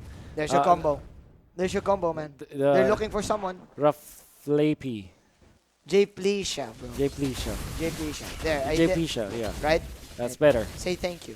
Thank you. Thank you. J Pleasha. J Pleasha. Alright. There you go. So yeah. Oh, Raging Sandstorm deep inside the base. Kiluash paying for his life, but the mission was just to get the tower. And Aura PH now backing off. But is it though? Because it's a fake back. Look at the bottom side. JP now initiating. Oh man. Oh my god. Aura PH showing us how to close it out in games. And JP is going to be safe. Yes, he is, because there's cover fire from Greed. That's how good they are. They know how to cover each other when they're trying to retreat, and they also know when to go in. Kiluash jumped, surprising Cignal Ultra, and Aura PH was ready for it, and that's why they were able to get the security on the turret in the middle. You could hear the command, right? For sure. Based on their movements. That, hey, it's just going to be a fake back. Ultimate from JP, he will dodge Bensanity's rockets as Replacia will take out the immortality. Man, they should have seen that coming, God. honestly. Why in the world will a Ling actually hit a turret in front of you without an exit plan? JP knew exactly that Cignal Ultra will bite that bait. And because of that, And they bite the dust. they bite the dust, indeed. Oh, this is it. I call this the smart position of Reflesha. Like, Yeah. look at that smart logo. The He's smart logo just gonna is- stand there. is in There the- it is. There you go. Literally, that The is smart position. the smart position. The smart position. Thank you, Smart. Squad up with your team, man, and apply Squad. this gameplay. Yeah. With Reflesha- Smart game free for all, right? That is his spot, honestly. Yeah. That's my spot. The smart You don't position. go to my spot, says Revelation. And Aura PH. We all Jake- thought that Cignal Ultra, yes, they were destined, but they're only destined to defeat the Digistrat, not the It's a series. big accomplishment, however. Not, I think they're the only team that did that against Aura PH, and to me, that's a big achievement in itself. You will put that in your resume, right? Nope. Cignal Ultra defeating Yep. first ever to defeat around the Digistrat. And there you go, another dodge from JP. Ed is still alive. This is it, ladies and gentlemen. Give me your applause. Bring back the papers. Because Aura PH will put an end to the happy faces of Cignal Ultra, throwing everything. That's it. Aura PH, another 2-1 victory. And you can't really put a price tag on this. This is amazing from Aura PH. But I kind of have to give it to Cignal Ultra. They made the Aura PH work. Even in game number 1 and game number 3. Particularly game number 2, right? But Yeah. in game 1 and game 3, it was really difficult as well, right? Yeah. The side of Aura PH. I mean, it came close. I gotta have to give it to Cignal Ultra. If you're hearing this, Cignal Ultra, do not be afraid. Do not be daunted or anything, because you did a fine job battling it up, showing up today, this Sunday, against RPH. Yep. They were huge characters in Game of Thrones. Yep. But unfortunately, they did not make it to the season final finale. season. There you go. But that was impressive still. They still got 1 point, so Yeah, that I puts like it. them up to 10. points. What if Aura PH, is this a strategy? Because yesterday, they experimented in Game 2. They gave a point. Maybe. And now, another experiment in Game 2. Maybe. Are they Maybe. willing to give points to other teams, though? I don't know. That's it's interesting. That's That is- interesting, I'm sure. That is an interesting debate to have. But yes, ladies and gentlemen, that is the game. Don't go away, because we're still waiting for another match. I think this is interesting. ONIC PH versus NXP. That's right. Very important match for ONIC PH Yes. after their 2-game slump, and NXP catching steam again. This is the NXP weekend, and so far, They've been winning. They've been winning. 2 out of the 3 so Yeah, far, they've and been they're gonna be showing up in their 3rd match here. And if they do close it out, that's gonna be a fun weekend in the Aether house for sure. Of course. More TikTok. More TikTok. More TikTok and more playing with girlfriends, right? Right. But ONIC PH, they are also in that slump. But Yep. later we'll talk about that as we will throw it to Shinbu now. Go take it. Segment. Maraming salamat syempre sa malupit na shoutcast mula sa ating mga casters. 2-1 para sa Aura PH. And yeah, no? If there are certain moments dito sa MPL na gusto nyo mapagbantayan, it would be moments of greatness. I would dare say for this series, maybe not for the game, but for this series, I think ang daming moment of greatness mula sa Cignal Ultra. Very commendable performance pa rin mula sa Cignal Ultra. Although we're seeing bronze here para dito sa ating scoreboard. But here's the thing, no? It is actually of the potency of the composition ng Aura PH, no? They have a very solid front line. And with this kind of result, doon ko lang na-realize talaga yung hindi pala doon, no? Doon lang na-emphasize lalo yung impact talaga and power ng isang Khalid. Works so much like a Khufra, except that meron siyang regeneration at meron siyang napakagandang AoE and pwede siya makiduel, no? The Raging Sunstorm is really a very threatening skill anytime, anywhere, no? And also, ang solid ng frontline dito ng Aura PH. You're gonna be seeing silver tier performance para dito kay Kel BJ. Pero there are so many moments of greatness din para kay Kel BJ, especially in dueling with Cignal Ultra. That is, you know, kahit sabihin natin hindi super high kill count yung kanyang thumbs dito, I think if titingnan natin yung kanyang raw stats in terms of damage receive and damage dealt, solid pa rin. JP is on the Ling. No surprise on this kind of performance, lalo pa kay JP on the Ling. Na-nerf na pati yung Ling, no? Pero alam natin, pinakita ni JP that he doesn't bother, no? So, looking into the post-game stats, ito nga yung sinasabi natin. If you look onto the performance here of KLBJ, pagdating doon sa thumbs, that is quite sizable in terms of damage received, no? Sulit na sulit yung kanyang counter and Inferno dito. Of course, expect mo na yan kay Raflisha because he's also very involved and he has his fair share of fights na kasama siya na talagang high impact din kasi 4-3-11 na very very high kill participation on this main tank of Aura PH. Kilos, may mga parts na sakto lang pero I think, you know, the Raging Sandstorm was pretty much on point for that game and that's why everything just lined up properly for Aura PH and it escalated very much in favor of them. Hades tried for the consistency. I still have questions syempre on the Sylvanas, although probably because, you know, you do just want to really have that dueling capacity, maybe for the Khalid, maybe for the Thumbs then. But I think there are better heroes talaga. And you'd want the element of crowd control sa Aura PH. Kasi what makes the Aura PH composition so good is hindi lang durability para sa frontline nila. It is of the amount of sheer crowd control na pino-provide AOE ni Kufra and ng Khalid dito. To the point that Ben Sanity tried to replicate his playstyle mula dun sa game number 2. But remember, game number 2 is very different for Aura PH because that is a Digi composition game and dito nagsuffer yung jawhead ni Ben Sanity. Ayun, alam natin yan. Ibang composition, ibang playstyle dapat yung ginagawa mo pa rin even with the same hero. Okay na sana, nakuha na rin sana yung Yuzong pero naparusahan pa rin. Now, on to the smart highlights of the game. Ladies and gentlemen, makikita nyo nga dito kung gaano kaagad may magandang control dito ang mga taga-Aura PH. GP is someone who's very willing to actually land and dive, especially for the early game, as long as his buff is secured. Alam mo yan, hindi ka na nahigla pababa ng kalaban mo, edi ikaw naman. And there you go, you got Raflisha as well, making his fair share of explosive plays. And just from the 4-minute mark kaagad, may 2K gold lead na ang Aura PH dito. Also want to mention yung beauty ng composition dito ng Aura PH na, alam mo yan, they have a very solid backline damage in the form of the Chango just so they could establish pressure here.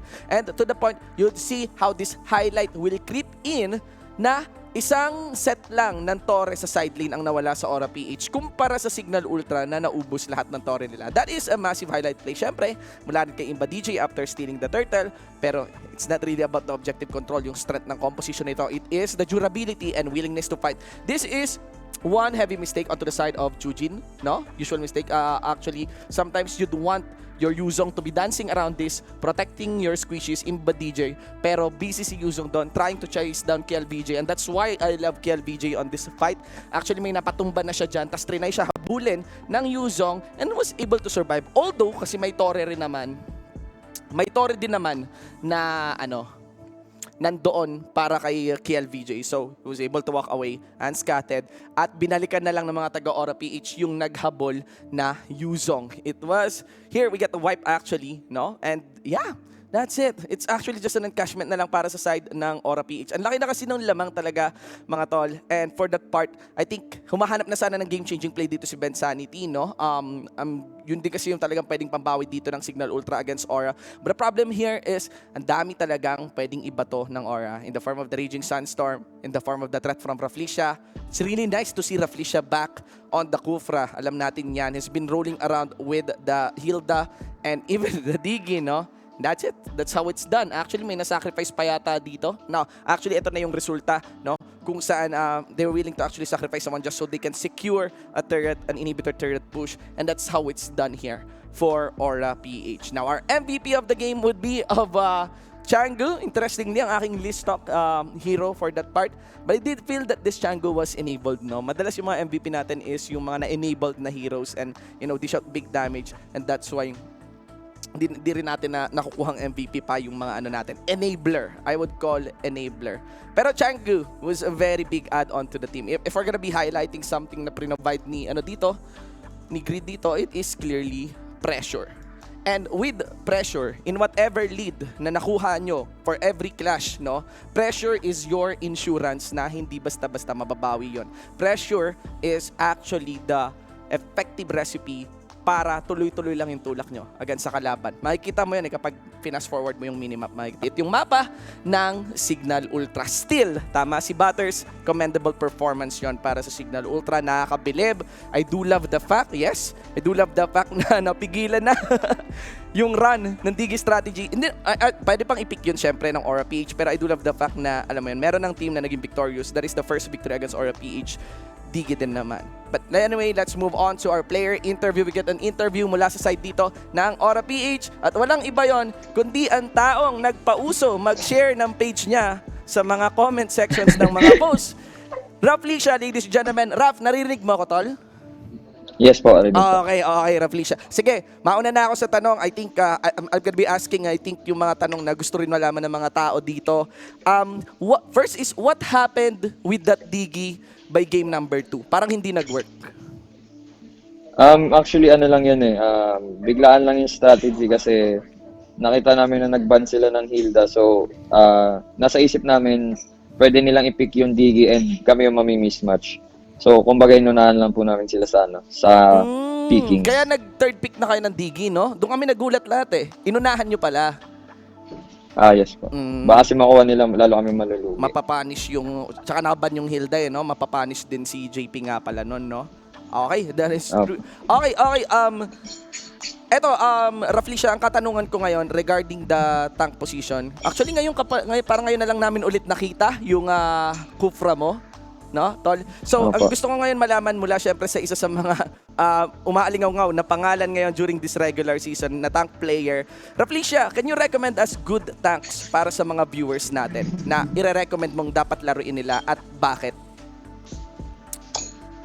For me, yung mga meta hero muna ngayon eh. Yung mga, siguro mag-start sa basics. Yung mga katulad nung ginamit ko kapon, Hylos. Kasi isa siya sa basic hero na basic siya sa controls pero hindi mo magigets yung mechanic niya kasi mahirap talaga siya gamitin. Hindi ka pwedeng lumalim. Kumbaga gano'n. Doon nag-i-start yung playstyle. Tapos the rest nun, pwede ka na mag-pick ng mga Kufra Atlas. Kasi doon mo na magigets yung protecting ng core mo tsaka yung setting ng clash. Yung parang initiate na or setup, ganon, dahan-dahan. Opo. Okay, sige. So, noted on that. We got Hylos, for going back to basics, and Kufra and Atlas naman for those initiates and maybe higher level playstyle. Sige, paring Raf, yun lamang din ang aking katanungan. So, eto na, hindi na comment sections, tol. Pwede ka mag-plug dito at pwede mo ring pasalamatan lahat ng gusto mong pasalamatan personally at galing syempre sa team mo. First of all, thank you kay Boss Chris. Thank you so much for trusting us. Shoutout sa fans ng Aura PH. Thank you for supporting us. Shoutout sa family ko and shoutout sa girlfriend ko, si Rizzy Pardinas. Thank you for supporting us. Shoutout sa pamangkin ko na si Julian. Enjoy ka dyan. Thank you so much, guys. Maraming salamat. Ayun. Maraming salamat din. Maraming salamat din, JP, at syempre sa Aura PH for that commendable performance. Mabuhay kayo, tol. And there you have it, ladies and gentlemen. JP, Raf Licia ng Aura PH, walang iba. Grabe yung pag-alingaw mo syempre ni Raf Licia talaga, especially on that time that he pioneered picking the Digi on MPL-PH. No, medyo matagal na rin naman yung Digi strategy. Nakakatuwa lang yung fact na willing siya i-gamble and willing talaga yung Aura PH pull off yung ganong strategy legitly as part of pro play. Giveaway code, ladies and gentlemen, kunin nyo na yan. Alright, those are awesome goodies syempre mula sa MLBB at meron pa tayong pa-bonus. We got our bonus giveaway code lalo pat na-achieve natin yung ating 10,000 mythical raffle draw entries. So, keep on claiming that, no? Keep on claiming that. Sa inyo na yan. Palagi yan. Every solo analyst segment natin, may binibigay tayong ganyan. So, do not hesitate on capturing it, no? Picturean nyo or something like that. And, syempre, yung ating mythical raffle draw, no? Na link. Fill it up. It's at bit.ly/MRD-W6. That is gonna be the form for next week, syempre. At para malaman nyo rin kung kayo yung mananalo, diba? Kasi ina-announce natin yan every week in the form of paroleta. And if you filled up 5 of that form throughout the whole regular season, then you get a chance to participate doon sa ating Ultimate Mythical Grand Raffle Draw kung saan hindi lang basta skins ang prizes kundi awesome goodies din mula syempre sa MPL. So, yun na muna tayo mga tol. We have a very, very exciting series number 3. Mamaya yan, we got ONIC versus NXP for the finisher of our weekend for this MPL. Kaya naman hindi ko na kayo patatagalin pa. Maraming salamat syempre sa sponsors natin that makes this event possible. We got our official telco partner, ang Smart. Ladies and gentlemen, squad up, rank up, and keep up with your favorite teams as Smart powers up your game with free games for all. Get up to 14GB for Mobile Legends and Facebook Gaming for 7 days. Simply download the new GigaLife app and choose free games. Also, bigger shoutout sa ating official sponsor, ang Realme Smartphone. For all your smartphone gaming needs, Realme has got you covered with the Realme 6 series with an ultra-smooth display, fast charging, and powerful processors. Bigger shoutouts as well to our official sponsor, ang Gillette. No? Get free diamonds with purchase of Gillette's Mach 3 Razor, Vector 3 Razor, or Blue 3 Simple Force Pack in select Pure Gold doors nationwide. Maraming salamat din syempre sa ating partner in eSports. Get 5% balikbayad when you purchase your gaming pins via PayMaya, the better way to pay. Promo runs until September 15. Our partner in eSports din ang TikTok Live. And of course, be sure to check out MLBB's channel in TikTok Live. Get a chance to win legendary prizes from ML, our official gaming headset partner. Maraming salamat po sa Logitech G and the whole MPL-PH. Season 6 is powered by none other than Moonthon. So, for this break time, iiwan ko muna kayo sa ating Realme Top 5 plays of the series.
Game to be great?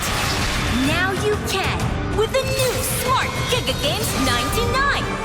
Get 1 gig data all day, every day for Mobile Legends and more. Game to be great with Smart Giga Games 99.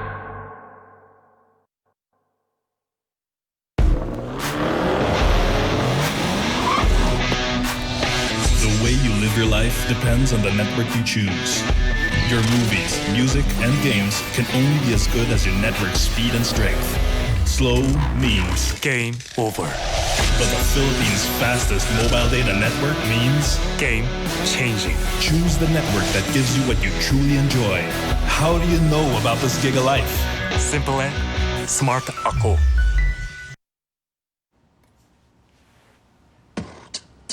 When uncertainty is our reality, we rise above with the things that matter. Gigafy happiness. Gigafy love. Gigafy friendship. Gigafy dreams. Gigafy hope. With smart Giga music, video, games, work, and stories, we let our passions run free in the new world we face together. Smart, live Giga.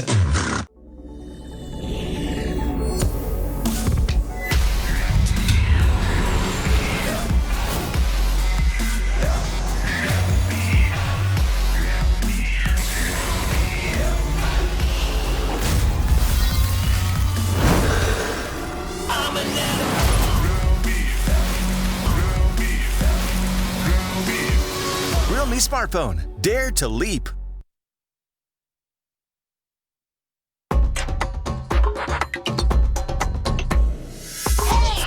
Watch me, feel me, feel me. Hey, you wanna go? Just follow me. Let's go. Let's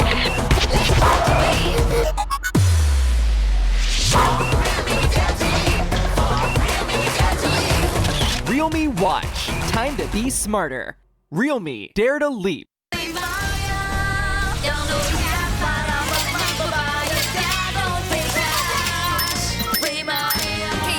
Don't pay cash. Pay Maya. Para may balik bayad ka.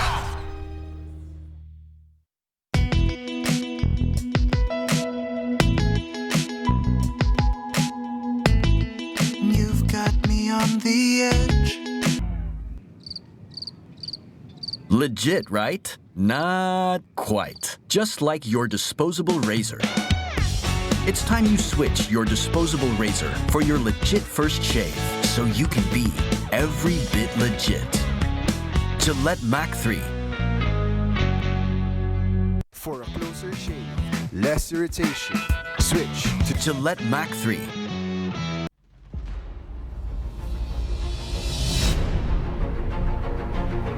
May mga masayang times, may mga bad times, and yung mga experiences na yung humubog sa akin, so yung mga dadalhin ko this MPL Season 6 para mas maging better pa ako and yung team namin. As long as may Venus sa ONIC, hindi basta-basta matatalo ang ONIC.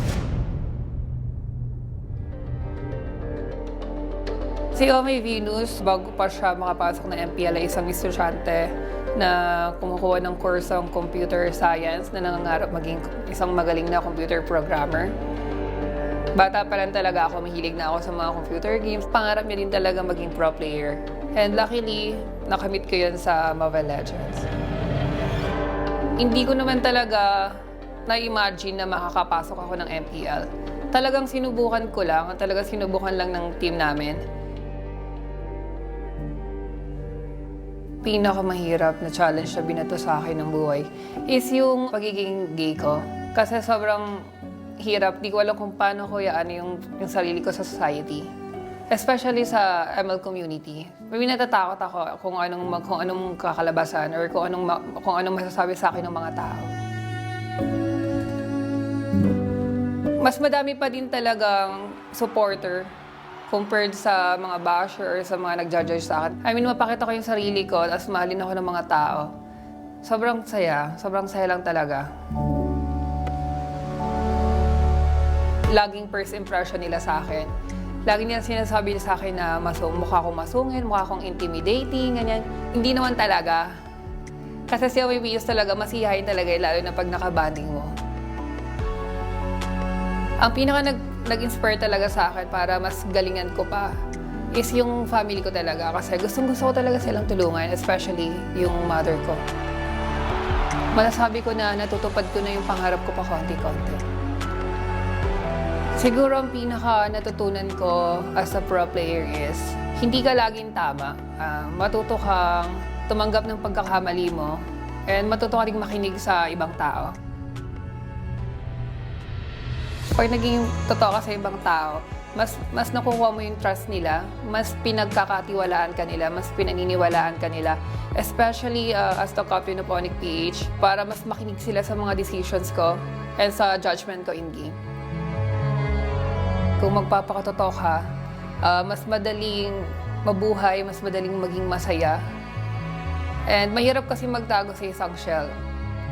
Pakita mo lang sa tao kung ano at mamahalin ka na nila doon.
We are now at the final game of the day, serving it up, Garris May. If you get that reference, I am your friend. There you go.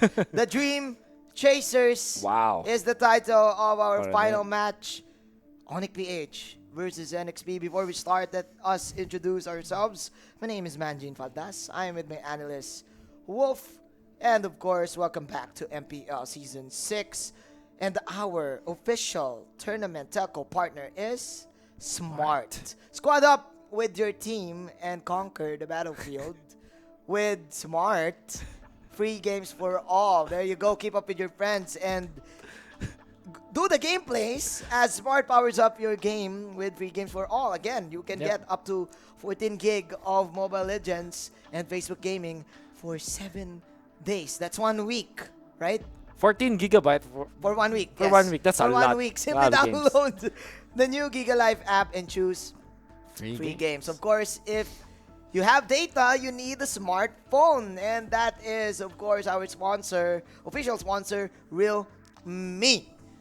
For all your smartphone gaming needs, Realme has got you covered with the Realme 6 series. I believe that's Realme 6 and 6 Pro with an ultra smooth, fast charging and powerful processors. And of course, we would like to give thanks to our another official sponsor, Gillette. Get free diamonds with every purchase of Gillette's Mach 3 Razor, Vector 3 Razor, and Blue 3 Simple Force Pack in select pure gold doors nationwide. We also like to thank our partners in esports. Our first partner in esports, of course, PayMaya. PayMaya. Get 5% balikbayan when you purchase your gaming pins via PayMaya, the better way to pay. Promo runs until September 15. Also like to thank another partner in esports, TikTok Live. If you search the hashtag Mobile Legends, you're gonna have a chance to not only win skins but also see the legendary videos of our community in TikTok Live. We'll see you there for sure. Also like to thank our official gaming headset partner, Logitech G. Here like a pro. And powered by Moonton. No official power. That's the official power. Look at that. Look at that. Look at that. I can sense it. I can sense the power. Speaking of power, Dream Chasers. Wow.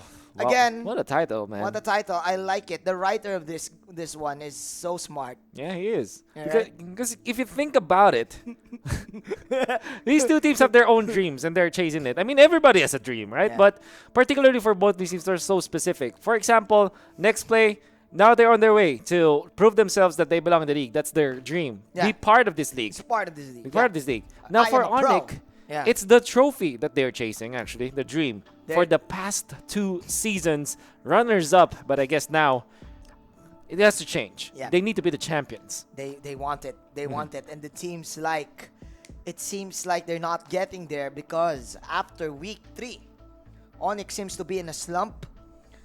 The question is, are they gonna wake up now? Because yesterday, if I'm not mistaken, is that yesterday? Or is that on Friday? Yeah. Friday.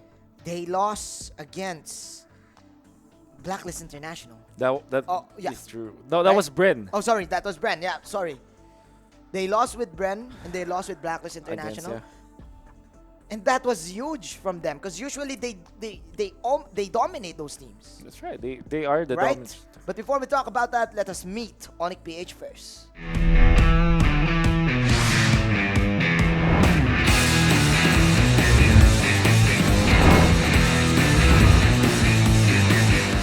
Paano nagsimula yung career ko with Dilar, Wise, and Iyaknu? Kung paano namin na-accomplish yung mga pangarap namin sa buhay. Most memorable moment kasi sa MPL-PH is yung mag-champion kami nung MPL Season 3 and mag-represent ng Pilipinas sa MSC 2019. Pinaka-memorable na nangyari sa akin sa MPL yung umabot kami ng MPL playoffs tapos nalaglag kami sa upper bracket. Dalawang beses na kami ng season nalaglag sa upper bracket pero hindi kami nawala ng pag-asa. Dalawang sunod na finals namin kasi sobrang laking achievement na sa amin nung makalaro ng dalawang beses sa finals. May mga tao dyan na gustong-gustong makarating ng finals. Pero yun, nagawa namin yun ng dalawang sunod. Di-describe ko yung team ko as mapanakit kasi sasaktan namin kayo di sa MPL Season 6.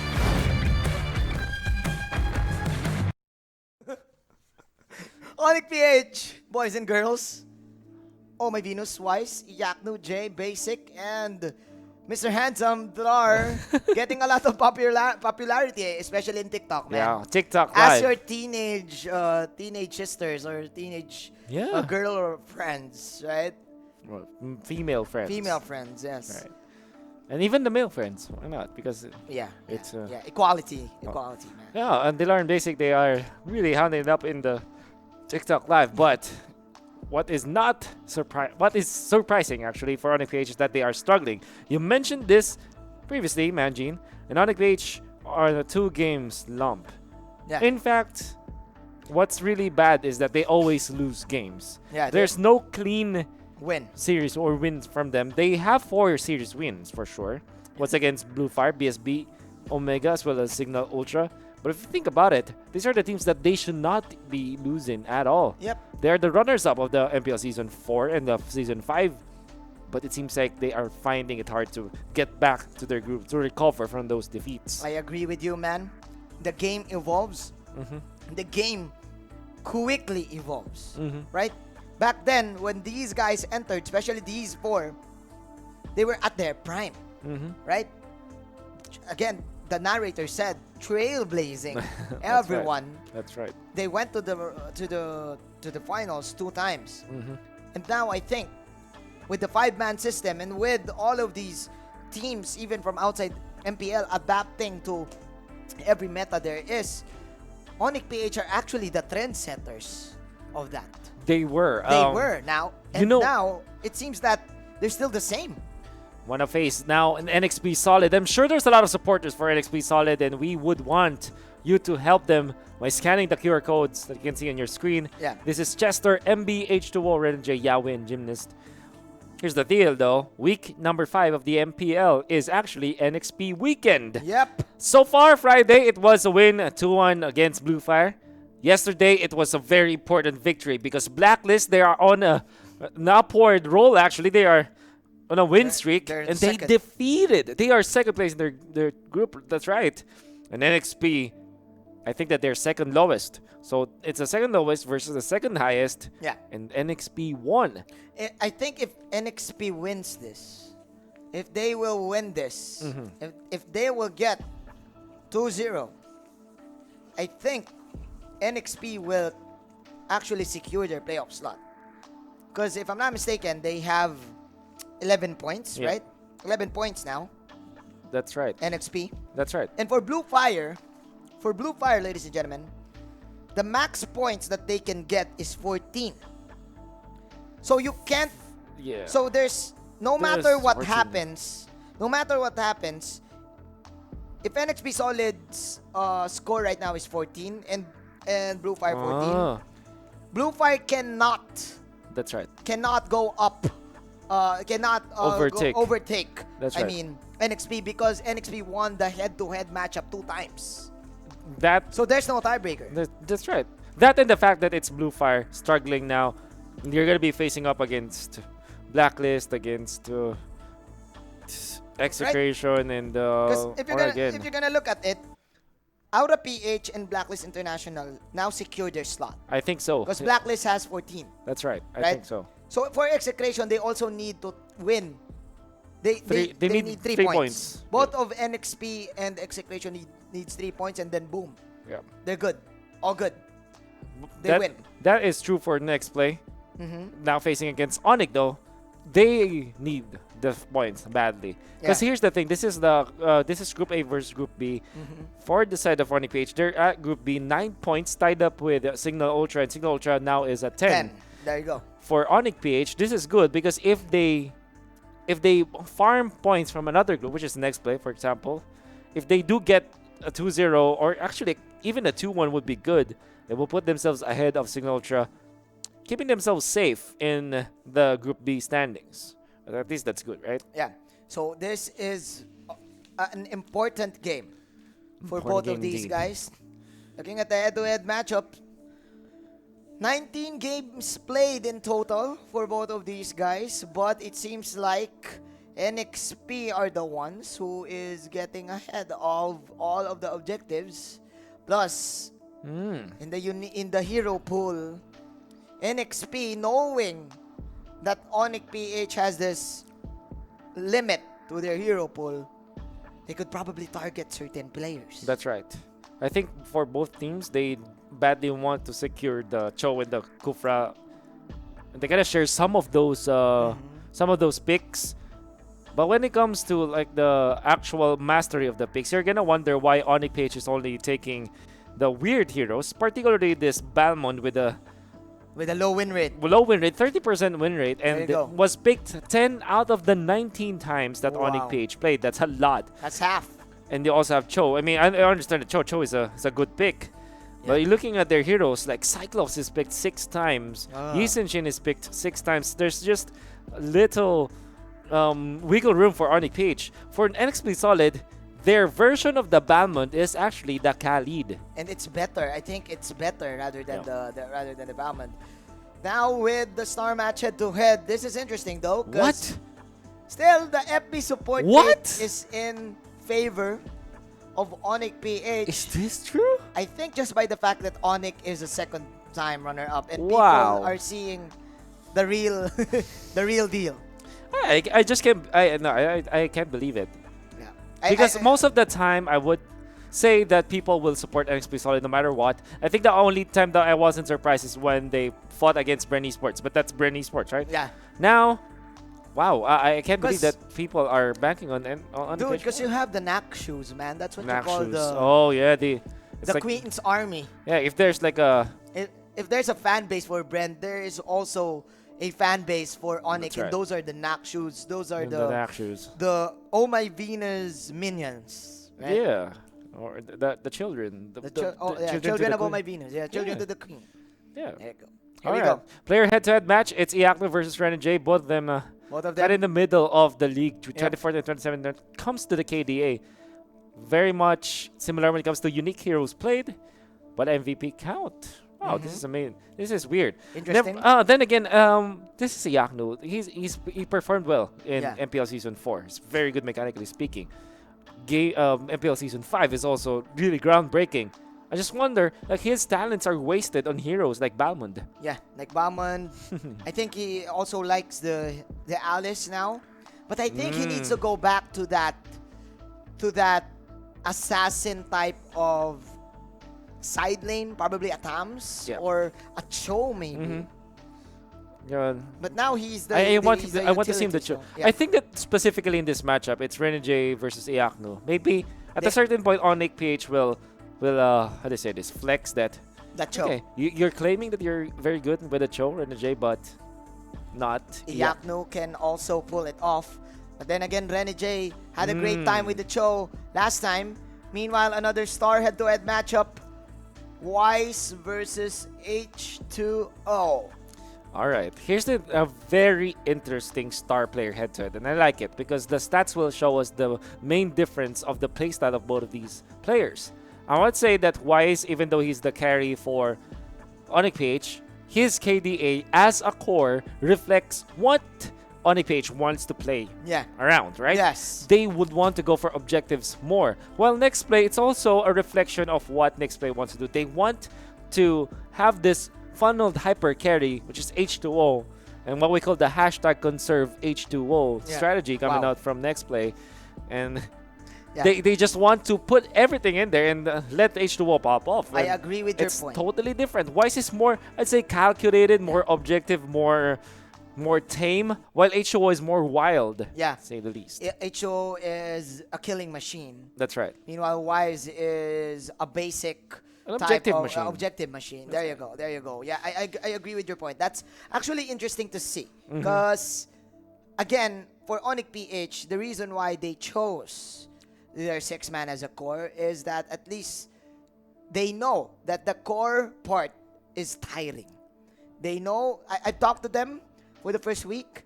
They know that it stresses them a lot in the core Really? department. Wow, that's an interesting thought. That's an interesting thought. And Wow. and they said, why not? Why not? So if it's time for us to switch up something, we could go for basic. We could go for the killer instinct.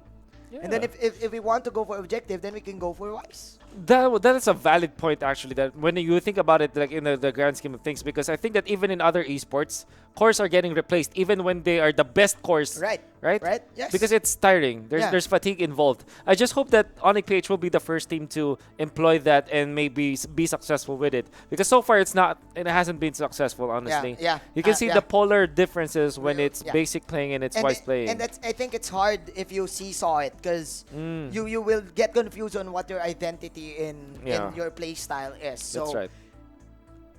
That's it. that's the opposite of NXP. Because NXP, they know what they're doing. They know that they need to make space for H2O. Probably that's the reason why Chester and Yahweh switch roles for a time so that Chester can look out for him more. That's right. Better.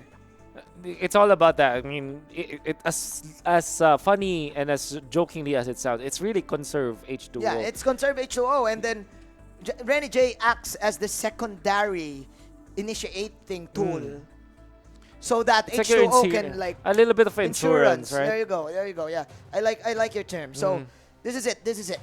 NXP solid on the red side. They love this. Yeah. Meanwhile, ONIC-PH on the blue. Again, I've talked to NXP last time, Wolf. Yeah. They said that there are certain teams that they really want to target with this 5-man ban. And if I'm not mistaken, that is one of those is Okay. ONIC-PH. All right. So let's see.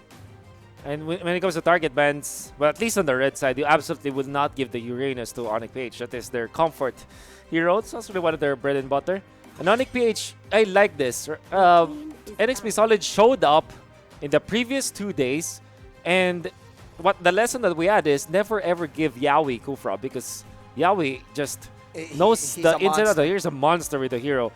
No matter what you say, even if that's a team with a losing record, having that Kufra will eventually just change the tides. I like that you pointed that out because Yaoi's win rate is in the Kufra.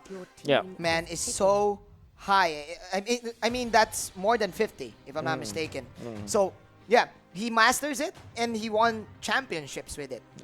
Not MPL championships, but off-season championships. Man, ONIC-PH, they have an open Yuzhong, but instead they go for Cho. Okay, I like it. So do you go Interesting. Khalid Yuzhong now for NXP? Khalid Yuzhong. Ooh, there- that's harsh though. Khalid Yuzhong. That's actually But I think ONIC-PH, this is a better option because you don't want to give it to Renny J. So you eliminate the Kufra from Yaoi and then you eliminate Renny J's hero. Yeah. So you target 2 heroes now. But like what you said, Khalid Yuzhong, safe opening for NXP Solid. Yeah. For ONIC-PH, what they like playing around this is more like a Yu Xin Alice, I think. Okay, ONIC-PH starting to wake up, I think, with his rap. Right. Quick picks, man. Quick picks because they know the problem with Yuzhong and Khalid, these are the strongest side laners, right? Yes. Problem is if you get them both, they have the same role, they offer the same thing, and there is the Ling. Yeah, it rhymes. It rhymes. I get you. However, I want to say that this Khalid could be a flex pick. Yes, It could this is be a probably Chester a hero. Chester support. Yeah. But actually, Chester not having a good time with this Khalid. His performance last time was underwhelming. Yeah. And yeah, I agree with you. The Khalid and the Yuzhong kind of have the same idea. Both of them can rotate fast. Yep. Both of them can also sustain. But there you go, a Balmond ban for NXP Solid. And I think they just wasted a ban right there. Yeah, because I think Iyakno will play the Alice right now. Iyakno will play the Alice. Man. For NXP Solid, I think they should look to ban the Venus heroes, honestly. Again, yes. Like This is clearly a Venus game now. so to see. I like the Valir ban because NXP Solid put up the Khalid and the Valir. Nice Popol and Koopa ban from NXP Solid. Because that is the catch for your Ling. Yep. I get it. Yeah. Nice. Cyclops actually is open for ONIC. They're now targeting the Ling. They want the Ling to be disabled. Is that? Well, the thumbs has been banned. I thought that it wasn't. What's the ban here for ONIC though? So it's An Baksha, action. absolutely. I like it. Man, oh, NXP Solid, I think they will be taking... Carmilla, maybe? Should Or a be- Jawhead? Should be taking the Venus Hero, like the Chango side. Chango, I think yes. Chango is a good band. I think Chango is a good counter pick. Oh, yeah. Against a Yi Xuanqin and a Cho. Yeah.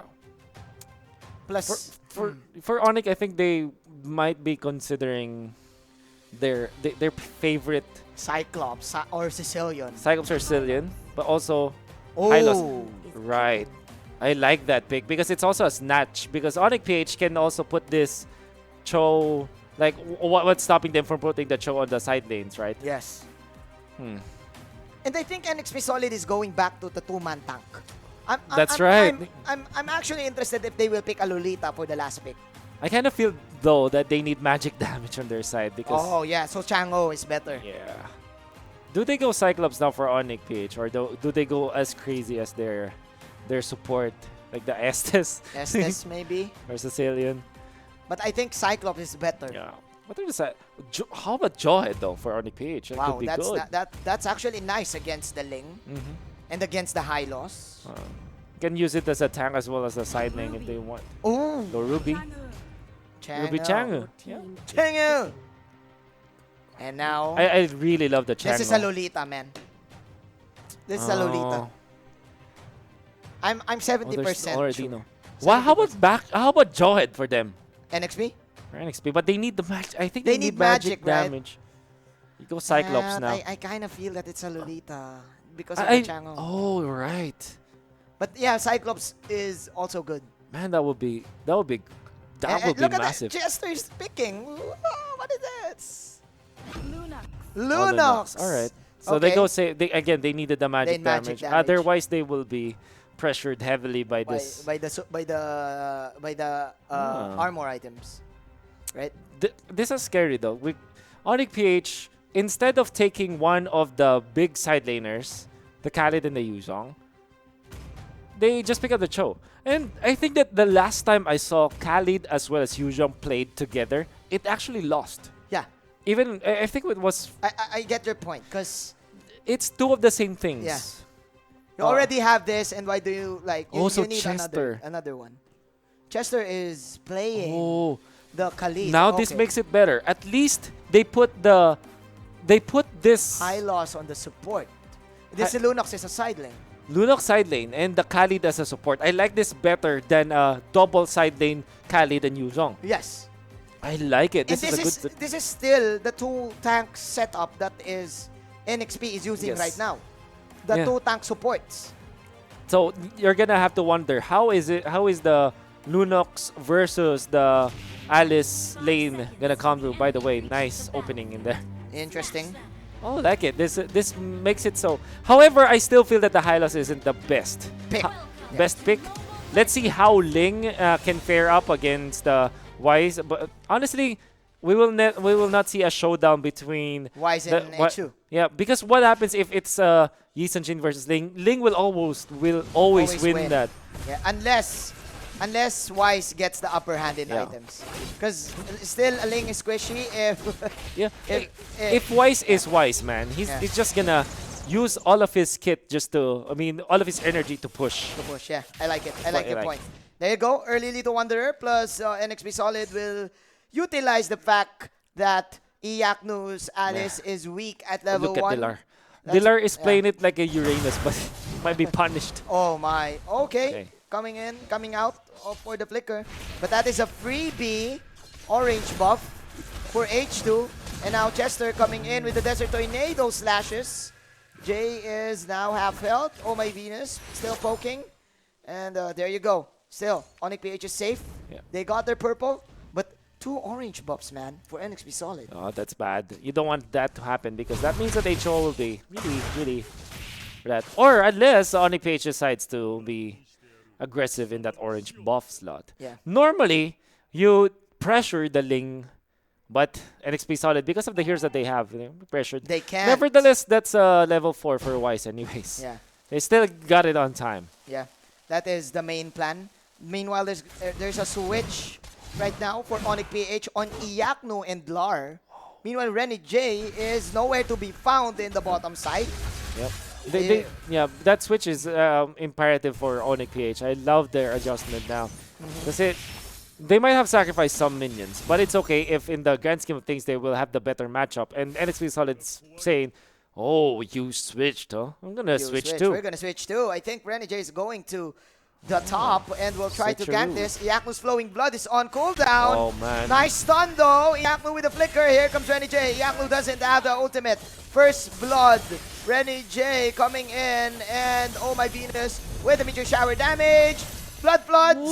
Order billions. And Renny J is gonna survive that. No casualties. Very nice timing for Renny J to actually pop that ultimate.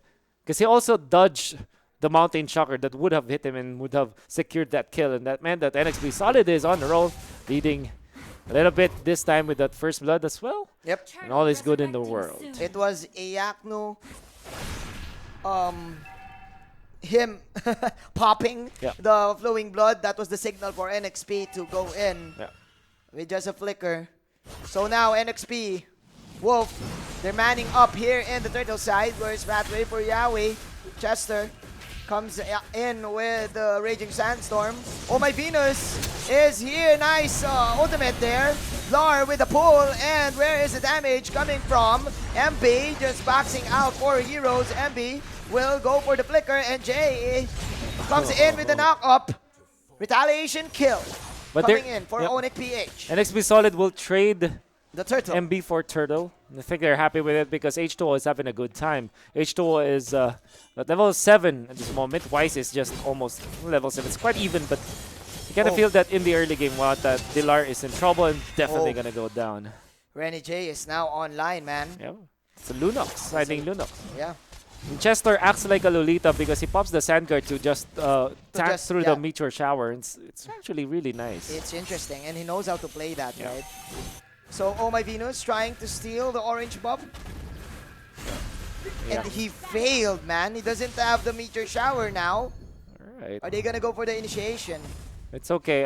Honestly, you have a very quick cooldown on the Meteor Shower. Meteor Shower anyway, so you're fine, at least.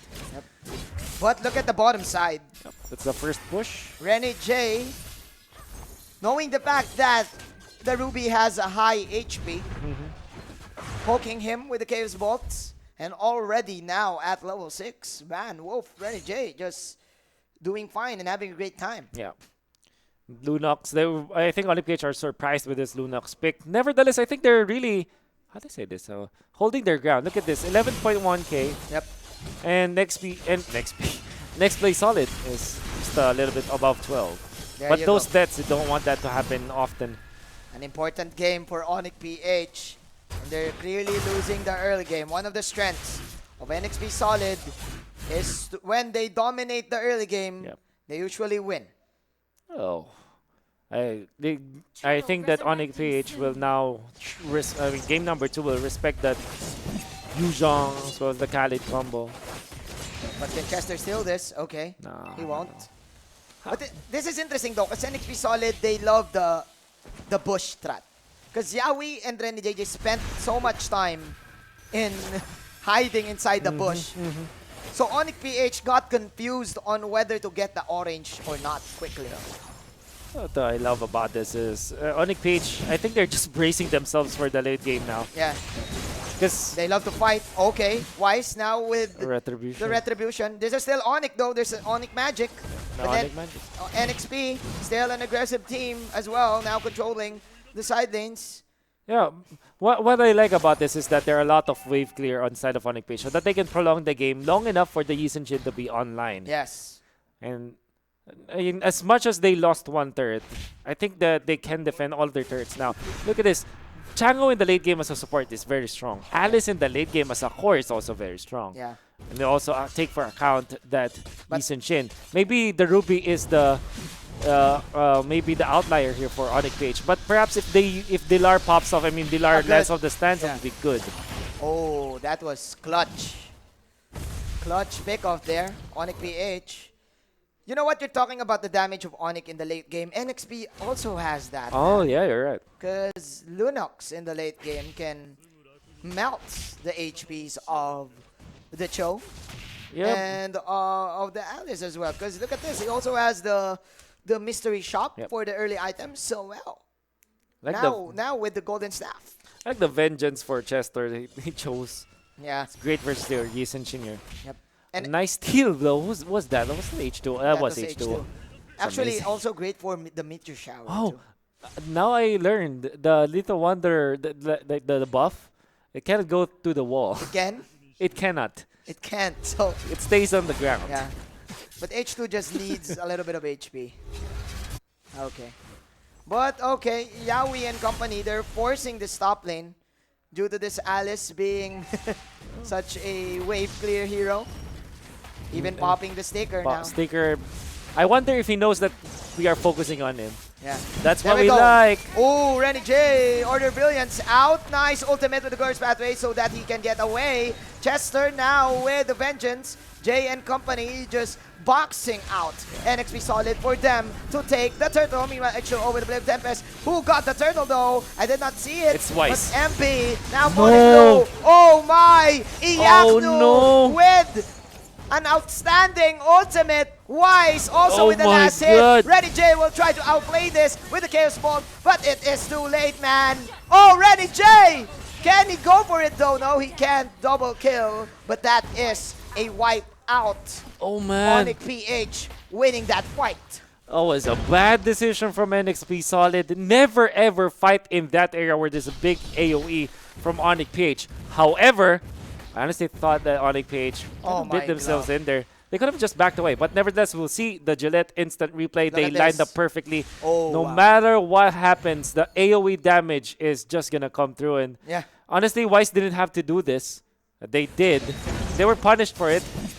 However, I think the Nexplay Solid should not fight in those clumped up areas. You know what? If Weiss actually procced an extra crit back then after the Khalid kill, he could have dashed out. Because the cooldown will reset. Yeah, but it's not Manjin. Yeah, so. because it's not Manjin.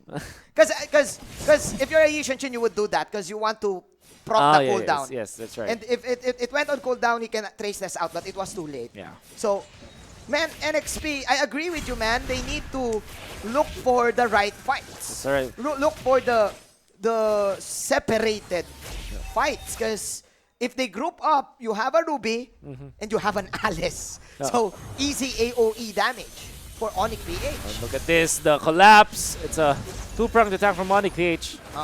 Get a push though. Oh, my Venus though, too.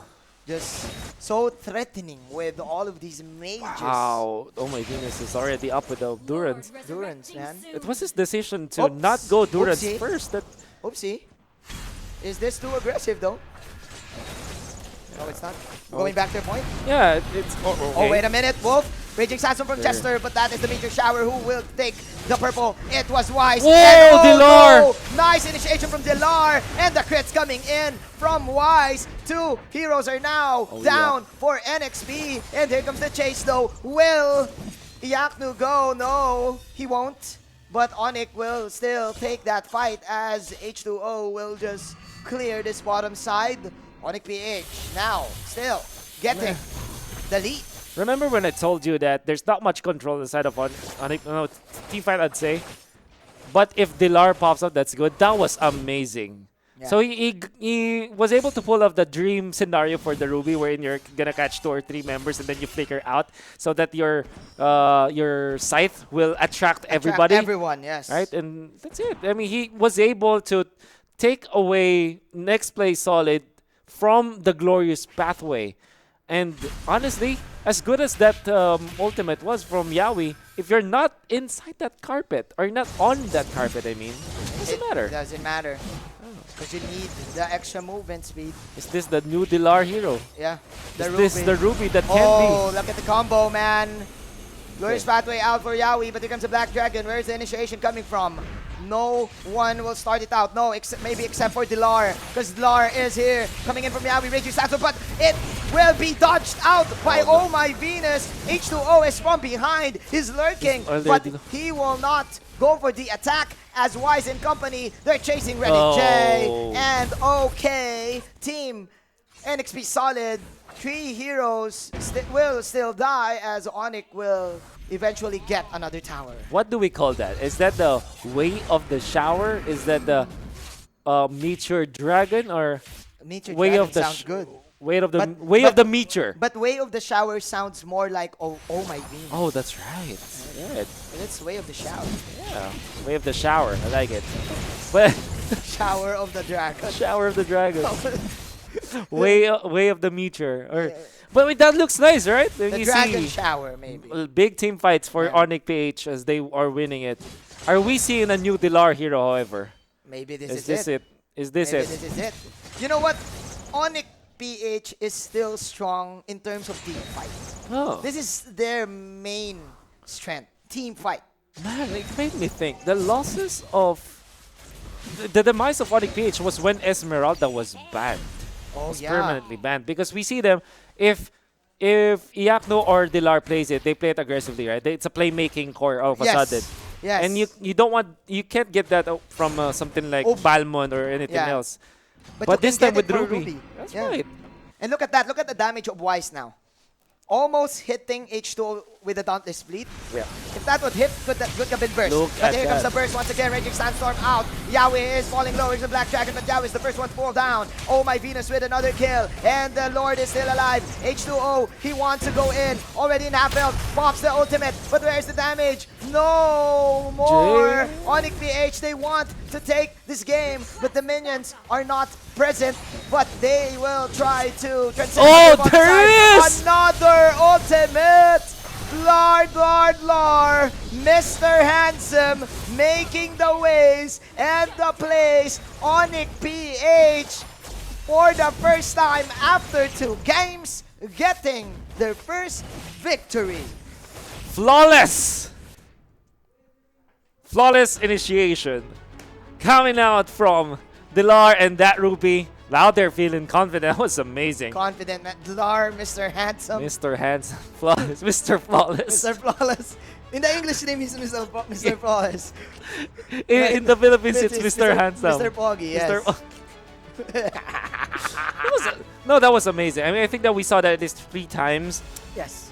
And I like it. I like your point about ONIC-PH being strong in layering up all their skills. That's how good this team is. Yeah, they're so coordinated with their team fights. Imagine there was, they were also coordinated when they tried to outplay their opponents. Like when Chester jumped in, all of them were just, let's get out of here. They weren't hit by the Sandstorm, all of them, and then they turned it around. That's amazing.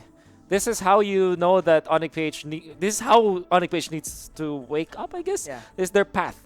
Look for the heroes that will complement the playstyle of your players. Like for example, Dilar on the playmaking core, Iakno on a sort of a stable core but a scaling one, like the Alice. And there's a lot of outplays that you can have with the Alice. Like the decision to stun, the decision to go in or not, and and they took advantage of it, man. They save Wise, and with all of the team fights, they won it all, man. Yeah. And the dream is still alive. ONIC-PH, still not defeated. It's not.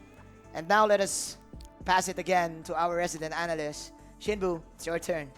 Casters natin and man Cam dito sa ating solo analyst segment, no. Let's go into the post game kaagad ng ating laban because we have an interesting drafting sequence na nangyari dito, no. With the show priority na ginawa ng ONIC doon, mga tol, is nag-secure kaagad syempre ng Khalid and Yuzong yung NXP. Totally understandable. Actually, these are solid picks kaagad, no. But you know, a very basic answer din mula sa side ng ONIC-PH, which is of the Alice plus the YSS, no? And of course, with the Alice being locked in, there's a second set of bander. Inalis na lang nila yung Baksha, removing that for a side lane opportunity and even a pick-up para kay Yawi. Yawi has been stepping up his game recently. Maybe on the Kufra, not so much on the Baksha, but still stepping up, no? So, hindi na yung nabigyan ng chance para makuha kay Yawi. Yawi was relegated into choosing a Hylos here for the second to the last pick ng NXP, no? But much to our surprise, the MVP here, which I think did work, ang ganda ng element and plano dito ng NXP would be of that Lunox, no? Of that Lunox. Now, let's look into the post-game. Bakit, no? Napaka-impactful nung Lunox ni Rene J. This is actually a very high engage comp, no? You got the Cho, you have the Ruby, very durable, and you also have the Alice, no? Heroes na can pass through a very, defensive front line, like in the form of this Yuzong and also Khalid, except that instead of tankiness, no, instead of durabilities, they're dueling gods. Napaka-solid nito, no? So, ang ginagawa lang nila iyak no dyan, they want to sustain, sinagot din yung Ruby. I cannot but feel that members dito ng ONIC-PH was able to answer properly. Yung security kaagad doon sa Yuzong at Khalid. At napapansin ko rin ating mga manonood na hindi na ganun masyadong binaban yung Yuzong. Yung mga teams natin parang hinahayaan na lang yung Yuzong. And their expected playmaker, no, sa side ng ONIC po ay si Jay on that show, no? And what Rene J did, he countered J. Rene J makes sure na even though this kind of slow-moving composition mula sa NXP, pagdating sa mga laban, kumpara kasi sa Kufra, no, mas mabilis syempre yung initiates ng NXP kung Kufra yan, is Rene J always follows up na lang, 'di ba? On that playmaking attempt ni Jay dito. Actually, if you move into the smart highlights of the game, we have a sizable amount of highlight here, no, kung saan NXP was able to get invasion.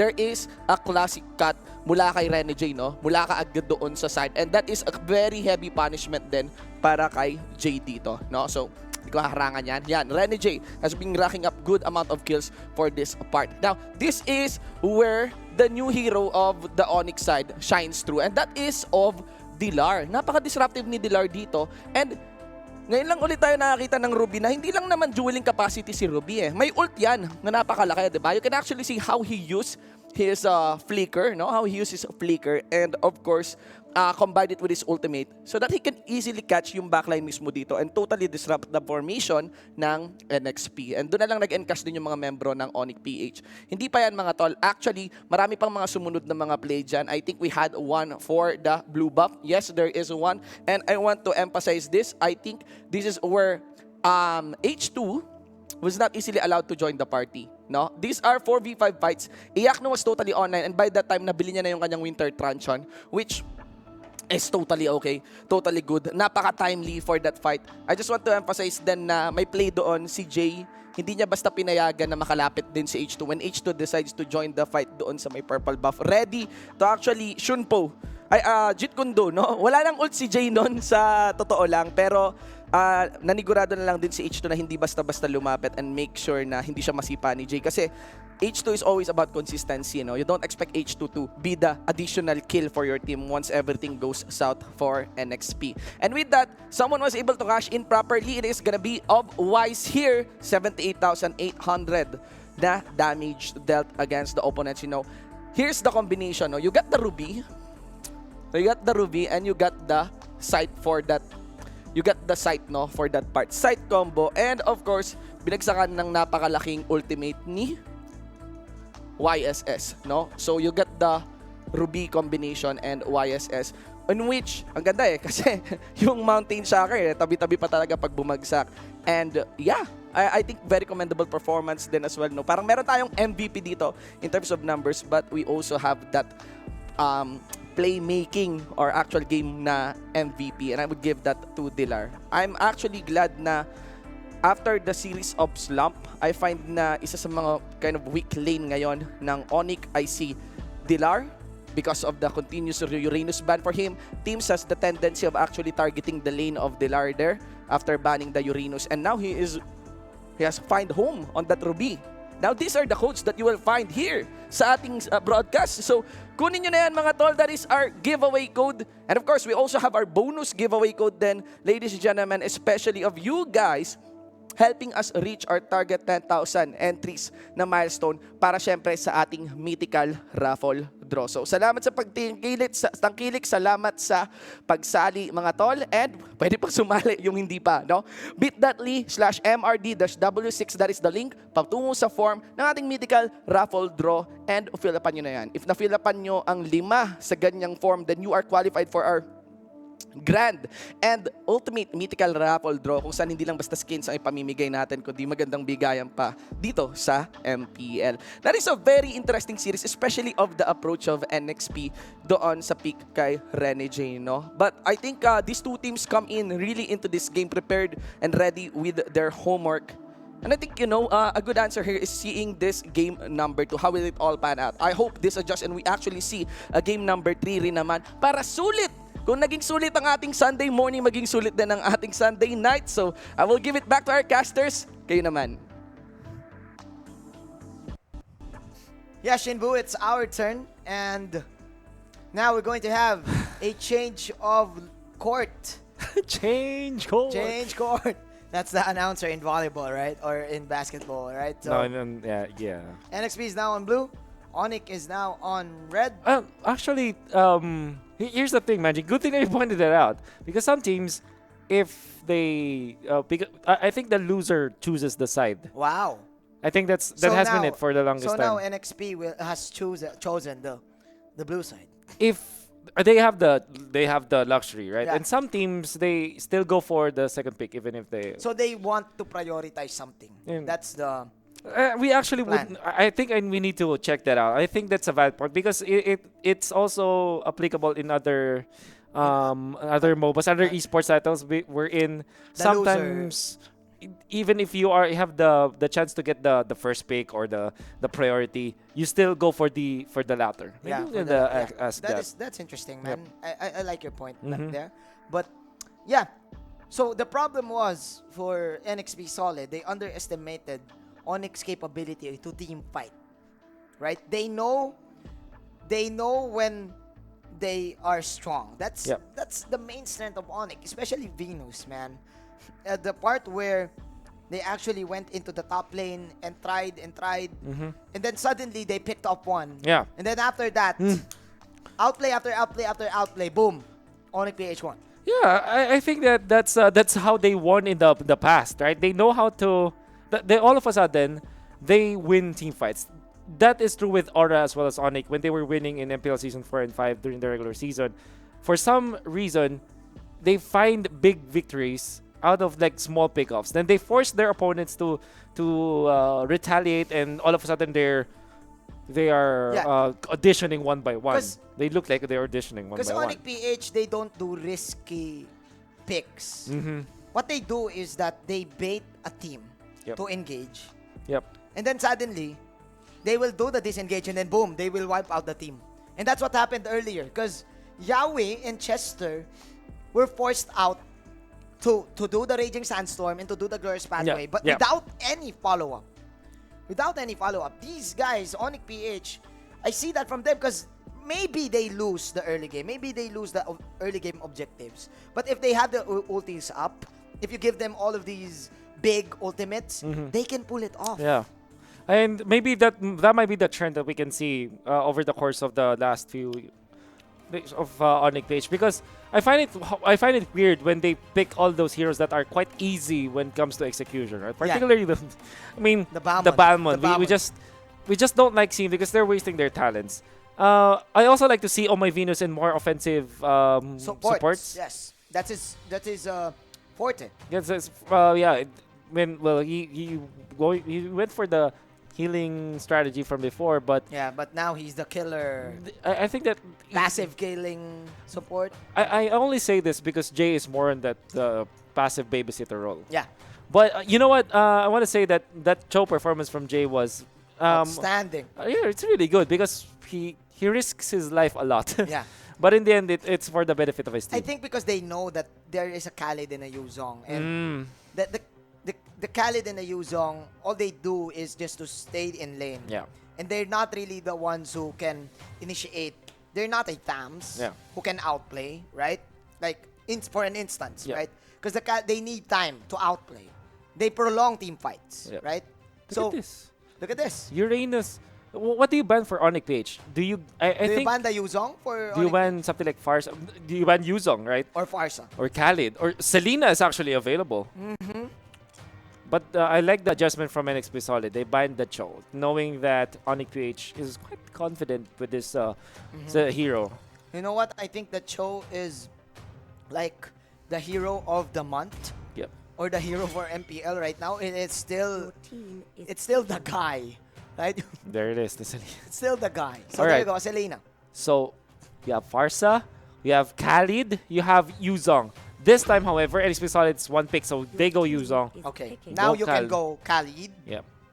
and Farsa. And Farsa. Honestly, knowing ONIC-PH, I think I'd suggest you go Valier. Valier. Alice first. There's Alice. This is nice. This is nice. So, Oh, do you, is this an early Alice reveal though? so far, no, I don't think that it's... I think it's okay for you to actually reveal the Alice no matter what. Because if your opponents react to the Alice, you've already done your job. Like, if, for example, if NXP Solid picks up the back shots, bad. I like the steal on the Yisun Shin though. This is nice. This is very NXP nice. Solid is playing it aggressively on the draft. Quick picks here. That's right. I kind of don't like the Alice pick, man. Could have been Okay. better, I think, in the third slot. Ah, but I agree. that's I agree right. with you. I agree with That's you. right. Because I think ONIC-PH is baiting something here. Probably they baited the Yishun Shin. Yeah. That's why they went Ling. But NXP, it seems that they're comfortable also with this unit. Oh, the Farsa Yisun Shin is so strong. Yeah. These three picks are really so strong. No matter where you put this trio, remember. Yeah, no matter what combo. My combo. And not only that, early game, it's good. Mid game, defense, it's good. Team fights, it's good. Late game, it's also good. Yeah. This is like you can the... put anything there. Yeah, I really love this. There's Yeah. the back shaban. Uh-huh. Very important. Very important. What is the pick here for NXP? They need to ban the Oh My Venus Zero now. Yep. Man, it's trending. What's trending? The championship. The AM. They need the AM. All right. What do you pick now for ONIC-PH? Because I think they're also considering the Baksha. Sorry. The Khalid as a support. Support. Is it a flex pick? It can be. Can be. I agree with you. They need another side lane also, if that is a support. I love the Hylos ban here for NXP Solid because it's one of Jay's more comfortable heroes. Because honestly, I'm thinking on the top of my head, what are the heroes that Jay will play if the Cho and the Kufra is already banned? Hylos is there. Hylos is for sure. Oh, nice. Very nice. A Valier is open here for Oh My Venus. I think they should pick it. It just makes a lot of sense. How about X-Borg as the... As another side lane. Side lane. Yes. Meanwhile, for NXP, they can also pick that. X-Borg. And Atlas maybe. Atlas. No, man. I'm sorry, man, but I think this will be a Balmond. A Balmond for any NXP, of them. For both of them. For any of them, right? So I like the ban of the Changu. Oh, man. Okay. Knowing ONIC, they will pick up the Balmond. Yeah, that's usually the Balmond slot. Yeah. That's usually the Balmond slot. The Balmonds. Right? It's the fourth pick. Fourth pick. Always. Right. Always. Oh, man.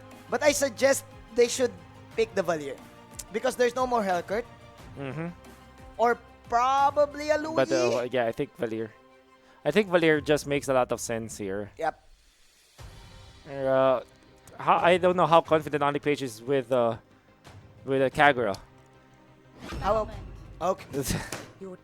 100% pick rate. Fourth pick always. The Balmond on ONIC-PH. Is this a curse though? They have a 33% win rate. No, make that 30% win rate. 3 on the Balmond. 3 wins, 7 losses in 10 games. In 10 games. Okay. Oh, God. But they still went for it. Still want it. Yeah. I mean, it's a no. I think. It's a big no for me too. I've said enough about the Balmond. We are now in week number 5. I've casted 2 weeks already, and I'm sure that everybody who's listening to me knows what my opinions are with this. It's a curse. And NXP will... There you go. There's your Balmond counter. There is it. Plus, there's your lane counter. NXP solid. Looking pretty solid. No pun intended. In the draft that they did. I just think that this Balmond pick is a wasted pick, man. I don't want to say anything anymore, honestly. Okay. Okay. I don't know what the English term is, but what is like sawa in English? You know, how do you say this? You're used to, or you're tired of it. I'm tired of it. Yes, me too. I'm tired of it. But do you think the Valier? I like the Valier here. Rafa. okay. All right. So it's a non-X special. This is if you're gonna look at it, yeah. First look, Rafaela, Bamon, Bling. Okay, that's ONIC. It's ONIC. It's a non-X special. So what do you get from the Rafaela? Sustain, obviously. You like it because NXP Solid will not be able... Looking at the lineup of NXP Solid, there's really no execute potential for them. Perhaps when Renjig picks up the execute, but there's... apart from that, there's nothing. So even when they have like good toss... what do you call it? The ejector for the jawhead and setup, they can sustain themselves. Also, the speed boost works wonders against Akai. Because if there's the dance, you just run away from it. Yeah. Nevertheless, I think that there's a slim win condition here for the side of ONIC-PH. That if they fail, I mean, this season Shin will just tear them apart in the mid game. And that's the Yuzhong will just start the fights. I kind of have a feeling that we're going to game 3. Yeah. Because NXP, I think they won the draft. They forced ONIC-PH into picking that curse. Yeah. Could have been better if the Valir, man, I think. I suggest. But yeah. We are now going to game number 2. You know what I love about it? What? We were definitely sure that that's in the 4th pick. We were advising some stuff. We were analyzing. And then all of a sudden we mentioned, no one ever will say it's 100% Balmond anyways because it's ONIC. And then yes. It's always in the 4th pick, guys. Promise. Yeah. Go ahead and look at the boards. This is what it is. So now, NXP Solid, they're comfortable with this pick. They're comfortable with this lineup. What was the decision from NXP? Because they know that it's Akai. So the problem with Akai is that its jungle speed is not slow. Actually slow. That's why they put 4 members that should secure their orange buff. Yep. It's nice. Yep. So with that, Ichigo is forced to use the Retribution. But Chester actually got the Little Wanderer with the flame shot. Nice. Very nice. Wasted efforts there from Zlar on helping on that one. Yep. That was so nice from Chester. So one thing that I want to say though, Iakno is going to have a swell time. I don't think that there's a definite counter for him. Even the ejector is not going to be enough because Alice is very sustainable no matter what happens. It really depends on the Joed also if he will be aggressive against Alice. Yep. But then again, looking at the top lane, man, Irene J versus Zlar matchup. Zlar is at level 2. Iakno falling low. Yep. Goes out with the flicker. And Irene J almost at level 4 now. J lurking in the bottom side. Something gonna happen. What about the pokes now? And oh, there you go. This is dead. He's dead. Alright, very bad decision I think for Jay. But he always goes for that kind of play. Yeah. That's why his KDA is so bad. Apart from the fact that he went for the Diggy play. But yeah, it's his playstyle to be that risk taker for ONIC-PH. Yeah. Always does that. Could have been, I think, could have been better if he waited for his allies to be there for the assist. But nonetheless, NXP Solid still going with their plan to conserve H2. Conserve H2. And now H2 is level 5. Yeah. Has a killing spree. This is actually dangerous also if you're a Paella, because Alishan Shin can go in and just kill you with 3 hits probably. That's right. 3 or 4. Even though if you have a heal. The crits are just too big, man. Although I would say you still need the Durance as well as the Deadly Blade. Yeah, it's okay. For Nexplay Solid. Who's a good Deadly Blade carrier here for NXP Solid? Perhaps they're gonna be forced to put it on the Farsa. No, the Deadly Blade is on the Deadly Blade is Yuzong. on the Yuzong, yes. And then you have the Farsa. Obviously, they're gonna Durance. And now both of the teams setting up for the turtle take. Mountain Chakra coming in. Iakno trying to dodge it out. Jay forced out with the Raging Sandstorm. And look at this, even the Dragon using the Cyclone Eye. Oh my god. It's a very scary dragon. It is. And this is a free turtle. Oh, nice what a lockdown. pin. What a pin, Yaoi. Yaoi with a pin. You don't give Yaoi the set of heroes, man. Man, it's really good at it. But that was a reset, actually. Can ONIC-PH take this? They don't have the retribution. I don't think so. I mean, they're gonna be wasting some of their heroes if that's the case. Yeah. But look at this. Look at Vlar right now. Yep, that it is the classic response of ONIC-PH. That's why you're seeing it's a 2-0, and they also got the turtle, but the lead isn't that much because they know how to get something out of nothing. ONIC-PH. That's ONIC-PH and Aura. Yeah. Really love doing that because when they know that the fight's already lost, they put some hits out. Yeah. They just entice their opponents. Yep. And then they go for the turtle. Okay. So they go for the side lane pushes.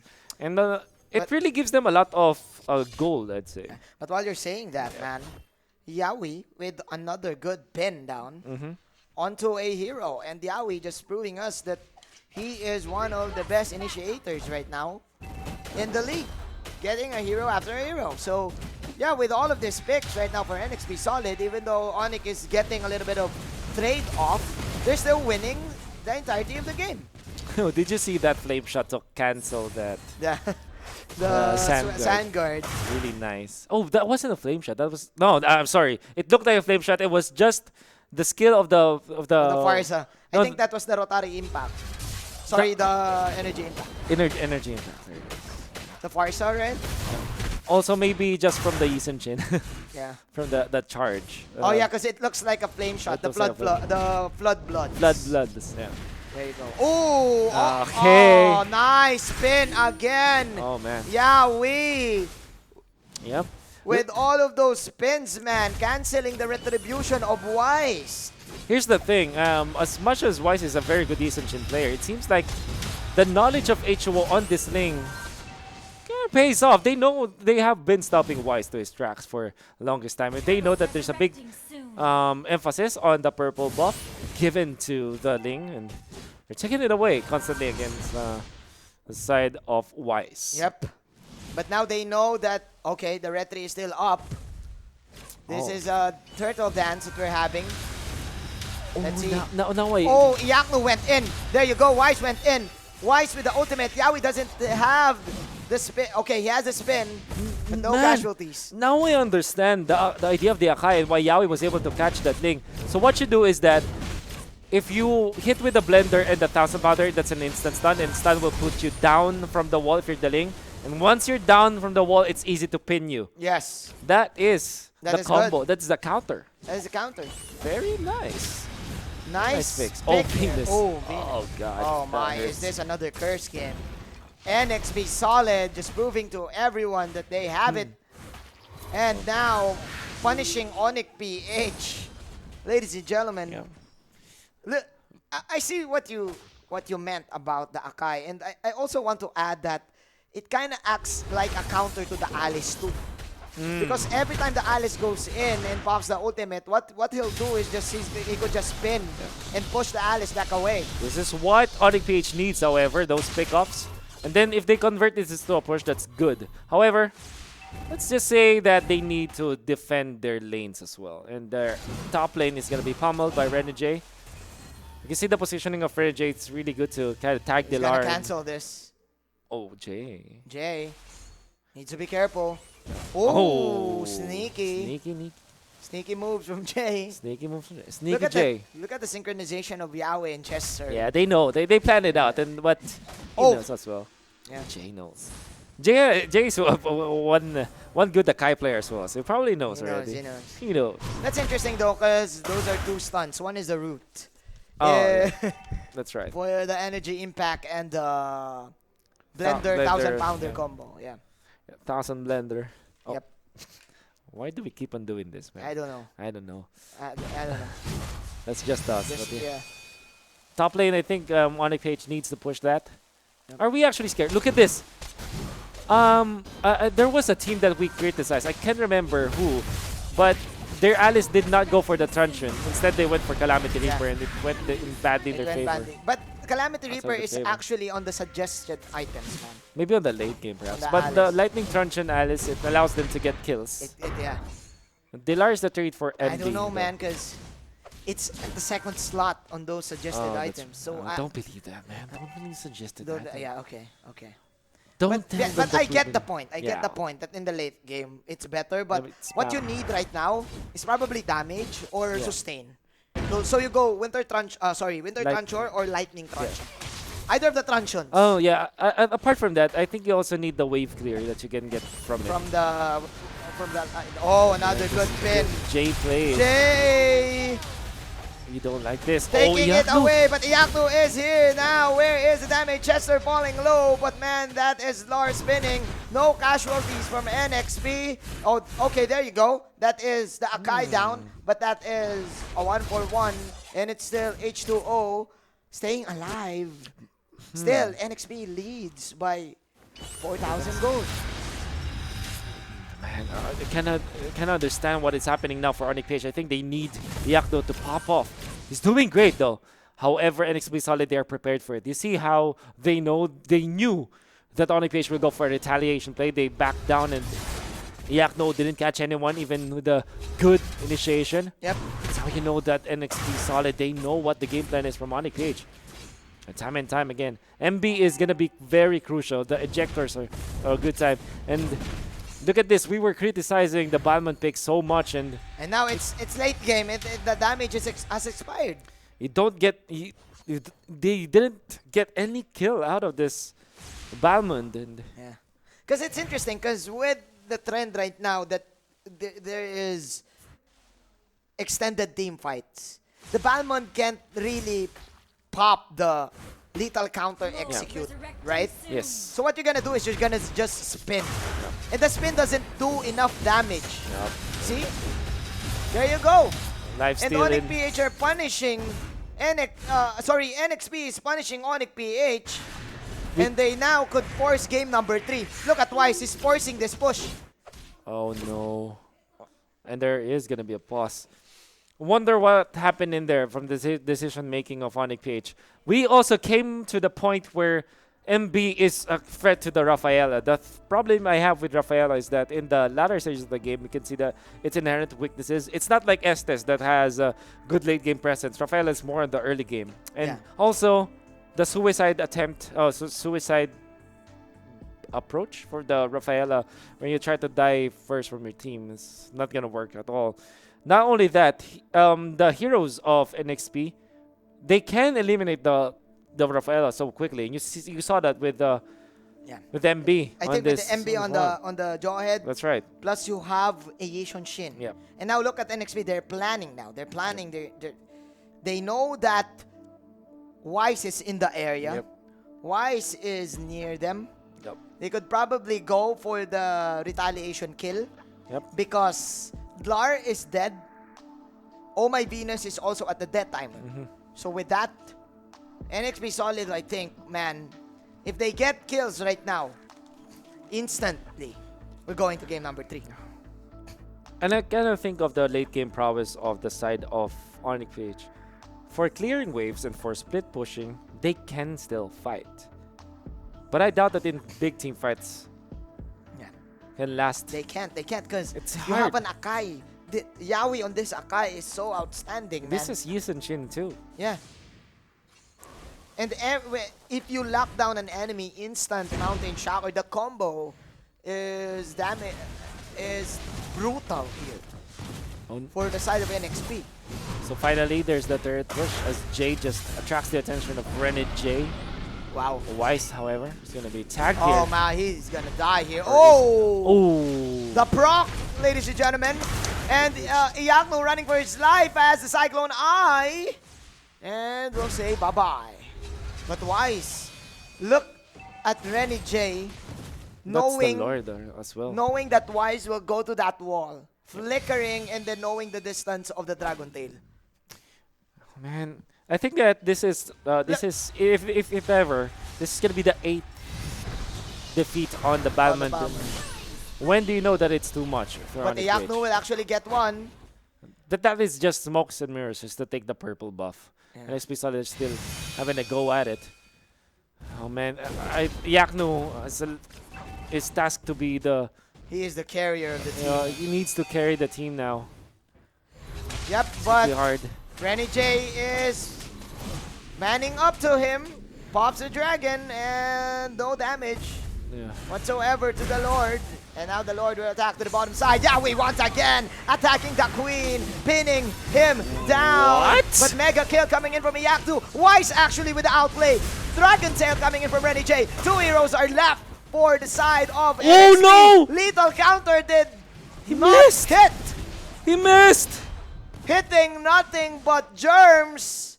That could have been it. But NXP surviving the potential death. Oh man, unfortunately for ONIC, that was the best case scenario for them. I just hope that they are reminded of what their power could be. Jay with a very good ultimate actually, and combo it up with Wise. We can see that in the Gillette instant replay. Oh my As goodness. they grouped up together, Jay with a nice pushback and Tempest of Blades good layering as well. That's a good burst. That is a good burst for NXP. And Dilar was for ONIC, I mean. Dilar was a little bit too slow, and the ultimate did not reach. And you can see that the animation is way too slow. Yeah. All the more reasons why Batman's not a good hero. Who started this trend? I don't know, man. Who started this trend, man? You know what? Batman is like a sneaker. A sneaker that is hype for the first few months, and then eventually people will get tired of it because it doesn't look good. And that's what's happening for the side of ONIC-PH. NXP trying to force game number 3. Clearly, the Parsa, the Yuzong, and the Yishunshin is so powerful that you can combo it up with different types of supports and tanks. And the Yuzong is just... It's a double Y. Yep. And you're gonna ask why it's good? Because you can see it. That Trinity, like the first 3 picks, is actually so good. Yeah. The Yisenshin, Farsa, Yuzong, any other hero that you put in there, it's a complete lineup. And any part of the game, they're strong. That's part of the package already. Package. Yeah. It's a combo. The 2 heroes, the last 2 heroes are a bonus. That's right. Right, freebies. Freebies. From the package. And now this is a classic Yaoi, also on the smart position. Yep, the smart position. Smart logo. That's how he. That's where the tanks, the MPL tanks. Go! Whoa! But Chester, now, Wise with the initiation. He will pop off Chester. Wise will get away. Here comes Iaknu. Nice stun onto H2O. Oh my glove! ONIC magic! Boys and girls, don't close your eyes. It's magic, ladies and gentlemen. Do you believe in magic in ONIC's heart? And now they will run away from Renny J. Renny J. Are you watching closely? Because it's ONIC magic. You know what they did? They decided because Renny J wasn't there in the fight that they will engage. My glove. And now they have punished him. Will this be a wipe? I think that they should be pushing though, or taking the Lord, man. So much for the 4th pick, Balman. Oh my god. ONIC magic! Are you watching closely? If they're gonna win this, we're still gonna get more of those 4th pick Balmans. But man, what was that? It's called the turn. They had the pledge. This is the turn, and next now, is the prestige. Christopher Nolan, ladies and gentlemen. Christopher Nolan. I can't believe. But then again, it's still close, man. Still close. Still, NXP solid can take they this. have But burned oh no, NXP. this is the tilt. This is the NXP no. tilt. This is the NXP tilt. They've taken the spirit. And, oh my. And like I told you, Jay will die 1,000 times, but if he lands the good shot, Dilar. Oh, this is part of. No, this is bad. This is bad. This is bad. Okay, Oh, okay. Oh my. Come on, man. Oh man. Come on, man. This It's the is clearly TikTok. a It's a throw. TikTok move. It's a TikTok move. That is the charge from the Lord. Iyaku coming in with the ultimate and with the sustain that the Alice has. Is this the finisher though? Is this the finishing blow? Oh no. Finishing blow. Are you indeed. kidding me? Are you kidding me? ONIC magic. Oh my, but NXP still got this, but Wise with the mega kill. Oh my, you don't count out the runner-ups, and Dlar is TPing. What is happening? Dlar. That is the TikTok move, I'm telling you. That's how he is in TikTok. Oh my glove, NXP. This is the tilt once again. Tilting. They've broken. They have been broken, Oh man. my glove. No way. ONIC-PH. ONIC magic survives the slump, and they will get 3 points. ONIC magic in the air. This is their best strength, man. ONIC-PH, they know when to fight. They're losing of They're losing objectives. They didn't have the right to win that, honestly. Yeah, that was clearly NXP. Yeah. So here's the thing, right? Like I'm telling you, for Jay, this is how he plays. He will die 1,000 times, just like Greed back in MPL Season 5. It's okay for them to continuously die and die and die, but land that big ultimate in the end. Yes. It won't matter whatever you did, whatever aggressiveness you did. Every night and day, a million deaths will take the J away. Sorry. We were Okay, go talking, ahead, man, go ahead. that the moment, the only time that ONIC-PH can win a team fight is when it's a 5v4, particularly if the dragon is not there, if Yuzang Nuts is And not there. they saw Renny J on top. They saw Renny J on top. Renny J showed himself up top, and you can't do that to ONIC-PH. ONIC-PH is a team that's aware of that. They are aware of the minimap every time. They are. Every time. So that is a command. That is immaculate command, man. ONIC-PH still chasing the dream, and they got their first 2-0. Yeah, after you're right. a month. You are after correct. a month. Actually, that's the first 2-0 of ONIC overall. Wow. Oh. Wow, they woke up. They woke up. Are they gonna be back though? ONIC Magic. Bad news, however, Manjin. I think the 4th pick Balmond will still be there. They'll still be there, yeah, man. Come on. Come on, guys. ONIC Magic. If you don't want to a hard game, if you don't want a hard game, just don't do it, right? By the way, that is it for us, your shoutcasters, for that game. We are The Connection, Manjin Paldas. Please follow me on my social media page, Manjin Paldas, and he is Wolfcast. There you go. Wonderful display from our producer. When are you gonna be casting? Where are you gonna cast next week? I don't know actually. Yeah, I think I'm gonna do the analysis. All right. But yeah, we hope that you next enjoyed the show. Yeah. If you like what you saw from us, don't hesitate. Or if you don't like, if you like it, if you don't like it, don't hesitate.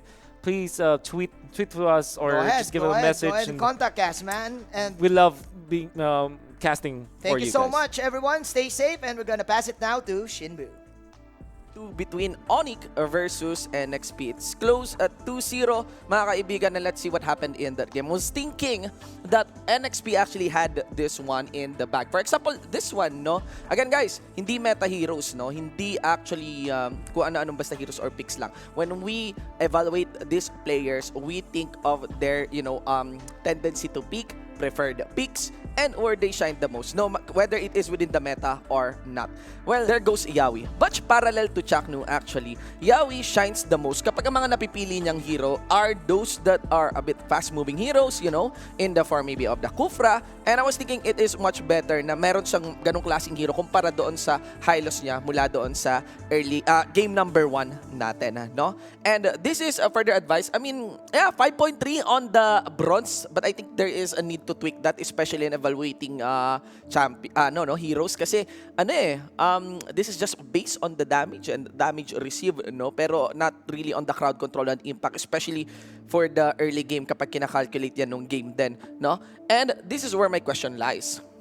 Ayan, yung Rafaela, because by that time that is the last pick, no, ng ONIC-PH dito, and that is on my Venus side. And I was thinking na pwede naman pwede naman ding mag-Cyclops, something that can deal damage, because at this rate, this kind of composition is designed for dueling. You have the Balmond, you have the Khalid, and you have someone that will sustain you. Although medyo may pagka-off-sync itong dalawa, no? May pagka-off-sync itong dalawa, because Ling relies on mobility, whereas Rafaela naman, mas, alam mo yun, para siyang loyal na girlfriend na dapat lagi mong inaalagaan, mga kaibigan. You always have to stick to her, no?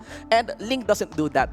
Medyo pakawala sa laula si Ling, diba? Especially mobility yung playstyle nito ni Ling. So there are very little instances, if you're following the playstyle of Ling, na may heal siya ni Rafaela, no? So the one that will benefit the most would be of Dilar, would be of Jay, and even maybe of Iakno. Someone that Miss Oh My Venus can easily catch up to. Then duel with this, duel with Renny J, duel with Akai, and of course Johed, then okay na. Ang problema, the biggest strength ng NXP dito, they have crowd control, no? So let's look into the post game na. Actually, by the way, Deadly Blade, gusto ko lang i-mention sa kamay ni Rene J. Let's look into the post-game na. So you can actually see the impact there of Yawi. This is 92,000, but this is mostly because of the early game prowess na pinakita niya kanina. Ang ganda ng mga pin downs ni Yawi. Makikita niyo yan mamaya sa highlights. Also want to emphasize the lead that was established onto Rene J. Ang aga nung pagkuha niya ng early Deadly Blade for this Yuzong, which has may nakuha ding lead, especially for the front line. And I kind of feel na crowd control, crowd control plus the strength of the Yuzong plus the backup din mula dito ni H2O na willing talaga sumali din sa laban, easily with the Mountain Shocker and manually by this Yizon Shin, ma-overwhelm yung sustain ni OMIV dito against kila Jay, against kila Dilar even, though not to Iyaknu, Not to Iyaknu. Iyaknu has been really playing nice for this part. And ang weird kasi dito, ang ginawang playstyle ng ONIC, huminga sila ng malalim. We have a relatively long game, 14-15, pero karamihan ng mga kills nag-escalate bandang late game na. And ang ginagawa lang ni Dilar is he's just farming sa may bandang baba. Nagka-cut farm lang siya doon sa may bandang baba, whereas the rest of his teammates is working on baiting skills out of NXP as a 4-man unit, And mapapansin nyo na nagsashy away yung ONIC muna na makipaglaban sa NXP dito kasi ngayong NXP, ang ganda talaga ng team fighting comp kahit may sustain dito. And still, it doesn't stop NXP from making pick-offs. They have the early game lead talaga. That's why you had the impression na parang NXP yung mangunguna sa laban na yun. Now, looking into the smart highlights of the game, eto na yung mga naging resulta, mga tol. What happened is we reach once again the late game. And the one that stepped up the most, I think, would be of Iyaknu. Of course, makikita nyo pa rin naman ngayon sa screen nyo would be of the early game and of course, a mid-game fights. And you can actually see the impact of Rene J here. And you can actually wonder why. Bakit parang hindi pa agad magkasama-sama ang ONIC-PH dito. But this is, I think, a totally different case. This is where a massive play come in from Iyaknu as he dives in, And I think he was able to catch H2. Yup, there is one. And ayun, yung huli niya, kay H2. That is very quick for that part. And I think integral din yata yun. Pero ayun, at least na-zone out lang si H2 for that part. There is another play that was done there later on. I think it is combined with the flicker, And makikita nyo na ito, 12-minute mark, it was of NXP that is doing the push here. Pero there is a massive play done there by Iyaknu and again Wise na nahuli si H2 sa may bandang dulo. And doon nag-recalculate siguro dito yung NXP na, yo tol, parang medyo hindi ganun basta-basta kadali itulak pa rin yung ONIC if they are converging as a whole team. Hindi rin basta nagpababa, at nagpahila sa game yung ONIC-PH, especially now we are into the late game. Now, I think we have a massive play here. I think that was a very quick catch onto Wise here against Chester. And look at Iyaknu here. He will be going in just to activate the ult, flicker onto Iyaknu. Tapos, I flicker onto H2. Then, he actually has a first kill here. He'll be catching H2. Diba? Very impactful play there mula kay Iyaknu. And that is by the late game. And that is made possible by what? The scaling of the allies for the late game, which is a bonus cooldown reduction para sa kanya. Plus sustain, plus the health. And here we are. We have the MVP. And I think this is, for an allies, you get the scaling. But I think we have to give a reward of mechanical. Mechanical, right? Prowess. And that's why napaka-reklamador naming mga casters kapag nakikita namin si Iyaknu na may hawak na Balmond. Kasi napaka-simpleng hero. Viable, viable si Balmond naman mga tol. But the thing here is that para sa playstyle at kapasidad ni Iyaknu, parang sayang diba? Parang mas marami pa siyang daliri para pumindot, para gumawa ng mga skills. And I think napaka-fitting yung by the late game, mechanically demanding heroes katulad ng isang Alice kay Iyaknu. And when those mechanically demanding heroes, met a mechanically gifted player, that's where awesome play can happen. So, commendable performance para kay Iyaknu dito. Again, ang MVP natin, damage dealt sitting at 77,000. Have damage received at 86,000. And that's the strength of the Alice, You get damage dealt, you get damage received. Maganda ang timpla ng kanan at kaliwa. And, strong performance doon mula sa ONIC. Of course, siguro yung slot security dito ng NXP may have to be delayed for a bit on the next coming week. Pero commendable performance pa rin syempre dun sa NXP. I do believe that despite it being 2-0, it is a good series. Now, katanungan, galing kasi sa slump, yung ONIC-PH medyo sunod-sunod yung talo nila, and not to mention parang questionable performance sa ONIC. So, maganda with this kind of victory, before we conclude the weekend, marinig natin sila. We have the interview for our players. Ladies and gentlemen, we have Dilar. Tol! Hello, Dilar. Can you hear me? Hello, hello? Opo, rinig po. Okay. Dilar, kumusta naman kayo dyan? Okay naman? Okay naman po. Ito masaya kasi wala na yung first game curse. 2-0 pa, no? I think napakasaya nun para sa ONIC. Okay, sige. Dilar, actually, maganda to. Ikaw yung nasa interview natin. I have a question muna for you. I think, Tol, you have some nagkaroon ng mga konting misperformance pa on your side. I think nata-target ban ka, hindi sa'yo nabibigay lagi yung Uranus. And I think minsan pinaprioritize ka talaga ng mga team na i-punish on your lane. You had a commendable performance on the Ruby kanina. I want to know the background. How did you went into that Ruby? I think ngayon ko lang yata nakita yun sa'yo, if I'm not mistaken. Paano ka nakarating dun sa Ruby pick? Bali yung mga about po sa Uranus tas sa Yusung po, masyado po talagang batak yung hero na yon. Dapat kumbaga, binibigyan ko po talaga ng takot yung kalaban about dun para maban talaga sa akin. Para ako talaga yung maging focus nung magiging kalaban namin. Tapos about naman po dun sa Ruby. Okay. Konti lang po talaga yung matches ko dun. Tapos minsan sa RG ko lang po nagagamit hindi sa scrim. Bali sabi ko sa teammate ko, tiwala lang kayo sa akin. Tiwala rin ako sa inyo. Kasi yung purpose ko talaga mag-buy time.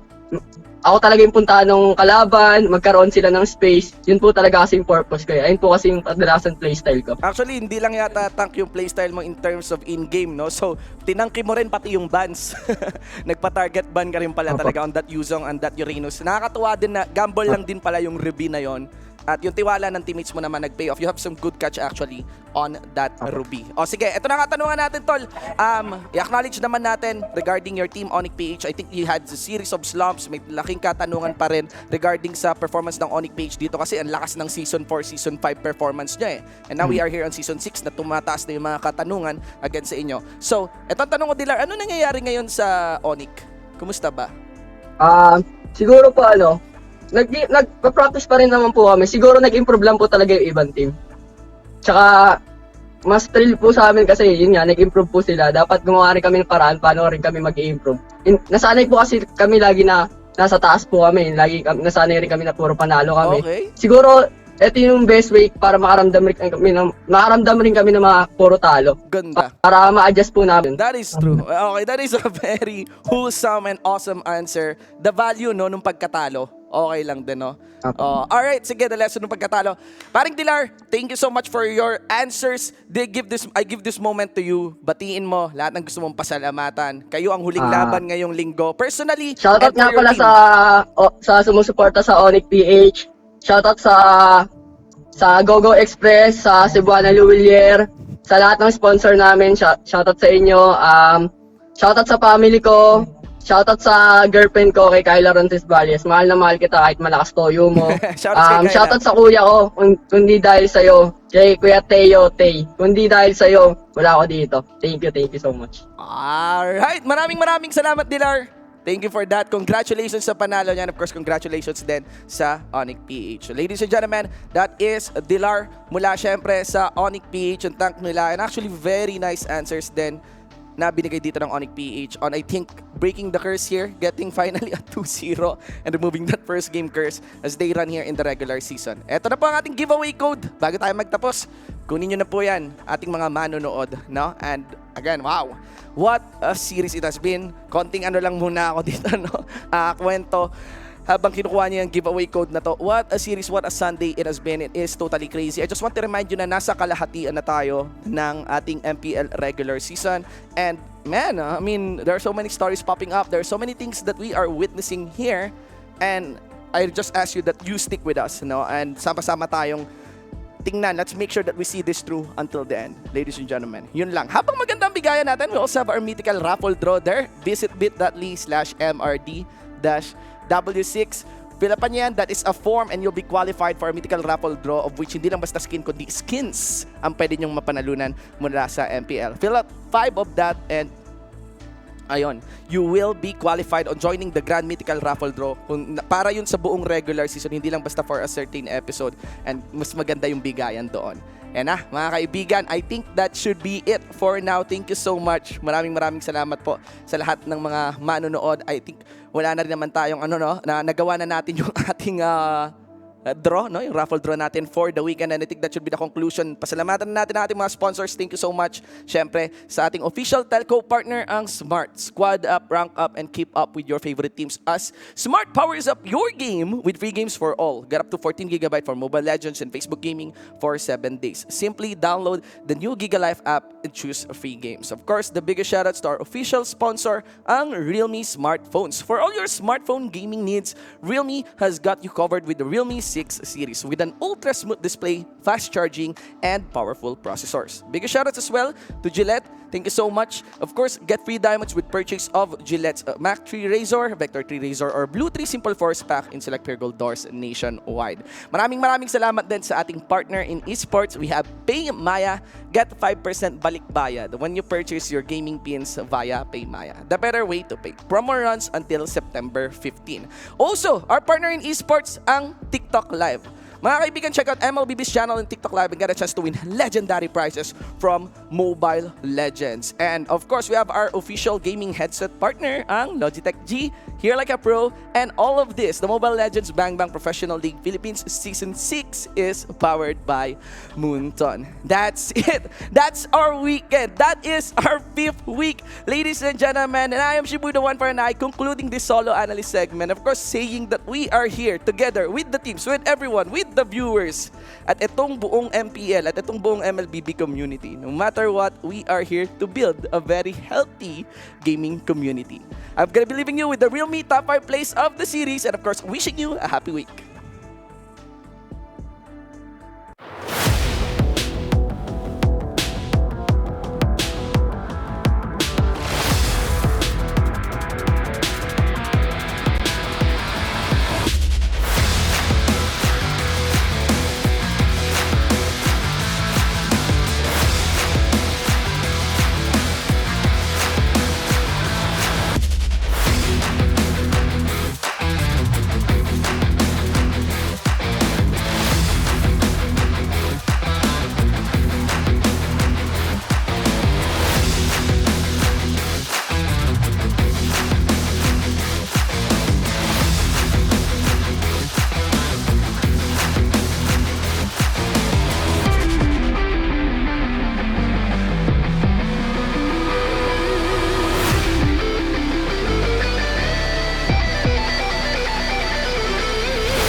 can with the new Smart Giga Games 99. Get 1 gig data all day, every day for Mobile Legends and more. Game to be great with Smart Giga Games 99.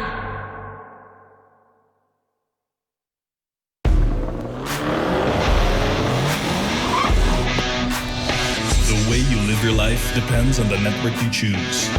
Your movies, music, and games can only be as good as your network speed and strength.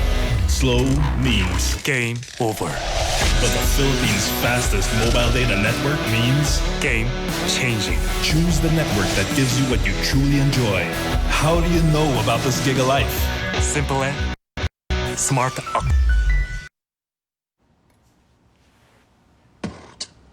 When uncertainty is our reality, we rise above with the things that matter.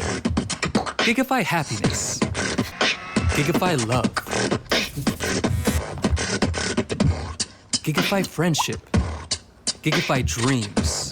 Gigafy hope. With smart Giga music, video, games, work, and stories, we let our passions run free in the new world we face together. Smart, live Giga.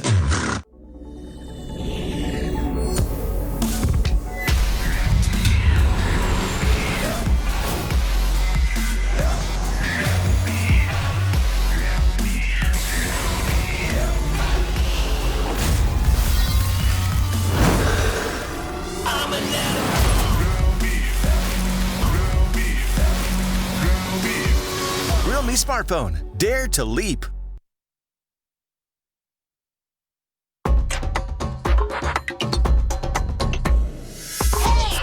Watch me, feel me,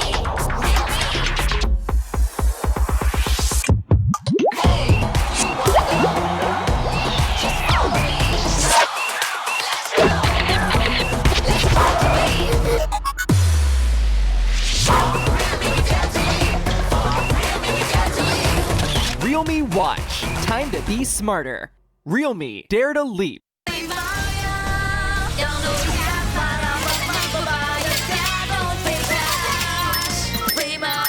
Kaya, don't pay cash.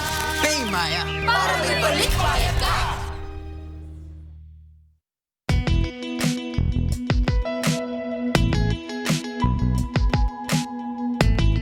You've got me on the edge. Legit, right? Not quite. Just like your disposable razor. It's time you switch your disposable razor for your legit first shave, so you can be every bit legit. Gillette Mac 3.